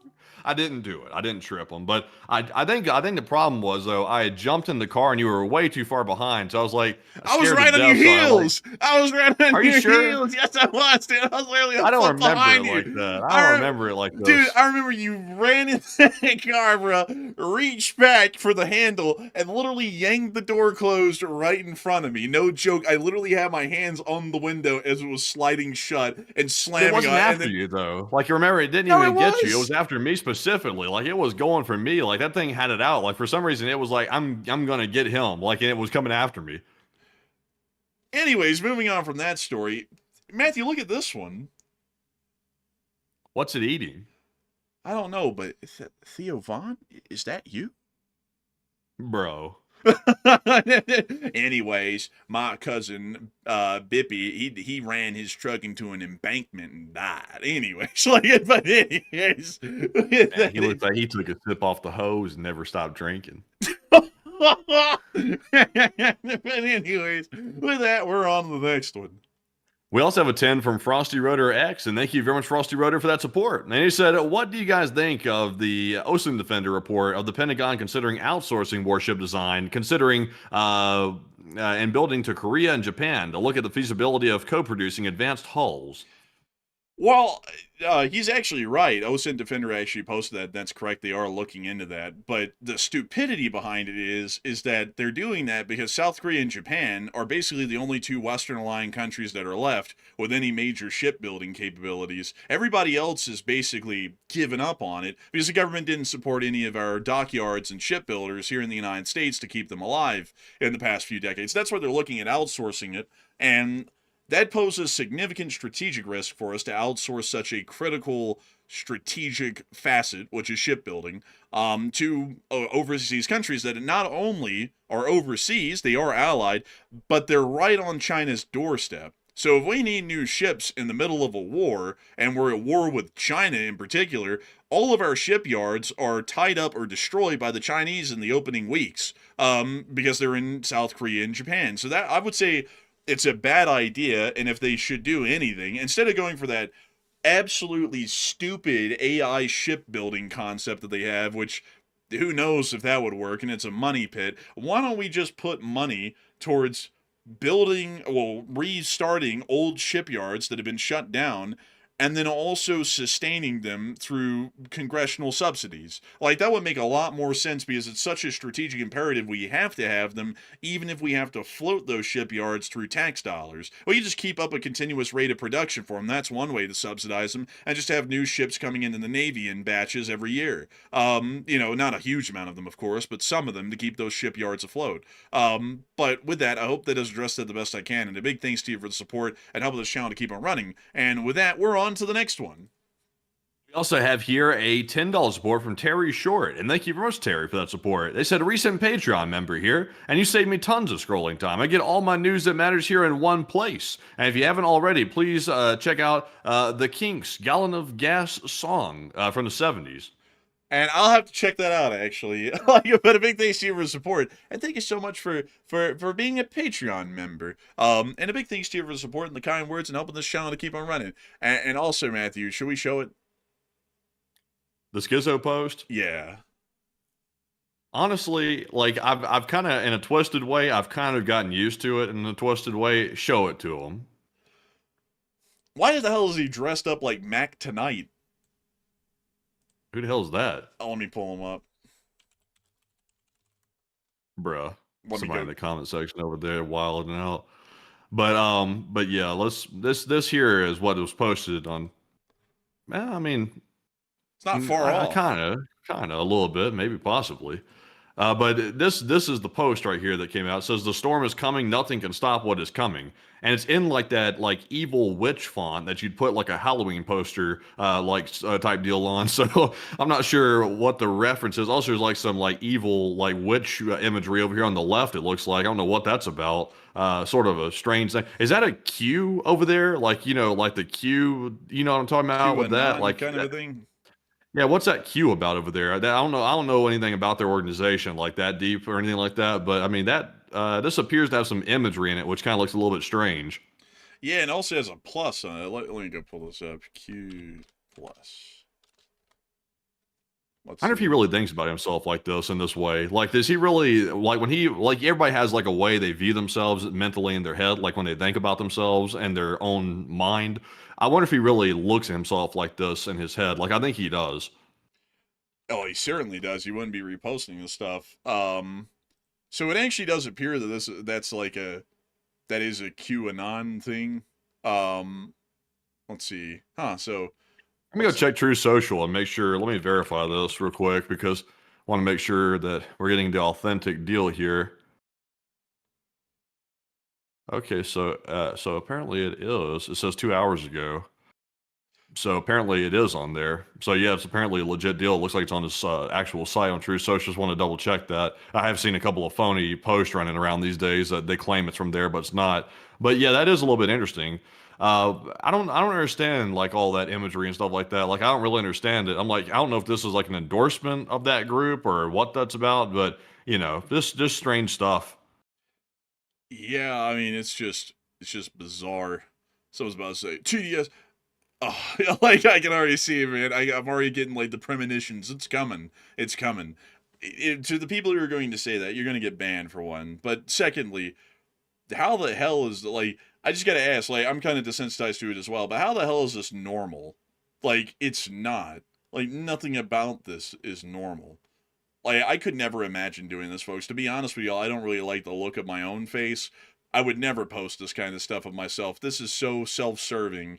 It would make me sick to even try and repost something of this, like of my own image of myself. That would be something I could not do. But anyways, whack. But we're on to the next one. We also have a 10 from Kyle Padell. He said, quick hood segment. Everyone subscribe and smack the like button in LSA quality news. We've got to go to a hood we know, a hood we trust, downtown Portland. Now that's one for the books. Let's see what we got down here near to the railway station. There they are. Actually, that's a pile of wood. Oh, there they are. Right here. Right here. We got them. Right here. Oh, look, another. Oh, holy moly, we're in the jackpot. Lottery money. Lottery. Anyways, a big thanks to you for your support. Just a quick little hood review. And a big thanks to you for your support and helping this channel to keep on running. And with that, we are on to the next one. We also have a 10 from DWRB. He said, my trains are electric. What's a diesel? But seriously, seeing these prices, I'm glad my job is secure as long as the state capital signs the checks and LSA. Honestly, that's the most secure position to be in, honestly. Like, I'm kind of a little envious of the people that have, like, government jobs and things like that are generally secure for the most part. I'm kind of jealous of that because y'all have, like, a pension that's guaranteed. Y'all have, like, pretty much job security for the most part. YouTube doesn't really have job security. I think most people know that just based on common sense. And also, really nothing these days outside of government jobs in the military has job security. Pretty much nothing does anymore. Like, some people are going to say, well, if you had, like, a 9 to 5, you'd have it. No, you don't. I mean, they're laying off people left and right at these companies. You don't really have job security there anymore. But Enforcer, what say you? It's brutal, really. I mean, it's pretty tough. But a big thanks to you for support. And also, diesels are diesel electric, so they're basically electric locomotives. But instead of connecting to an overhead wire, they have a diesel generator inside of them that produces the electricity for their electric motors. So a big thanks to you for support and helping this channel to keep it running. And with that, we're on to the next one. We also have here a $7 support from Davin, who said, in support of Canadian bacon and pineapple pizza. Hey, thank you so much for the support. And with that, we're on to the next one. We also have a 7 from Katie Brandon, and thank you very much, Katie, for that support. They said, please explain you were being sarcastic about the math. My mom thinks it's real. Oh, no, it's not real. It's not real. So the sarcasm there is that the President of the United States a while ago said that pharmaceutical prices had dropped 600%, which is impossible because a price can only drop to a maximum of 100% because it's 100% decrease of the value that it was. So if it goes from $60 to zero, that's a 100% decrease, and it physically cannot go any farther than that because zero is worthless. You know, you're not going to pay people to buy your product. You're literally selling, well, you're paying people to take your product. That's no longer even a purchase or a normal transaction anymore. So the whole sarcasm behind the whole 600% decrease in price thing is that the president said that, and then the Secretary of Health came out a couple of days ago and then reiterated that that was really how the math worked and that's how he looked at it. And it doesn't work that way. It's literally mathematically impossible for a 600% decrease in a price to happen. But a big thanks to you for support. I hope that does address that well. And with that, we are on to the next one. We also have here a $5 support from Mr. Bone. And thank you, Mr. Bone, for that $5 support. He said, thanks for everything you guys have been doing. And thank you so much, Fleshbone, for enjoying what we're doing. And with that, we're on to the next one. We also have a 5 from Bob Dobbs. And Bob said, gas prices rising, food prices rising. Nothing's getting better. This is not a war American support. But here's the catch, Bob. Like if they had planned out, if they had properly implemented a plan to keep the Strait of Hormuz open when the war started, we would not be in this position right now. That's the reason why I would say when people say you enforcers sure do sound negative about this whole situation a lot. That's because there was a big blunder in the planning, and that's what's led to this disaster. Because like we've mentioned before, for decades, they've known that when you start a war with Iran, they're going to use the Strait of Hormuz as leverage. So you have to address that before you start that war, or otherwise it's going to be bad. What's the one thing that they didn't do? They didn't address the Strait of Hormuz. Massive blunder. And that's why I'm angry about it. So I think the war was something that needed to be fought. The Iranians were aggressing against pretty much the entirety of the West, and they were forming an axis of evil with China, Russia, etc. They need to be dealt with, and also their nuclear program needed to be dismantled. But Enforcer, what say you? I would say that I actually support the war, but I do not support the idiocy that was involved in the planning and execution of the war. It's very similar to the kind of line of thinking of, I support buying, food to eat and live, but I don't support someone going out and blowing a wad of cash like $500 on a loaf of bread because that's absolutely stupid. Kind of the same sort of thinking behind that. It's a necessary action. We had to go to war with Iran, much like we have to eat. But at the same time, we shouldn't do it in such a stupid way that it ended up being more detrimental to do the necessary action than it would have been not to. But a big thanks to you for the support. And with that, we're on to the next one.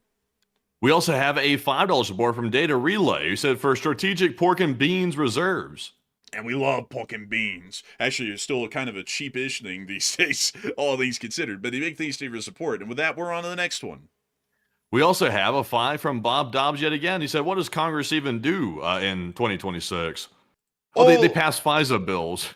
They pass FISA bills while the rest of us suffer, and they don't tend to anything else, like the rising cost of living with groceries, meats at the grocery store, the cost of housing, the cost of automobiles. They also pass bills to basically install surveillance systems in our cars, where they can pretty much immobilize your vehicle if you are determined not fit to drive. Stuff like that, warrantless surveillance, stuff like that. But Enforcer, what say you? They have little groupies in the Capitol cafeteria. They all get really cliquey, and they also sit around and collect checks. It's a cushy job these days, really. But a big thanks to you for support and helping this channel to keep on running. And with that, we're on to the next one. We also have a 5 once again from DWRB. He said, just to clarify, not a government employee, but my employer is a state agency, essential, but without some of the perks. Just a railroad retirement for me. Railroad retirement's pretty decent from what I've heard. Better than it's actually legitimate retirement like they used to have back in the day. So that's actually pretty decent. And I also got to say, that's very interesting to hear, DWRB, and I thank you once again for the support. And with that, we're on to the next one. We also have a 5 from a Hoodoo, who said there is an argument that this war requires a sly step-by-step escalation due to international and domestic circumstances.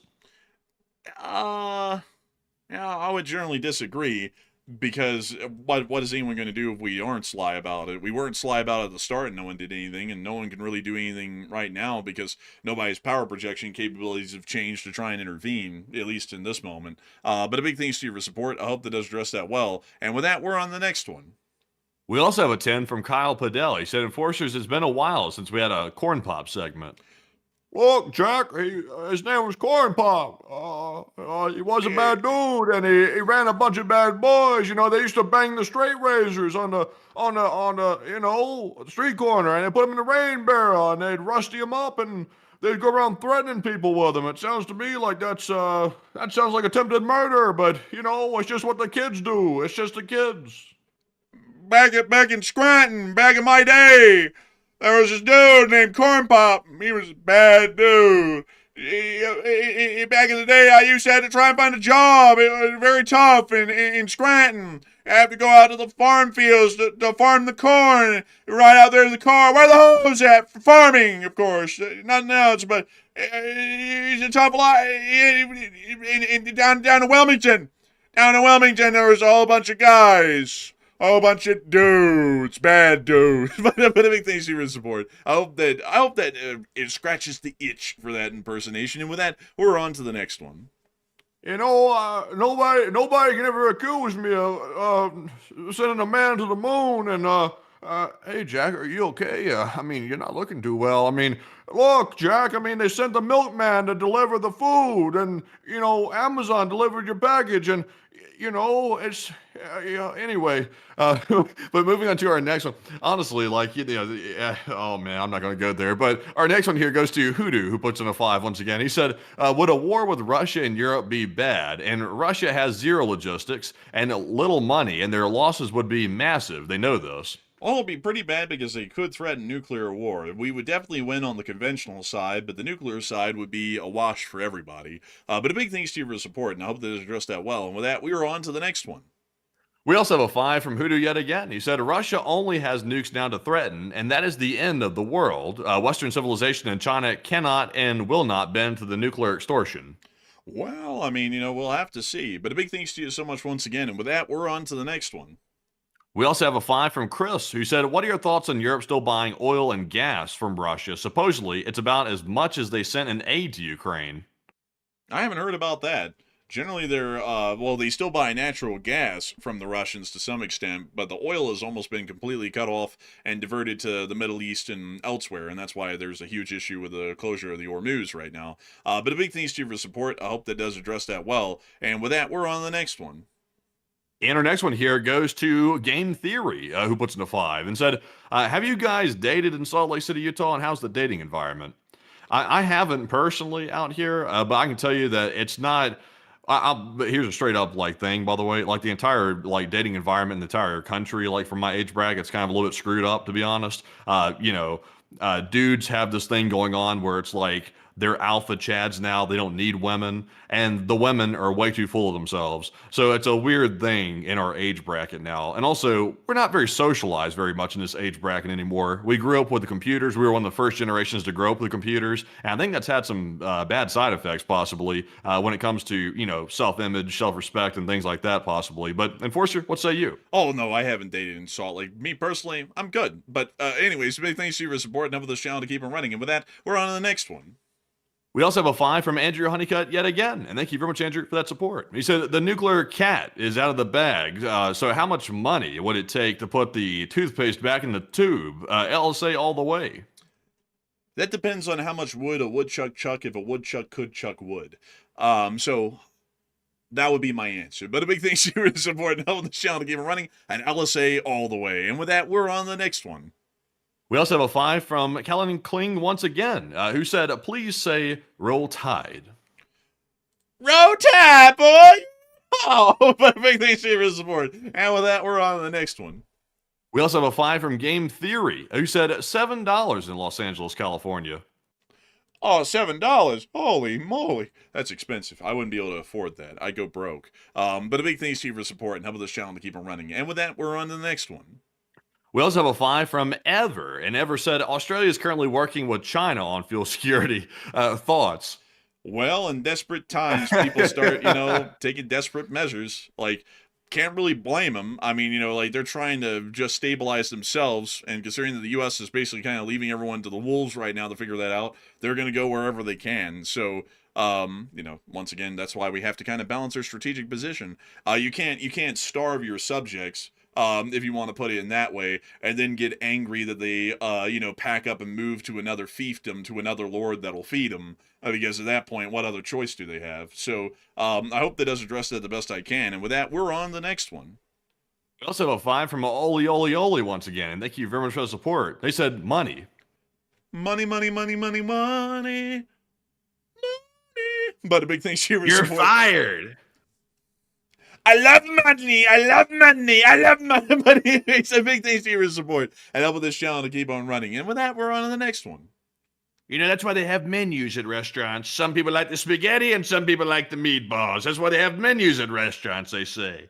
But moving on to our next one here. This one goes to Seabass Smith. And Seabass said, wait, those two sticks aren't an 11, but a 2. So it wasn't King Charles, the 111th that just visited.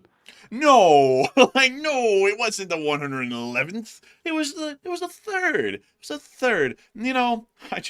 I just wish we had more intelligent people who were elected. Oh, that's for both parties. Someone's about to come and say, yeah, those wicked Democrats. Hey, that's everybody. Not just the Republicans, not just the Democrats. It's everybody. Please help me. And I can't take much more of this partisanship shit. But I got to address the people before they even come out of the woodworks. Please, I beg of you. I'm tired, boss. I'm tired. But beyond that, I do have to say, a good joke right there. And honestly, that was one that made me almost keel over, dying in laughter and also tears of how funny and sad that is. But a big thanks to you once again. And with that, we're on to the next one.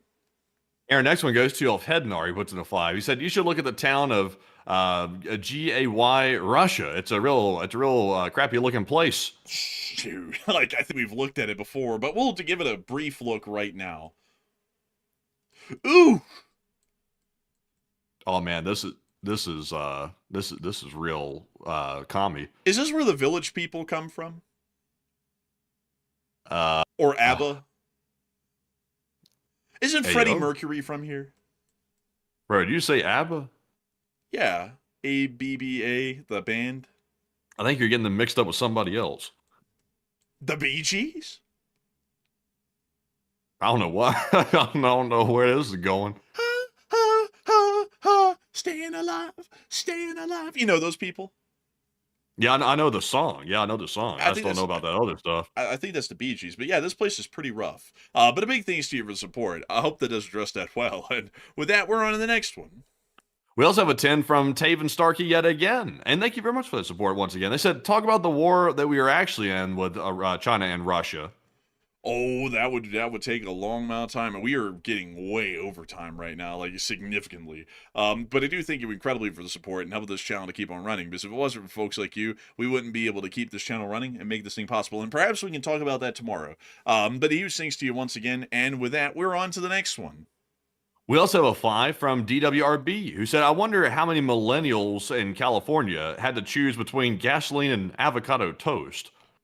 Honestly, avocado toast thing's overrated. Yeah. Like, you can get a whole bag of avocados from Costco for like $4 or something like that. Like, they don't cost hardly anything. The avocado's done. It's probably one of the cheapest things in the store. And a piece of toast, I mean, you can go get a little piece of bread for nothing. Honestly, avocado toast might be the cheaper thing you can eat these days of everything you could possibly eat. But unfortunately, what say you? Honestly, when I went to California, I didn't really get the avocado toast vibe. I kind of got like the like meth and fentanyl and the tent vibe and the give me your money like kind of vibe like on most streets in LA, just being entirely honest. I didn't really see a lot of avocado toast out there. Honestly, like in some places of LA, I feel like they'd really be, needing some avocado toast instead of what they got. Some places are really nice in LA, but some parts are pretty damn bad. Like you'll find the best parts of the country in LA and the worst parts of the country in LA all in the same place. It's a wild city. But a big thanks to you for support and help this channel to keep it running. And with that, we're on to the next one. Our next one goes to Ishkan Kalusian once again, who puts in a 2 and said, boots on the ground, no way out. Well, there's always a way out. You just walk away. You just walk away. It's easy. But a big thanks to you for support and help this channel to keep it running. And with that, we're on to the next one. We also have a 2 from Plazant once again, and thank you very much, Plazant, for that $2 support, and we do appreciate that very, very much as always. And also, by the way, I know we're running low on time here, but I see Taven Starkey is disappointed that we weren't able to get to that super chat. Real quick, I can briefly touch on this real quick. This question without going too deep into it. Where'd it go? Where did it go? I mean, I can answer it really quick because I got it. Well, I got it. It's okay. I was just looking for the question. What are the war that we're actually in with China and Russia? It's actually a whole bunch of proxy wars. That's basically the quick answer to the question. Iran is supported by China and Russia. Ukraine is a proxy for the United States against Russia, and also they're fighting for their own survival. Now they're not so much a proxy anymore because the U.S. has kind of run that at this point, which is shame on them for that because we had a perfectly good opportunity to use Ukraine as a proxy force. They're kind of letting that slip by, which is a shame. But the entire situation, basically the secret war that we're in with China and Russia, it all revolves around proxy wars. We arm countries that are third parties that can harm the economy or the development of either one of those countries, and we're all doing it to each other. And we're also sending out covert agents as well to go and cause havoc in those countries. That's what the U.S. does, China does, Russia does. We're all doing it. But Enforcer, what say you? generally, that's a pretty big rundown of it, is that the Russian Federation and China are trying to band together, along with their smaller allies like Iran, North Korea, and others, to be able to try and weaken and erode the American sphere of influence and the Western world, as we call it, through subversion, by trying to tear countries apart from within through psychological campaigns directed at the civilian population, and also directly through economic actions and military actions that see that we're put at a significant disadvantage around the world.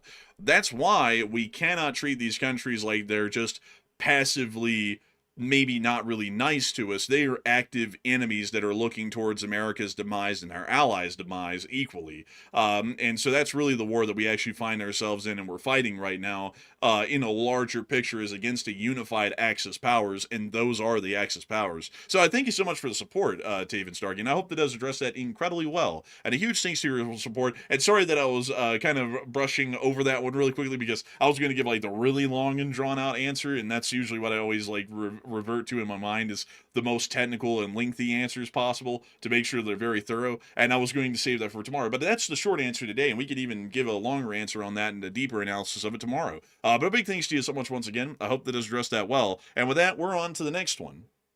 Our next one goes to Mad Moxie, puts in the 5 and said, "Thanks guys for the hard work, and have a quick summary of the day. I unfortunately missed most of the stream, but I try watching every night in LLT LSA. And I will say, I'm very terse with my summaries. The Enforcer goes into detail. I can give a very quick summary of what happened today in 2 different hemispheres. In Europe right now, the main situation is Ukraine and Russia.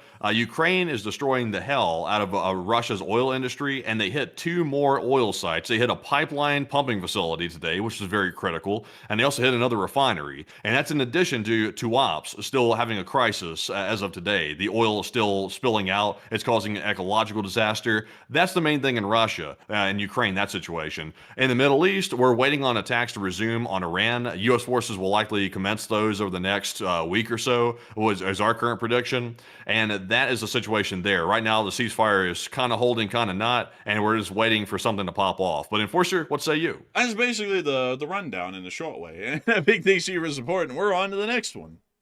We also have a 2 from Not Booby Trapped, who said America is positioning to abandon NATO. It really does look like it. I hope that's not the case, and I hope that the Congress steps up and stops such stupid actions from happening, no matter the actions that have to be taken at this point. But a big thanks to you for support and helping this channel to keep on running. And with that, we're on to the next one. We also have a 2 from Hoodoo, who said, what happens when water runs out in Iran in 2026? They're going to get thirsty and fast. But basically what it will be is a humongous humanitarian crisis, and there will be significant pressure on most everyone in the world to try and help them out a little bit in that, because it's morally dubious thing to just watch a country suffer and not really offer any assistance. And also it might win us some soft power inside of their country with their people if we offered them a little bit of assistance humanitarian wise in that sort of a situation. But I hope that does address that well, and a big thanks to you once again. And with that, we're on to the next one. Also, Taven Starkey put in yet another super chat, by the way, and YouTube just crowned them #1, by the way, and we do appreciate it once again, Taven, for that $20 support. They said thank you, guys. And thank you, Taven Starkey. I thank you massively, and we thank you so much for enjoying the channel and supporting it, so we can keep answering great questions and keep this thing running and keep the news rolling. And so a huge thanks to you once again, and with that, we're on to the next one. And this one goes to the Bearded, who puts in it too. He said, you guys need to look up, let's see, hold on a second, let me see here, let me look this up. All right. Oh, you guys need to look up Earthworm Jim. This guy? That must be him. That must be him. I'll have to look into him. But a big thanks to you for support. And with that, we're on the next one. We also have a 2 from Andrew Honeycutt. He said, what is the price of ego these days? Apparently there is one no Bugatti. price. Huh? One Bugatti. Well, you know, it might be more than that. You know, a 747 here and a little golf course there. You know, it's your Bugatti. Oh my God, I'm looks-maxing. But anyways, big thanks to your support. My brain's rotting. Man, I gotta say, man, all of these damn new phrases that have been come up with these days are like garbage. Like, they're terrible. I'm just like, you know, I like the fact that these people can go out and say this stuff, and they have the confidence to go out and say it and not crack a smile. Like how, like, I mean, these people must be actually like psychos or something like that, because I don't think that's possible if you're like, not psycho or something. You have to be a little bit different to like go out there and like start this bullshit and basically start doing it with a straight face and do it for an extended period of time. And people just buy into it. I mean, my theory is this: if you are confident enough, you can convince people of something that's even batshit crazy. Like, and people will follow you. Like, even if it's crazy, if you're confident enough about it. And that's not something to be proud about, by the way, because that's misleading people and it's leading people astray. But it is interesting that some people out there have that ability just to basically be a con man, essentially, and just lead people astray. Man, I saw a meme a while ago, man. It was of a Christmas Carol, like when Ebenezer Scrooge is with the ghost of Christmas future and he sees his grave and the grave of Tiny Tim and all that. And they dubbed it in like that new slang, and he was like, please, spirit, I've changed no cap. I'm Christmas pilled. I'm Merry Maxing. And I was like, oh my God. I was like, this is shit. I was like, this is so bad. It was so bad. It was hilarious, man. Because it was exactly what they would say, but it kept exactly to the script of like the Christmas Carol movies and the book by Charles Dickens. I was like, oh my God. I was like, that is terrible. But he said that. We're on to the next one. Our next one goes to DWRB once again, who said, thoughts on the Southwest Airlines America 250 trio? Oh, they're sick. I think it looks pretty decent. Yeah, they look really good. I like those a lot. Like I wish we had more time to go into their styles and show some pictures, but they look great. And so a big thanks to you for support and help this channel to keep them running. And with that, we're on to the next one. We also have a 2 from Robert Planting, who said, have a good night and be well. And thank you so much for the support, and have a good night and be well as well, Robert Planting. And with that, we're on to the next one. And our next one goes to Go-Kart, who said, thanks for always keeping it 100 Enforcers, LSA. Hey, 100, laughing face, smiling face. And a big thanks to you for the support and help this channel to keep it running. And we are always keeping it 100. And long live the Late Spring Army, and we're on to the next one. We also have a 2 from Resident, and Resident said, USA. USA! And I gotta thank you so much for the support, and long live the Republic. And with that, we are on to the next one. And this one goes to Game Theory, who said, can you explain the 25th Amendment?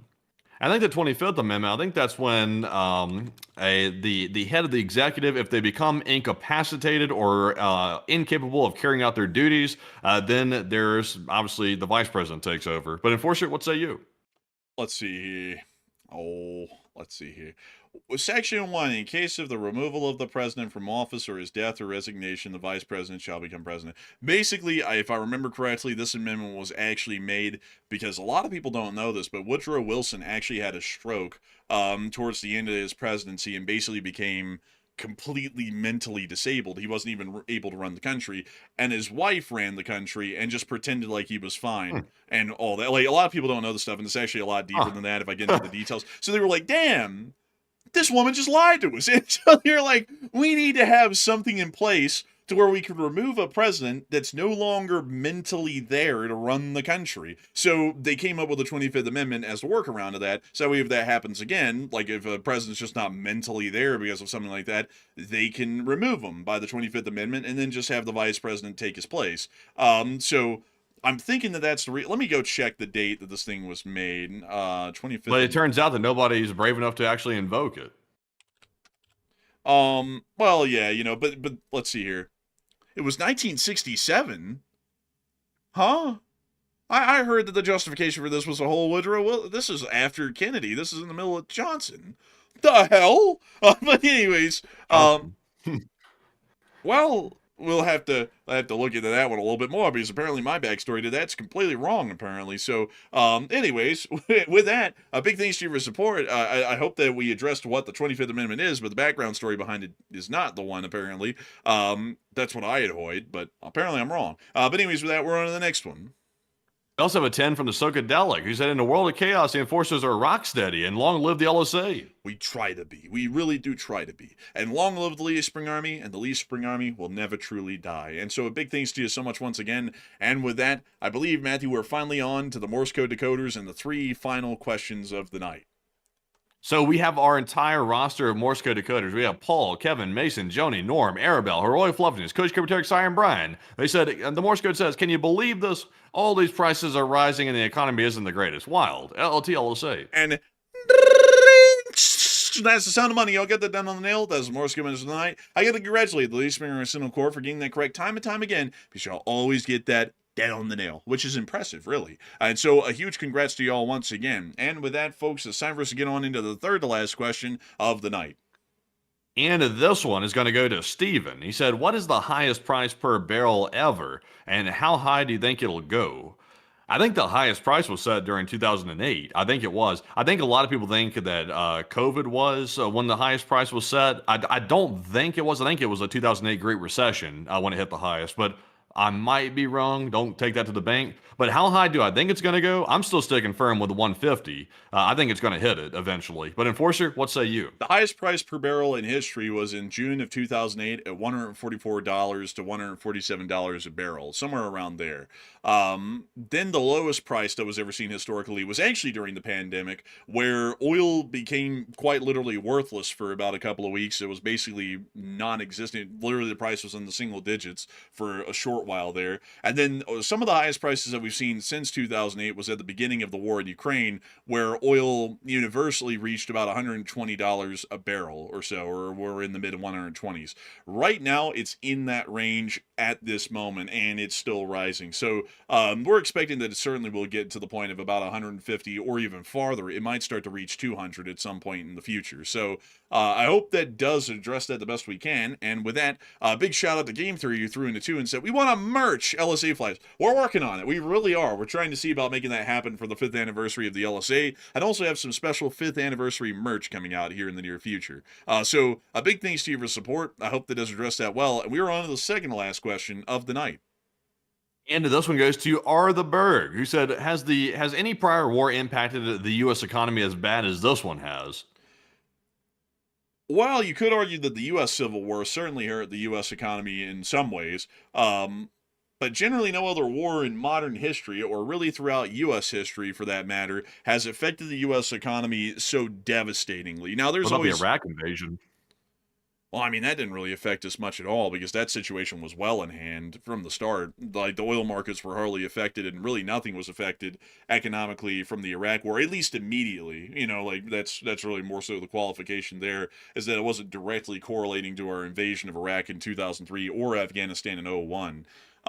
So in modern history, not really anything has come to this level of the kind of potential damage that it can cause and what it's already caused, really. But with that, I hope that has addressed it the best I can. And with that, we are on to the Also, by the way, someone said, LOL, 2008. But 2008 wasn't a war, though. That was just a recession. That was due to some bad lending that was taking place.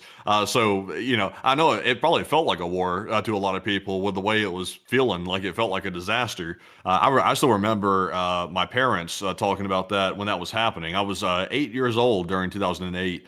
So I didn't get to experience the full gravity of it because I was too young to understand it, thankfully. But it was rough. Man, I remember I was like 6, and I was like, yeah, oh, Papa, because he just got elected. Remember that, man? Like, it was like, Yeah. like they were all there. Everyone was like, oh my God, he's been elected. Like, this is crazy. And like, you know, and there was a whole bunch of like craziness about that. And then in the background, I was like, oh, the economy's not really doing that good. But it's like a 6-year-old and 8-year-old, folks.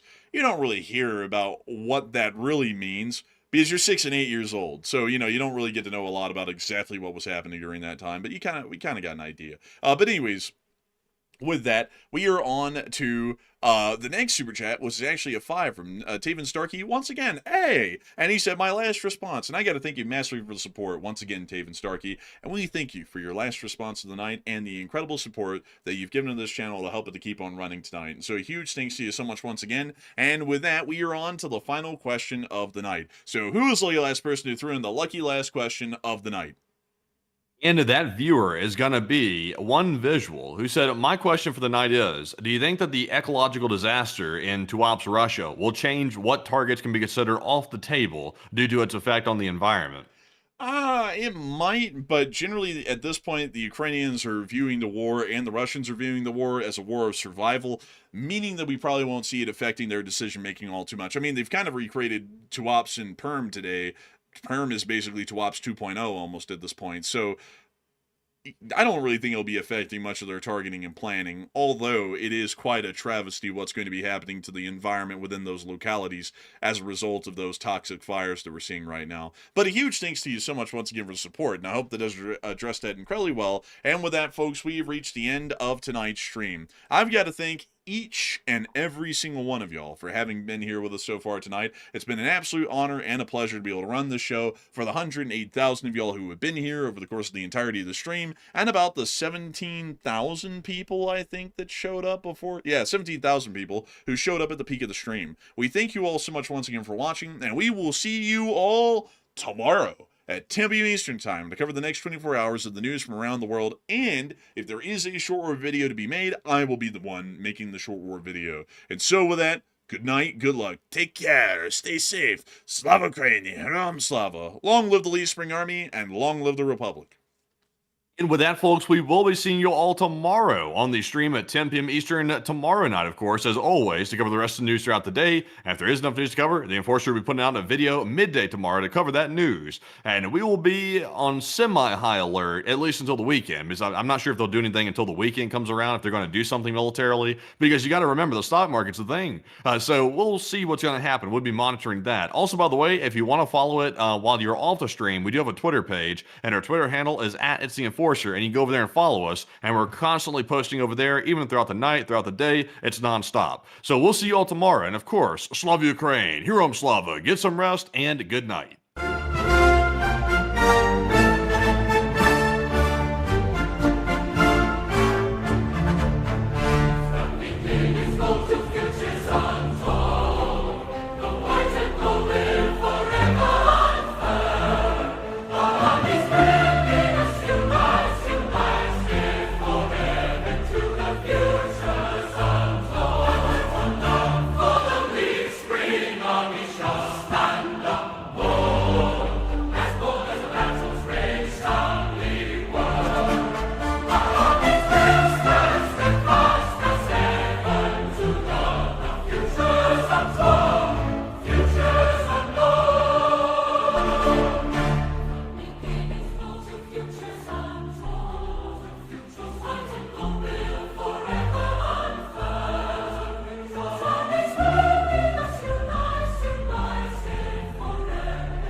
To God.